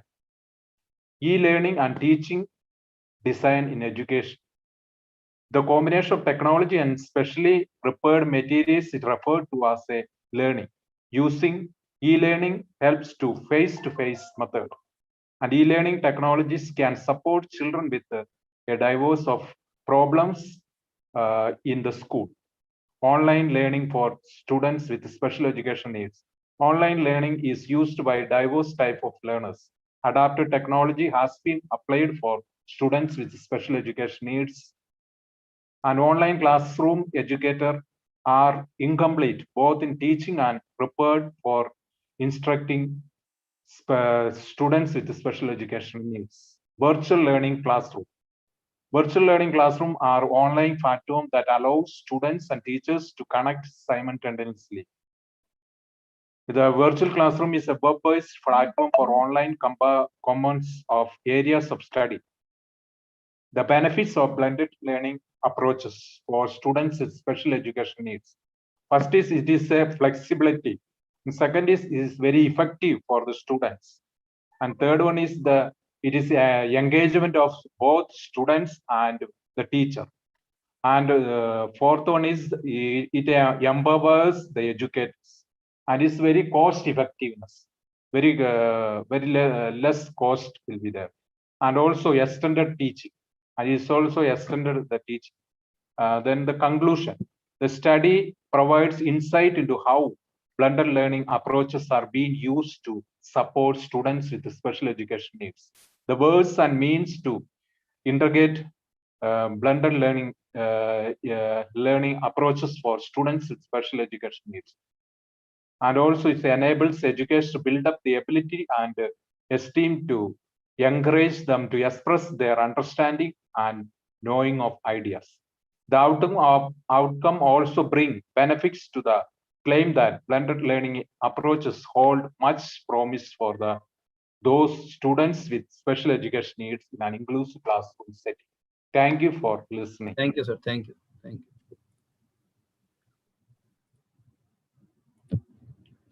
Aarti ji, 79. Aarti ji, research scholar, Rohtak, Haryana. Please unmute, Aarti ji. No. Actually, I am not able to open my video. So No problem. No problem. there You is can. a problem with the setting. Yeah, I'm starting with my presentation. Yeah.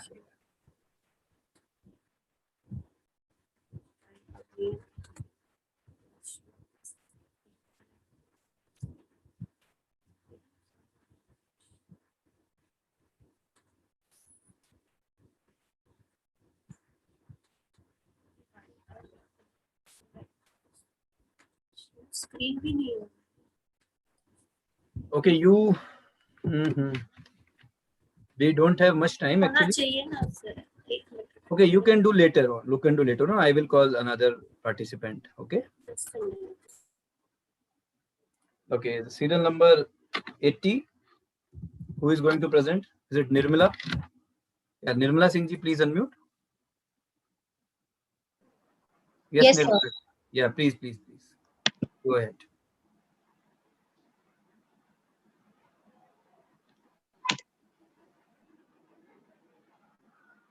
Is my screen visible, sir? Yes, please start.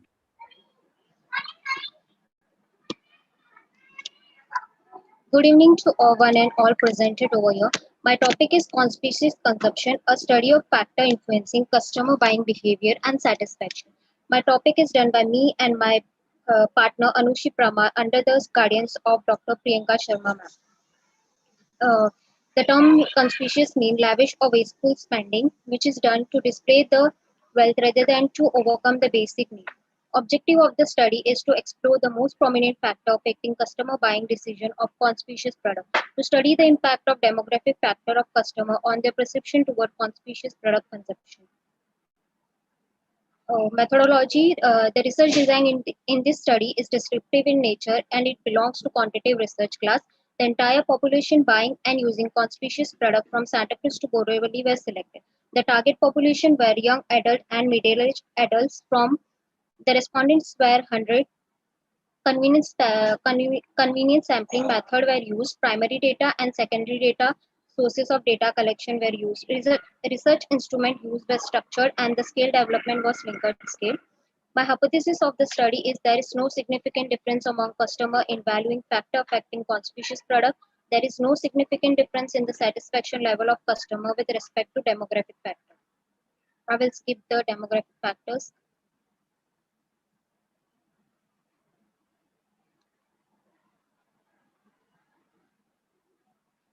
Reliability of the 30 statements related to factor were done, which shows the value of 0.93, which signifies the good reliability of the questionnaire.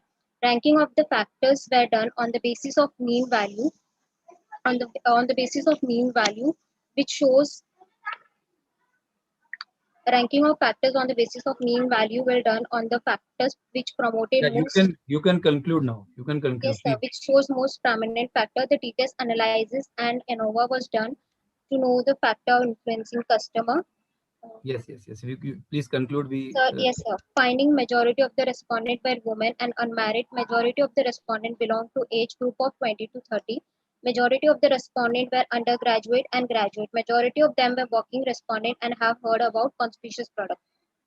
Conspicuous consumption is personal and public perception of person buying conspicuous product is largely based on the external self and public image of customer. Consumer buy various conspicuous consumption as per their requirement, as per their average monthly income. It can be concluded that customers who value morality find conspicuous product as a way of social communication and they seek conspicuous consumption as a morally advisable, whereas the factor is opposite in case of customer who doesn't value morality. Thank you very much, sir.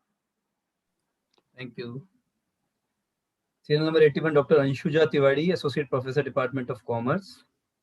Yes, Anshuja ma'am, please unmute. Thank you, sir. Very good evening to respected all. I'm Dr. Anshuja Tiwari from Department of Commerce, Barkatullah University, Bhopal. In this today's international conference, I'm going to present my paper on the topic. My topic is Dr. Ravikant, sir. My screen is visible to you? Hello? Yeah, it's visible, but your PPT is not visible. Oh, okay, sir. Just a moment, sir. It's not coming. Yeah, it's not coming. Okay. My topic of today is I have already shared it. But you can do oral presentation. Okay. No okay, sir. The topic of my paper is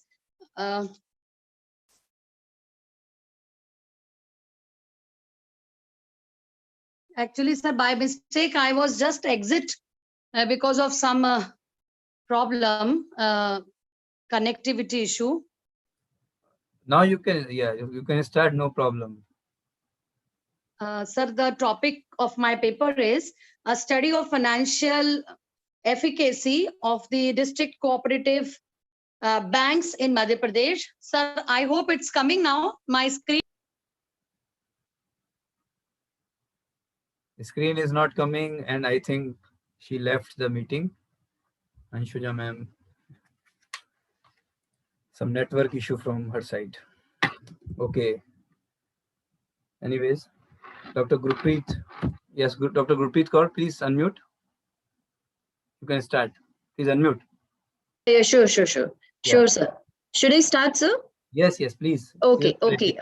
Thank you so much, sir. And good evening, everyone present here. This is Dr. Gurpreet Kaur, Assistant Professor, Bibinanki University College, Mithra from Punjab. Sir, I'll go with the oral presentation. The topic of my research is impact of remote working during COVID-19 pandemic on employees' work and life domains. So the threat of COVID-19 led to the nationwide lockdown in many countries around the world. And as a result, many people experience their homes becoming their place of work. So often with this very little warning and limited time for preparation. However, this unprecedented overnight shift of workforce to remote working came with a lot of challenges for the employees, which need to be analyzed to examine the impact that this situation has had on the workforce. So this particular study considered enforced working from home in response to COVID-19 pandemic and how it may differ from the working from home through choices. So in particular, we discussed how the lockdown may have affected the work-family arrangements. So coming to the methodology, the participants were selected and were interviewed on phone and thematic analysis was done. So a structured coding system was applied to all the transcripts to aid the thematic analysis. So the various challenges that were identified included that the employees in India were not accustomed to the new regime of remote working. So they lacked proper training in that sense. There were issues of finding a place and environment conducive to their work. Parents working from home were the worst affected because children were also, being homeschooled. The remote working lacked the in-person supervision. Employees lost their routine and the work non-work boundaries smushed, which made it even more difficult to manage both work and family. Employees working remotely expressed that they were being fatigued, stressed, and drained. The conflicts between work and family life became all the more tough, especially for the female employees. Non-cooperation from the spouses and other family members also often posed a bigger challenges due to the socio-cultural and family traditions. Now I'll start with the recommendations part quickly. The study poses important recommendation for the employees, employers, and the government. So the employers have been suggested through this study to not resort to changing the policies and practices without further exploration and examination of the relevant factors. An evidence-based approach to the policy making is suggested. The government should re-examine the possibility of remote working to become the new normal. Organizations should realize the need to respond to the current changes in the working place. So there's a need to change the gendered attitude as well, and work-life balance should be considered as a distinct issue to be addressed by employing a unique set of strategies and techniques to be followed. So this is all from my side. Thank you so much for this opportunity. Thank you so much, ma'am. Thank you so much, Dr. Gurpreet. Now, next. Thank you, sir. Yeah, thank you. Serial number 83, Miss Drashti Doshi. Yes. Please unmute. Yes.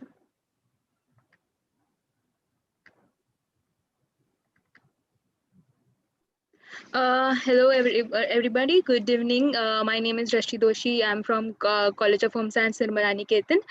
My topic is inequalities in global fashion industry. There are many inequalities in fashion industry like gender, race, wealth, culture, etc. The first one is homophily. Men are in top tiers of management. Only less than 25% of management seats are held by women. Second is racism. Black models are preferred more on runways but not accepted as designers. Wealth inequality. Normcore was coined to define high-end fashion, and the division between the rich and poor has increased. Culture misappropriation, that is cultural theft.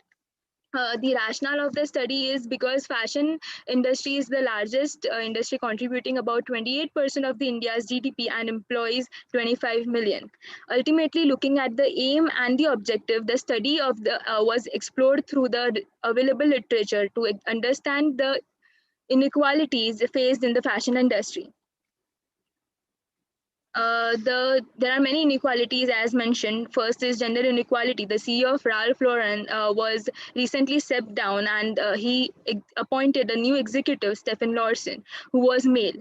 and was very much into the famous brands like Old Navy, H&M, and Gap. This is the tendency of unconscious mind to relate the same gender and hence less opportunities to women in the top tier management.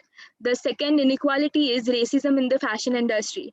So as Farai Simois has mentioned, that struggle for recognition for Black designers is more, and even the scene M. Horton stated that the COVID-19 reliefs were not granted to many Black designers. The third inequality is cultural misappropriation. That is, as seen in the picture, bindi and mang tika is used in the international fashion runways, and then hence leads to cultural misappropriation or cultural thefts. Wealth inequality. There is a tendency to blend in the society, and this thus leads us to buy more of high-end fashion brands clothes like Nike, Adidas, etc. And this leads to affecting the small upcoming businesses and losses to them. To conclude my paper, the efforts taken by the fashion industry to reduce inequality is very much prominent, like gender baseline assessment. This discloses the male and female workers in the industry in a particular company, and this leads to people being more as transparent as possible in the companies. The Council of Fashion Designers of America takes the initiative to let Blacks take more jobs and internships. The WIPO document, the World Intellectual Property Organization, the protection of traditional cultural expression, effectively prevents the misappropriation of the traditional cultural expressions. Due to the social media influencers promoting many small businesses and making a point where brands are not important has led to even the common consumer shifting to these small businesses. Thank you. Thank you so much, Drishti. Serial number 84, Miss Fatima Hagalwadi. Yes, Miss Fatima ji, please. You can start. Hello. Yes, sir. Can I start my presentation? Okay.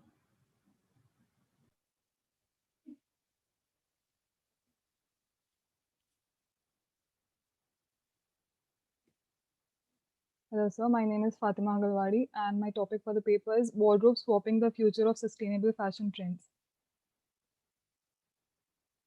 So as we know that the fashion industry has been rising in many ways, and some of these ways have been affecting negatively to our environment. But one of the few ways that we can help our environment reduce the wastage produced by the fashion textiles industry is wardrobe swapping.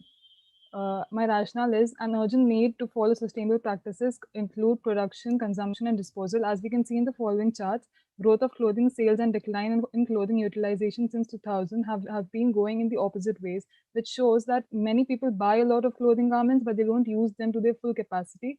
And in the other picture, we can see that the fast fashion has been growing at a very rapid state, and some of the most sold garments have been produced by Zara, H&M, and Gap. Production leading to the overuse of natural resources and cause pollution. 20% of growth in the Indian textile industry from the year 2018 to 2021. 90% pollution in the textile industry is caused by fiber production, yarn production, and furthermore. Manufacture of an average pair of jeans causes 75 lbs of carbon emissions. One new t-shirt uses not a lot more than 25,000 liters of water. In consumption, higher disposable incomes has led to a very high consumption rate and capacity. 208 mlbs of waste was generated by single-use outfits in 2019. Conscious consumption reduces carbon dioxide impact by 79%. Buying one garment saves 5.7 BLBS of carbon dioxide, which is equals to 66 million trees planted and 225 B gallons of water is equals to 1.25 B showers. Disposal includes landfill space, which is really expensive and hard to find, but still these heaps have been in a lot of areas and we've been noticing them for a very, very long time. An average consumer throws around 30 kilograms of clothing per year, which is one of the biggest impacts, which causes the heaps grow a lot more every year. If thrown into the landfills, it creates 5.76 kilograms of carbon dioxide. 64% of garments produced end up in a landfill.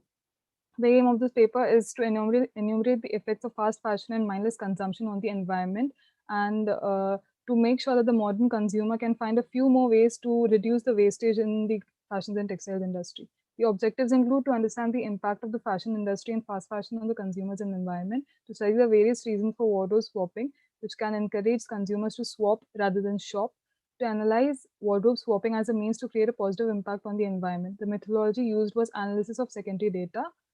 Textiles and fashion industry includes a lot of wastage. More than 2/3 of the textile and fashion industry goods go to the landfill and can't be reduced.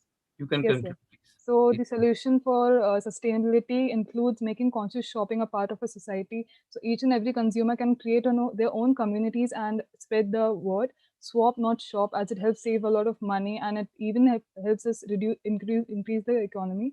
Buy less and buy natural products. Follow care and maintenance instructions so that whatever products we have, we use them properly and take care of them and give them higher value.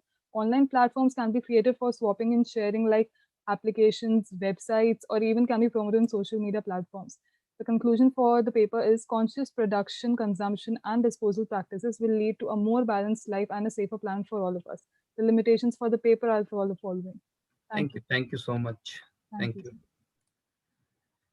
Okay, Miss Dr. Anshuja Tiwari, you can try again. One more chance. Anshuja ji, please unmute. Unmute kariye. Thank you so much. Thank you, sir. I'm Dr. Anshuja Tiwari. With due respect to all of you, I'm going to present my paper today. The topic of my paper is a study of financial efficacy of district central cooperative banks in Madhya Pradesh.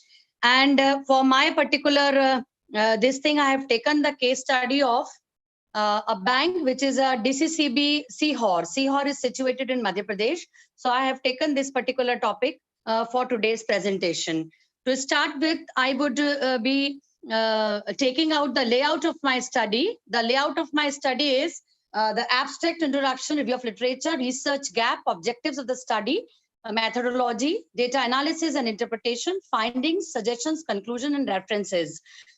I hope I'm not, I am now visible to everyone. Hello, Dr. Ravi Modi sir.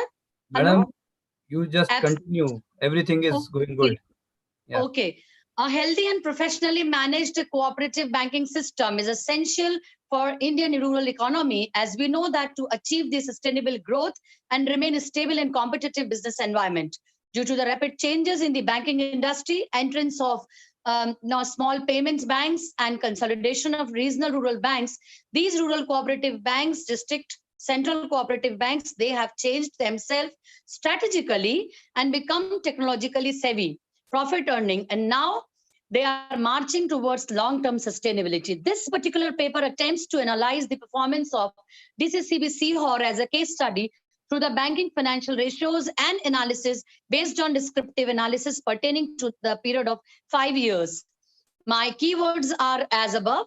To introduce, I would just say that the cooperative banking system has emerged as a social and healthy banking institution providing need-based quality banking services, essentially for middle and especially for lower middle class people for a country like India, which has more than 70% rural population. At the same time, weakening of cooperative banks have been relatively high in recent years, particularly about the rural cooperative banks. Rising of NPAs due to the bad monsoon, due to moral hazards, due to the risk and all credit deficits. There have been the losses and weakening of the cooperative banks.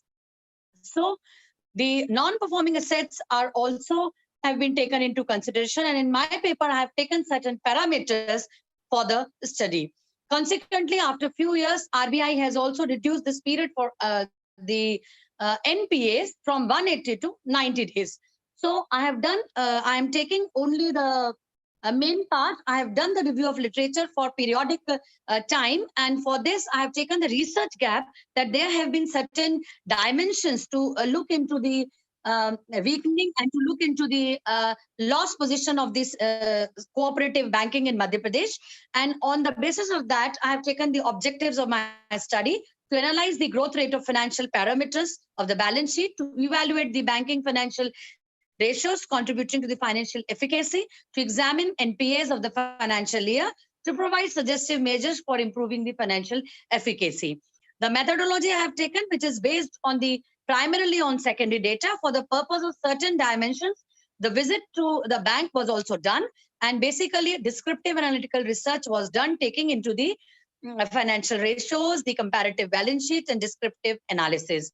Certain parameters have been taken into consideration as the share capital, reserves, deposits, loans, NPAs, and other parameters. To the profile of the bank, I would say that the District Central Cooperative Bank, Sihor, was registered in the year 1982 as a cooperative society under MP Cooperative Society Act 1965. It has 27 branches affiliated to 99 PACs. The major customers were 99 PACs also, and they are basically doing the financing to PACs, primarily agriculture credit societies on lending. And then these societies are lending to the major sources and funds to the customers and borrowings from NABARD to Apex Bank. Coming to the results and analysis, I have taken these on the basis of liabilities and assets. We can see that the position of share capital, reserves, deposits, and borrowings. These are the trends of last 5 years of the bank, and the liabilities position and the assets positions I have taken. Again, in the second table of results and analysis, I have taken the profit and loss account, and it is seen that during the period, interest paid on deposit, interest paid on borrowings, all expenditures, including the depreciation and provision and operating profit. To see this, you can see that the interest paid on deposit has been decreased. Then similarly on borrowings also, there is a very little increase, but the operating profit has been decreased. Almost 50% decrease in the profit. Similarly, if we see the income interest received on liabilities and asset, then interest received, all conditions we see that there are certain increase in parameters. Okay, this is okay, sir. This is the analysis description. The descriptive analysis I have taken on the financial ratios, in which I have taken net working fund, weighted return fund, weighted cost, and similarly, the graphical presentation also showing the position of the bank relating to profitability ratio, my findings relating to profitability ratio, my findings relative to productivity and performance ratio, per employee deposit outstanding, per branch deposit outstanding, per employee loan outstanding, per branch loan outstanding, and employee deposit outstanding. So all these dimensions I have covered, and the findings and the major area of concern, I would say that the average interest on borrowing has increased. Similarly, the higher side of there. So I would just conclude with due permission Actually, we don't to the chair that the bank has shown a robust position, and it has got a very good and robust position, and the central cooperative banking is playing a great role, and especially in the post-COVID era, in this during the pandemic, our sustainability in the global market will be there with the sustainable banking system. So cooperative banking is a backbone of Indian banking structure, and I'm sure that with all these parameters, with all this designed and redesigned sustainable banking structure in our country. Thank you so much. Okay, the Gyanasekaran ji, please unmute.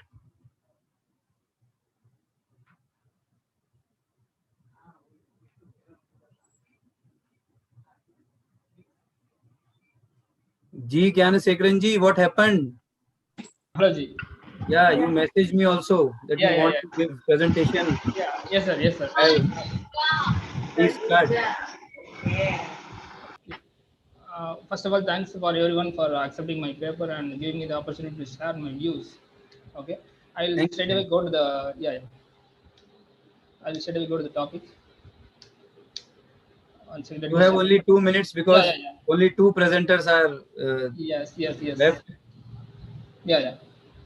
So my topic is about the relationship between the burnout and boredom on the employee engagement of the ITES employees. Okay, so let me straight away go to the topic. Okay, burnout is like excessive work pressure. Okay, people experiencing in their work. Okay, by having a heavy stress on the work. Okay, and then boredom is like doing the same work repeatedly again and again. Like the teacher is taking the same subject for every year, and they get bored in teaching like that. Okay, and this is about the ITES profession. For example, invoice processing and doing the same invoice processing for all the day like that. Okay, and how both these factors, Okay, boredom is like a very easy kind of a work, and then burnout is like a heavy work pressure kind of a thing. Okay, so how these both, okay, impacting the employee engagement, right? So the burnout is a negative factor and the boredom is also a negative factor, but the employee engagement is a positive factor. Okay, so how these two are impacting the employee engagement is the topic. Okay, so this is, I'll straight away go to the objective is to measure these factors in the employees. Okay, we use the various scales like boredom proneness scale and the burnout inventory, and then other surveys for the employee engagement. Okay, and the finding is like both these factors negatively impact the employee engagement. That is, more the burnout and more the boredom, okay, the employee engagement will be very low. Okay, this makes the employees think like why I am working in this company, and it leads to the turnover intention and employees turnover. That's it. And these are the interpretation. Okay, these are the correlation analysis. Okay, which shows there is a negative correlation between burnout and employee engagement as well as boredom and the employee engagement. Kanji, thank you so much. Yeah, yes sir, thank you. Deepak Verma ji. Deepak ji, yes. Unmute, please. Only 2 minutes. Yes. Just a minute, sir. Yes, Deepak ji. Yes, good evening to everyone present here. This is Deepak Verma, Assistant Professor, ABSc, Dr. Bhimrao Ambedkar Government College, Limbaheda. Now, today is my topic for presentation, Human Resource Accounting, a basic introductions.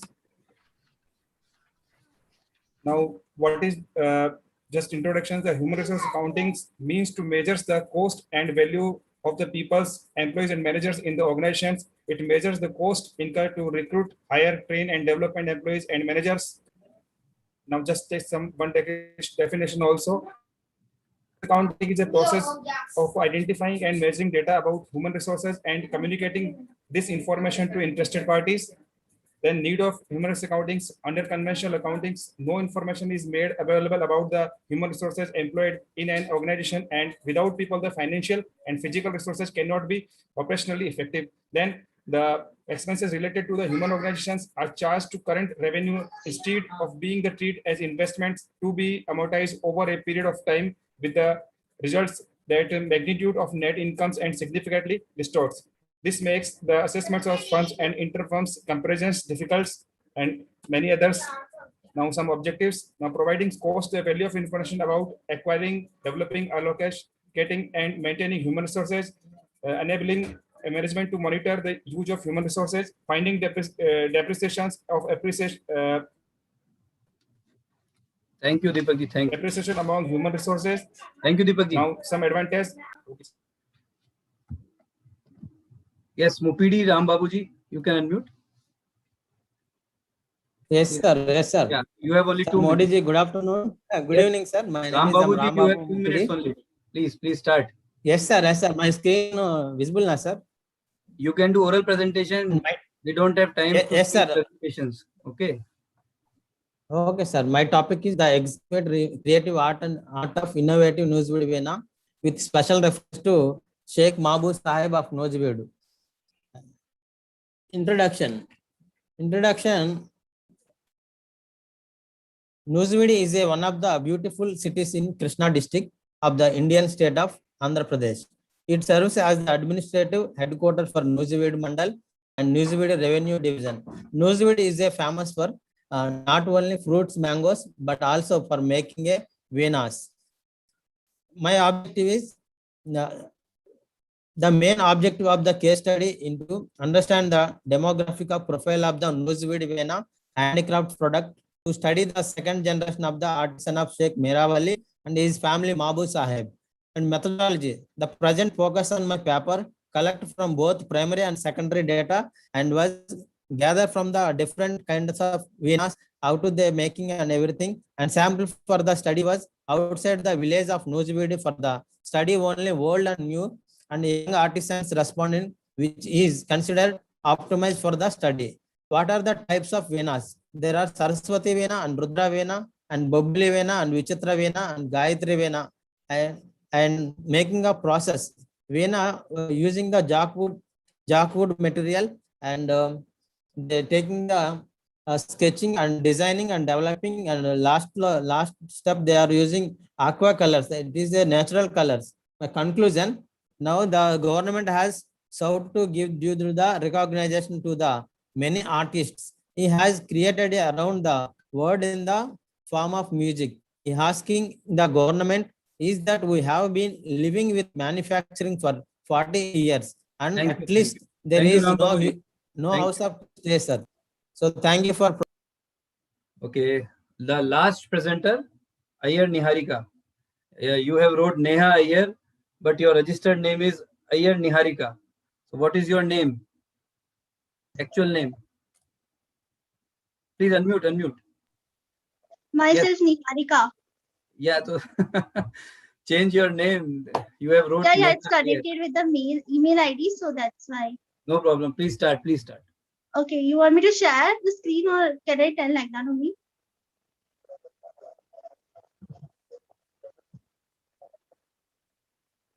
Okay. What happened? Yeah, just a sec.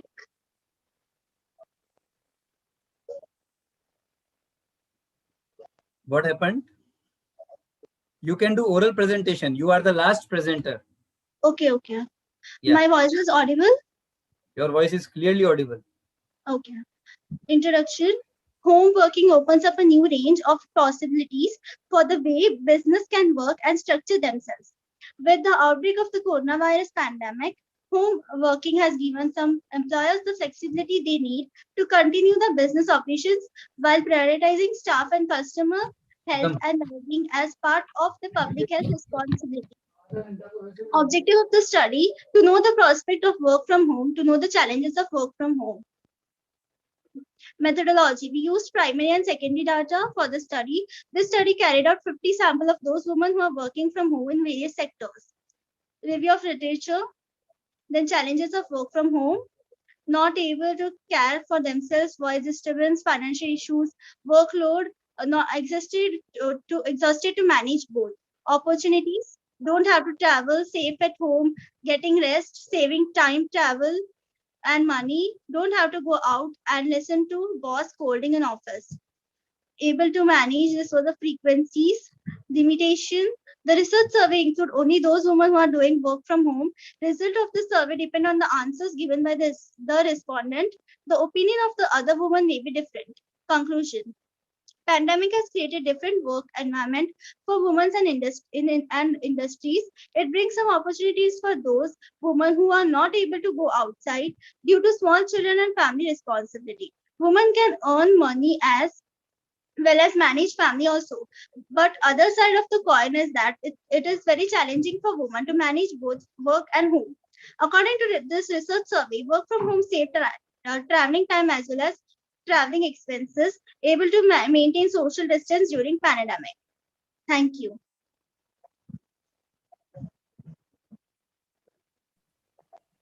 Thank you so much. Thanks to all the paper presenters. Now I request and I invite Professor N.D. Mathur sir for today's session for his remarks. Yes, sir. I'm really happy that there is a great enthusiasm for presenting the papers. And there were 89 papers, and most of the research scholars and paper presenters were present. And highly qualitative papers have been submitted, right in the very high range. I liked certain papers, they were very good. And the range was very good, right from agriculture price policy to cooperative banks, and then fashion designing, and then the fashion designers, and then even in fashion technology also papers were there, and a variety of range was there. Even on environment areas the papers were there. So I'm really overwhelmed that researchers are doing very hard work these days. Gone are the days when we were not having those equipments, but now the softwares are available and they have more facilities, and the searching Google search engines are available, so they have more access also. But they are really doing hard work and doing good research. I'm really overwhelmed by that. and I'm impressed by the hard work being put in by the researchers of this generation. Thank you very much. I'm thankful to Inspira. I'm thankful to my friend Anil Mehta साहब, जिन्होंने मेरी इतनी देर तक हौसला अफजाई की और जो है आखिर तक इस कार्यक्रम में बैठे रहे. आरती Chopra, she is also present, and then very senior people have also presented paper. I have seen that people who are quite senior, they are professors, associate professors, they have also presented papers. So that continuity must go on. And in fact, research is a milk, it's not medicine, it is a preventive thing.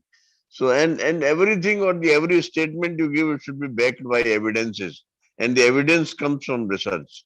So that is why research is very important. There is no conflict between teaching and research, and they go hand in hand, and your teaching gets strengthened when you are teaching through the research, and your teaching is backed by the research.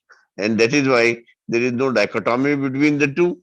If you need that, if you want that your teaching should become strengthened, it should be backed by evidences, and the evidences comes from research. So research is very important that way.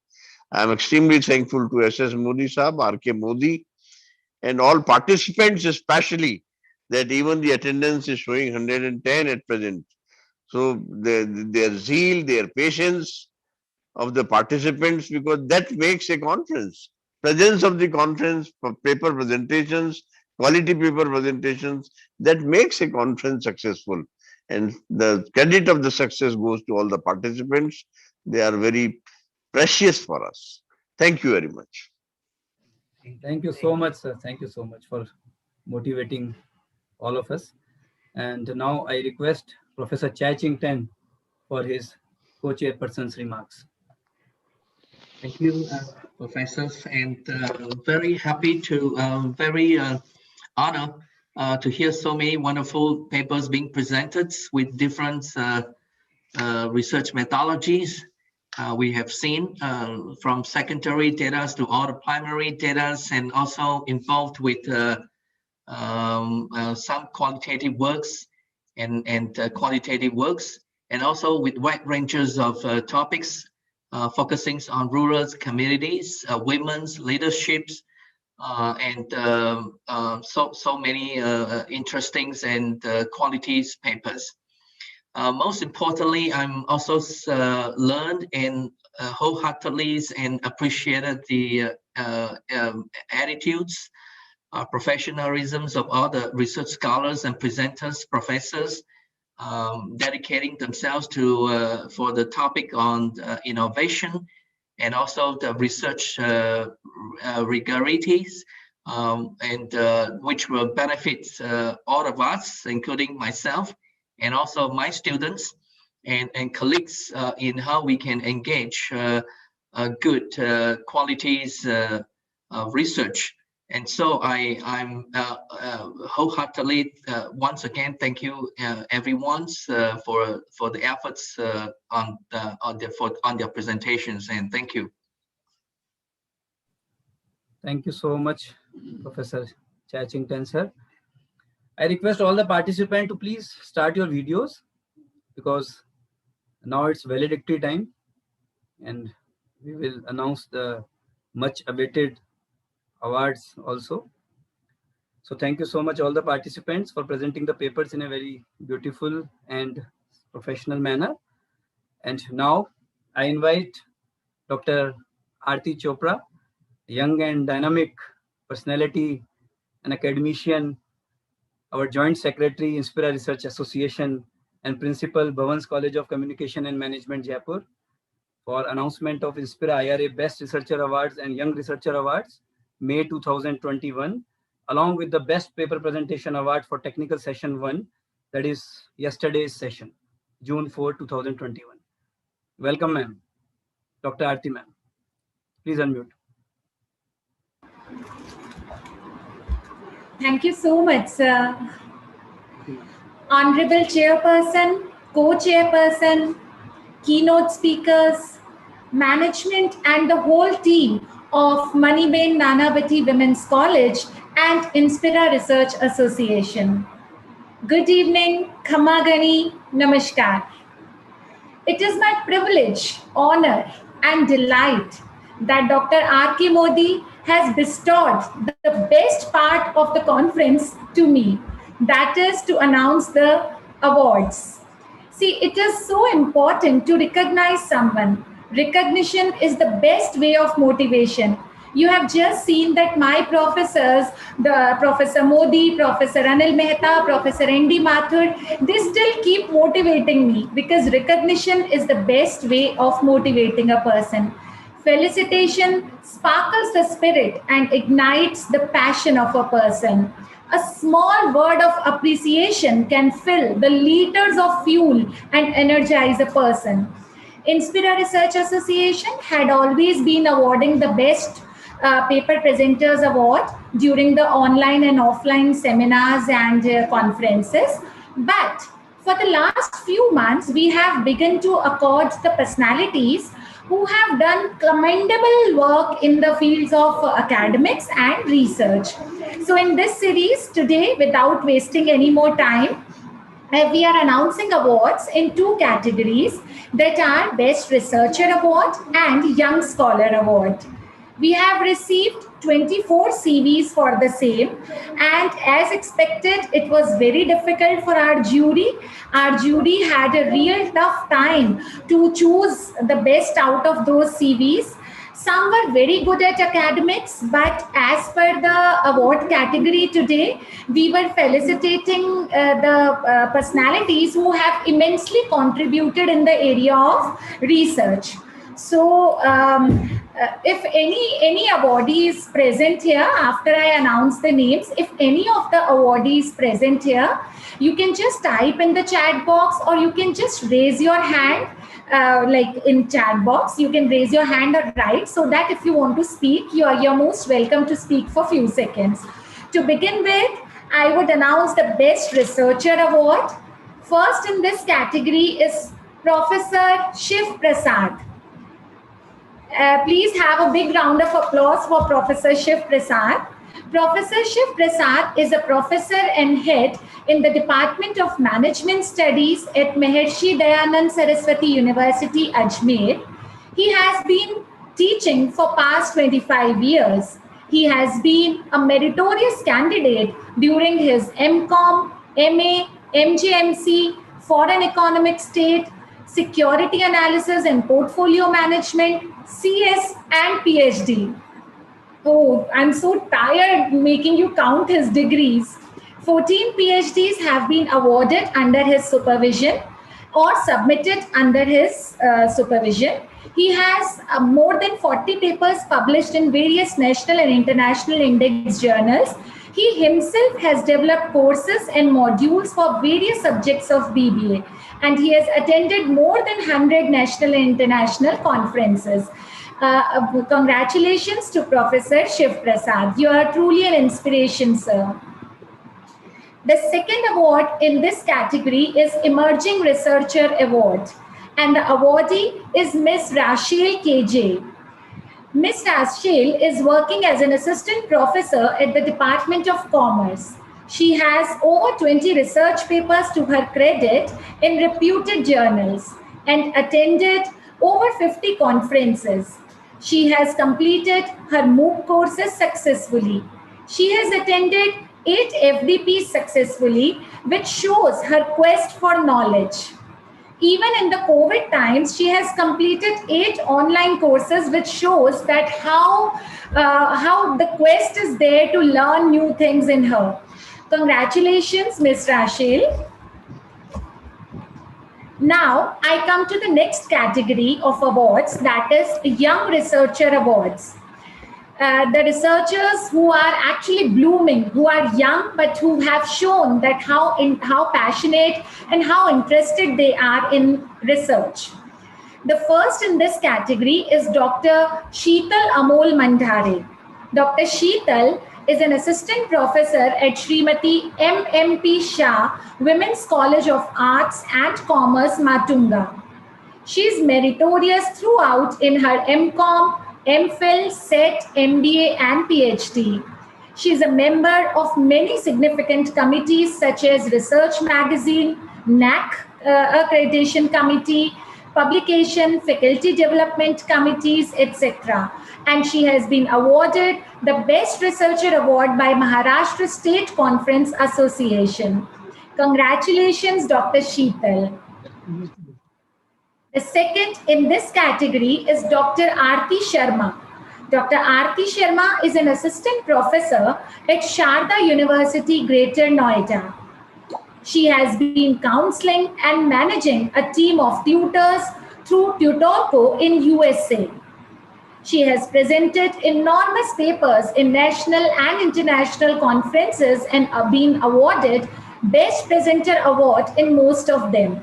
Congratulations to Dr. Aarti Sharma. If any one of these four names, which I have just announced, if any one of you is present here, kindly type in chat box. Dr. R.K. Modi will see to it, and you will be given few seconds looking at the time constraint to speak if you want to. Thank you. So after this, we have to move forward, and we move towards the Best Paper Presenter Award of this international seminar. I would like to begin with day one, that is the 4th of June 2021. There were so many paper presenters, and you have already seen that almost 80 to 90 paper presentations, and it was so difficult for our jury to decide that who are three best paper presenters, because all of you had presented on such variety of topics and such beautiful presentations you made. So it was very difficult, but still the jury has tried to elevate the number. So I'm starting with the third position. On third position, we have the jury has decided to accord 3 prizes. So the 3 names on third position, I'm announcing it for the first day, that is 4th of June. On third position, Dr. Anup Kumawat. Dr. Anup Kumawat, who is an assistant professor in Department of ABST, University of Rajasthan, Jaipur. The other name on the third position is Dr. Nidhi Gupta. Dr. Nidhi Gupta is working with Jagran College of Arts, Science and Commerce, that is Kanpur, Uttar Pradesh. Dr. Nidhi Gupta. And the third award in the third place is Dr. Rupam Soni. Rupam Soni ji is a senior research fellow at Sheikh Damoddas College of Commerce, Gujarat University, Ahmedabad. We have gave consolidation third. No? Yes, this is the consolidation, because as I told you that there were so many paper presenters, so consolidated 3 awards have been kept on the third position. Now I come to the second position. On the second position, again, we have consolidated 3 awards. 3 people are there, 3 presenters are there on the second place. The names are, first is Miss Ankita Sharma. Miss Ankita Sharma is CA final student at the Institute of Chartered Accountancy, and she is NET qualified. The next name at the second position is Mr. Raja Ghosh. Mr. Raja Ghosh is AGM F&A at ICCCMSS University, Jharkhand. Mr. Raja Ghosh. And the third name in the same category, that is the second position, the paper was presented by Ms. Vaishali Ranadive and Ms. Zina Cooper. Assistant Professor, Department of Commerce, Maniben, Nanavati Women's College. Both are working in the same college, Maniben, Nanavati Women's College, Ms. Vaishali and Ms. Zina. And now I come to the first position. On the first position, we have 2 names with us. The first name is Dr. Neha Khatri. Dr. Neha Khatri is Head, Department of EAFM, Vedic Kanya PG College, Raja Park, Jaipur. Heartiest congratulations. And the second paper presenters, that was co-presented by 3 authors. Dr. Priyanka Sharma, who is in charge and coordinator at Maniben Nanavati Women's College, Miss Ruxana, who is a student of second year, and Miss Sophia, who is also a student of second year. So Dr. Priyanka, Ms. Ruxana, and Ms. Sophia. A high round of applause for all these winners. All of you had presented the papers beautifully, but since it is the culture, we had to choose a few of them. So all of you presented beautifully. Congratulations to the winners once again. And Ravi sir, I would request you, if any of the awardee of Best Researcher or Young Researcher Award is present, and if somebody has typed, kindly see at the chat box if somebody wants to speak for a few seconds.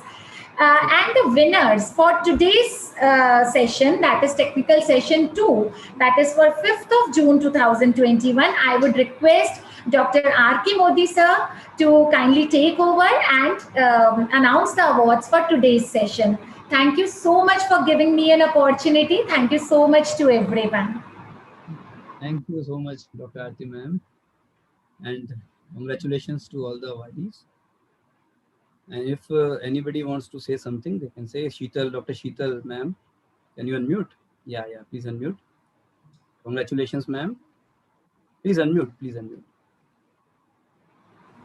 Yes, ma'am. Thank you so much, sir. I would really like to express my heartfelt gratitude to the entire Inspira and MNWC team. Thank you so much for giving me an opportunity to give my candidature for the award.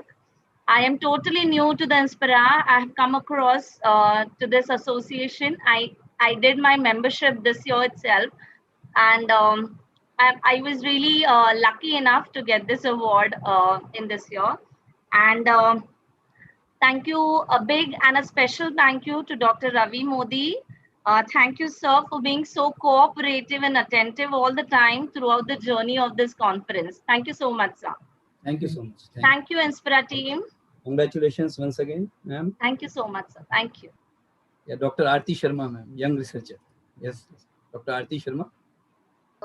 Hello. To say something. Yeah. Yes, thank you so much, sir.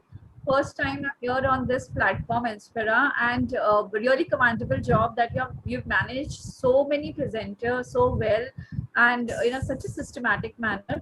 I'm really thankful that you considered my candidature, and thank you so much. This is really motivating for all of us. Thank you so much. Congratulations, ma'am.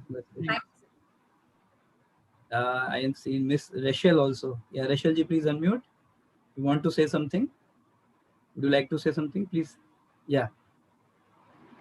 Hello. Yes, Rachel ji, are you there? Please unmute, ma'am.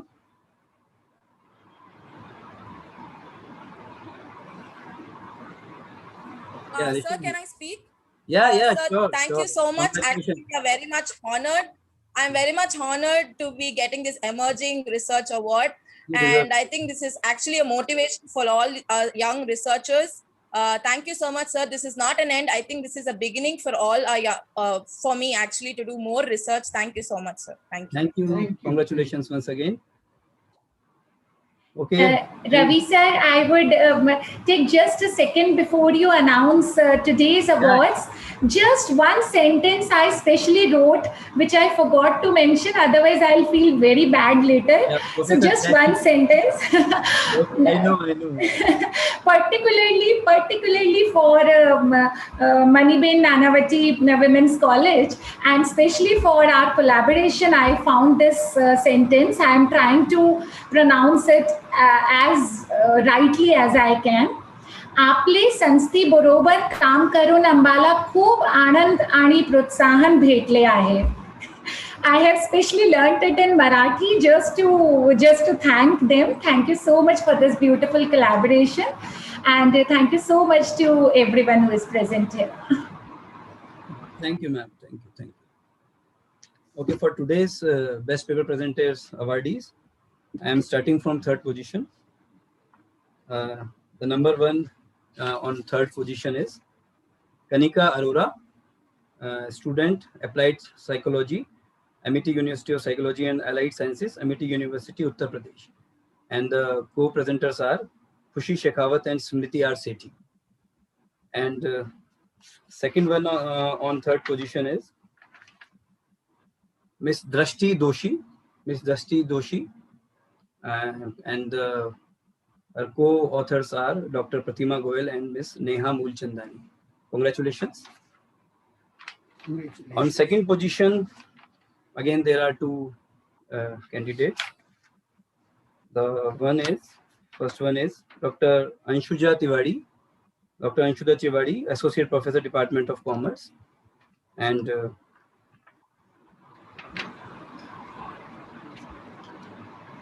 second one on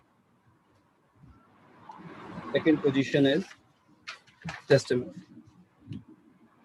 Miss Snehal Obhan and Alisha Amin Charanai, Assistant Professor, Bachelor of Management Study, Maniben, Nanavati Women's College, Mumbai. They both are from same college. So congratulations, both of them. And the first position goes to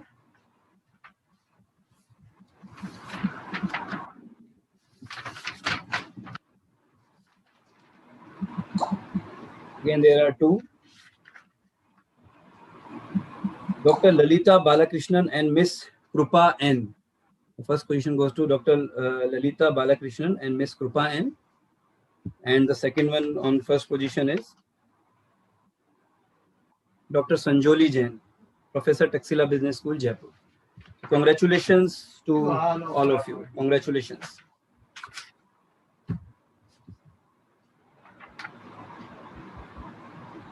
Thank you so much. Now, congratulations to all the awardees. Now, I would like to invite Dr. Priyanka Sharma, Conference Joint Organizing Director and Assistant Professor, MNWC Mumbai, for delivering a vote of thanks on behalf of MNWC Mumbai. Thank you, sir. Good evening to one and all present today. First of all, I would like to congratulate all the winners and participants. On behalf of Maniben Nanavati Women's College, Mumbai, Maharashtra, it gives me immense pleasure to propose a vote of thanks to all of you present here. I would like to thank our Honorable Chairperson, Pastor Achilles Jr. Sir, for taking out his valuable time and addressing the audience and participants on the importance of academic collaboration in the field of research and education system, and joining as a chairperson for today's technical session. I would like to thank all the keynote speakers of today's session. Professor Dr. N.D. Mathur sir, Dr. Chai Chintan sir, Professor Dr. with their expert views on the researches and innovations relating to humanities, finance, economics, and social sciences in the current dynamic business environment and education system.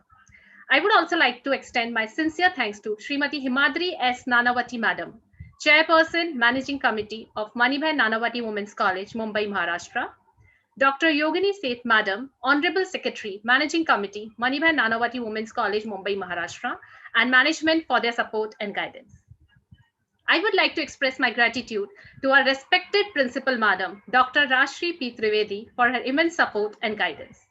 My heartfelt thanks goes to Professor Dr. S.S. Modi sir, President, Inspira Research Association, Jaipur, Rajasthan, Dr. Ravikant Modi sir, General Secretary, Inspira Research Association, Jaipur, Rajasthan, and members of Inspira Association for providing opportunity to organize 2 days international conference in collaboration with. I would like to thank and appreciate the hard work of conference organizing secretaries, Dr. Rekha Kaklotar Madam, Dr. Ravikant Modi sir, and all the members of conference organizing committee, Ms. Pranaya Ravandkar Madam, Dr. Aarti Chopra Madam, Ms. Yuti Chandan Madam, Dr. O.P. Gusai sir, Mrs. Josna Rawat Madam, and Dr. Ashok Kumar sir for making this international conference a successful and a memorable event. I would like to thank all the faculty members, Ms. Rita Chandran Madam, Ms. Vishali Randevi Madam, Ms. Saloni Mehta Madam, Ms. Mohini Pandey Madam, Ms. Shaheen Khan Madam, Ms. Neha Loban Madam, Ms. Sharon Samuel Madam, Ms. Maitri Dedia Madam, Ashwin Kataria Sir, Hardik Majitia Sir, Ms. Vinda Mathur Madam, Ms. Zeba Sheikh Madam, and other department teachers, and all non-teaching staff members of Maniben Nanavati Women's College and students for their constant support for organizing this international conference, and technical team for their support for conducting international conference on virtual program. Last but not the least, I would like to thank the knowledgeable participants for attending today's session and making this international conference a great success. Thank you all once again. Congratulations to all the winners.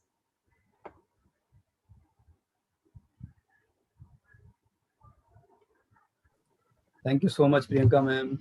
Thank you so much for the wonderful collaboration also. Thank you, sir. Thank you so much. Thank you so much. Now I would like to invite our Senior Vice President, Professor Dr. Anil Mehta, sir, Professor, School of Legal Studies, Banasthali University, and former Head Department of Business Administration, University of Rajasthan, Jaipur, for delivering a vote of thanks on behalf of Inspira Research Association. Professor Anil Mehta, sir. Please unmute, sir. Yes, sir. Good evening, everyone. Of course, I'm the last person to speak. And now I don't want to test your patience also, since 4 p.m., all of you are with us. In fact, in my career in academics for around 39 years now, almost 40 years,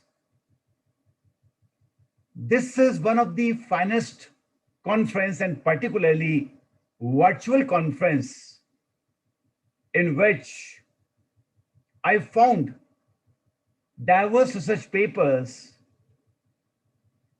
This conference was a great success, not only in terms of quality, because today 89 papers were presented or submitted. And yesterday also,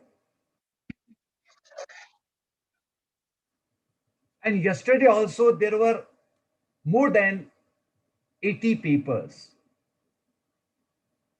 In fact, all the researchers and academicians have done their best as far as the quality of papers were concerned. And believe me, you have made the task of jury extremely difficult, because all of the papers were wonderful. Friends, of course, vote of thanks have been moved, but on behalf of Inspira Research Association, it is my duty to express my deep sense of gratitude to those who have made this conference a grand success. I am extremely thankful to today's chairperson of this second day of this international conference, Mr. Pastor Aguilis, for chairing this session. And certainly your chairperson's remarks are really motivational, as well as quite knowledgeable also. My very, very intimate friend, Professor N.D. Mathur, has given wonderful citations of recent researches.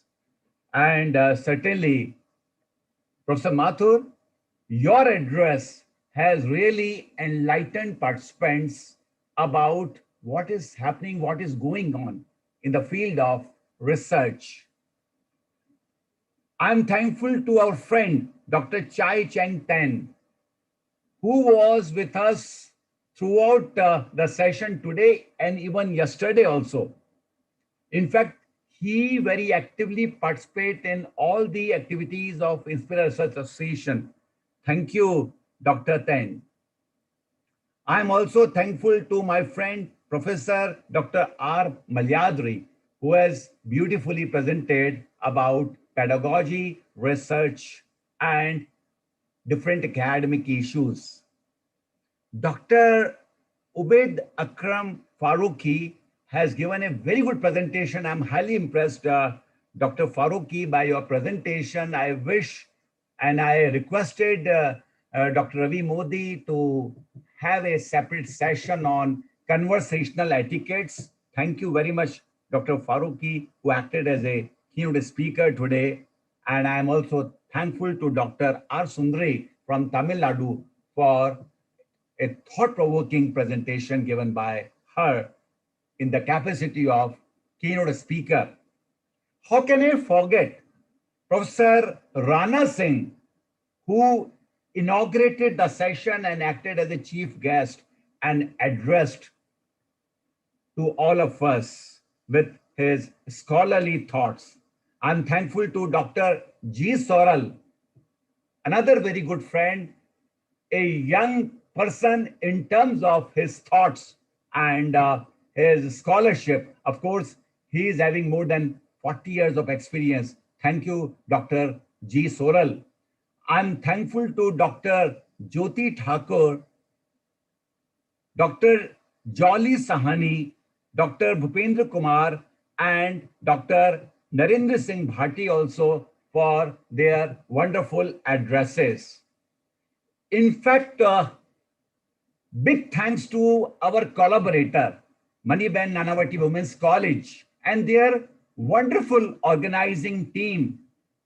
And particularly, I'm thankful to Srimati Himadri Nanavati for consenting for this collaboration. Thank you, madam. And we are looking forward for many more collaborations from your college with Inspira Research Association.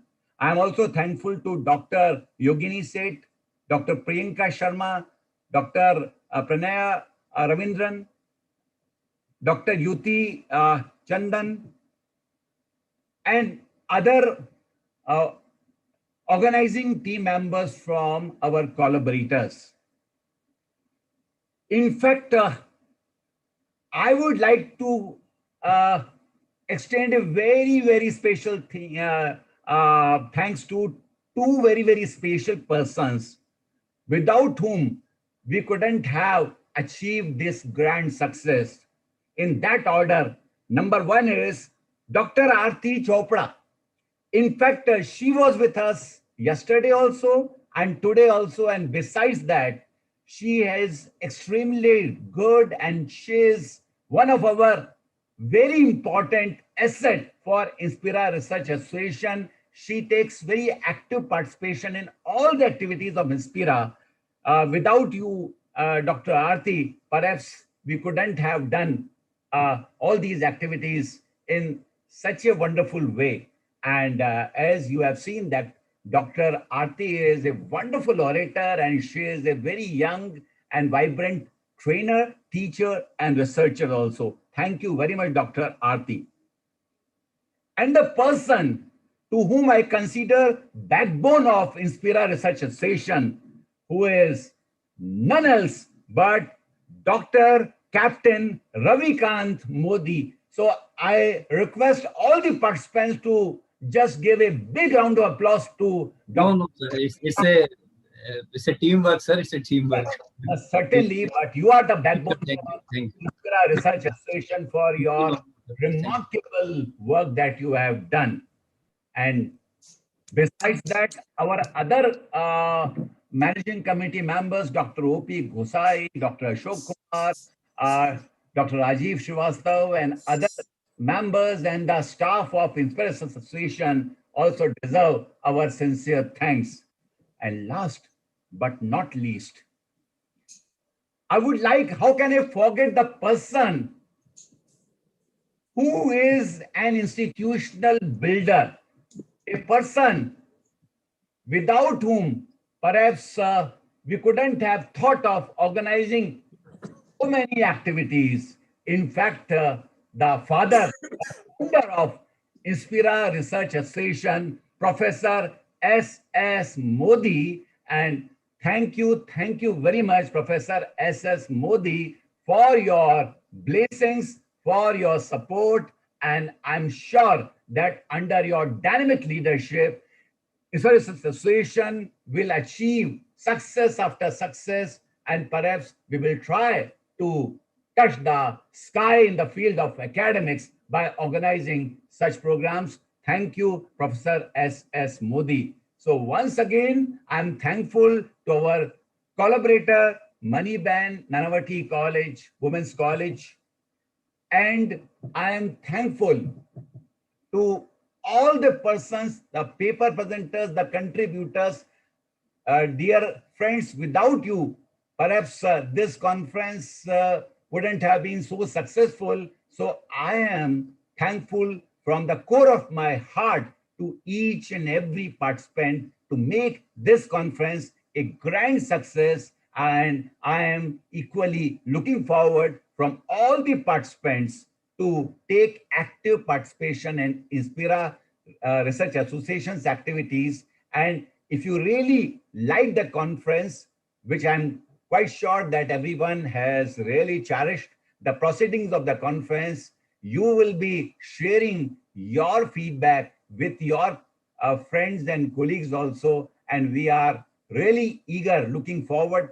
for more and more participation, more and more activities. And your suggestions are also always welcome by Inspira Research Association. Thank you. Thank you very much again. Thank you.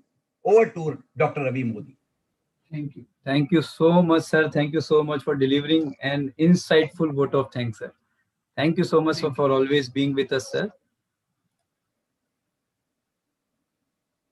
Thank you so much once again, all of you. Congratulations to all the winners, best paper presenters, and best researchers.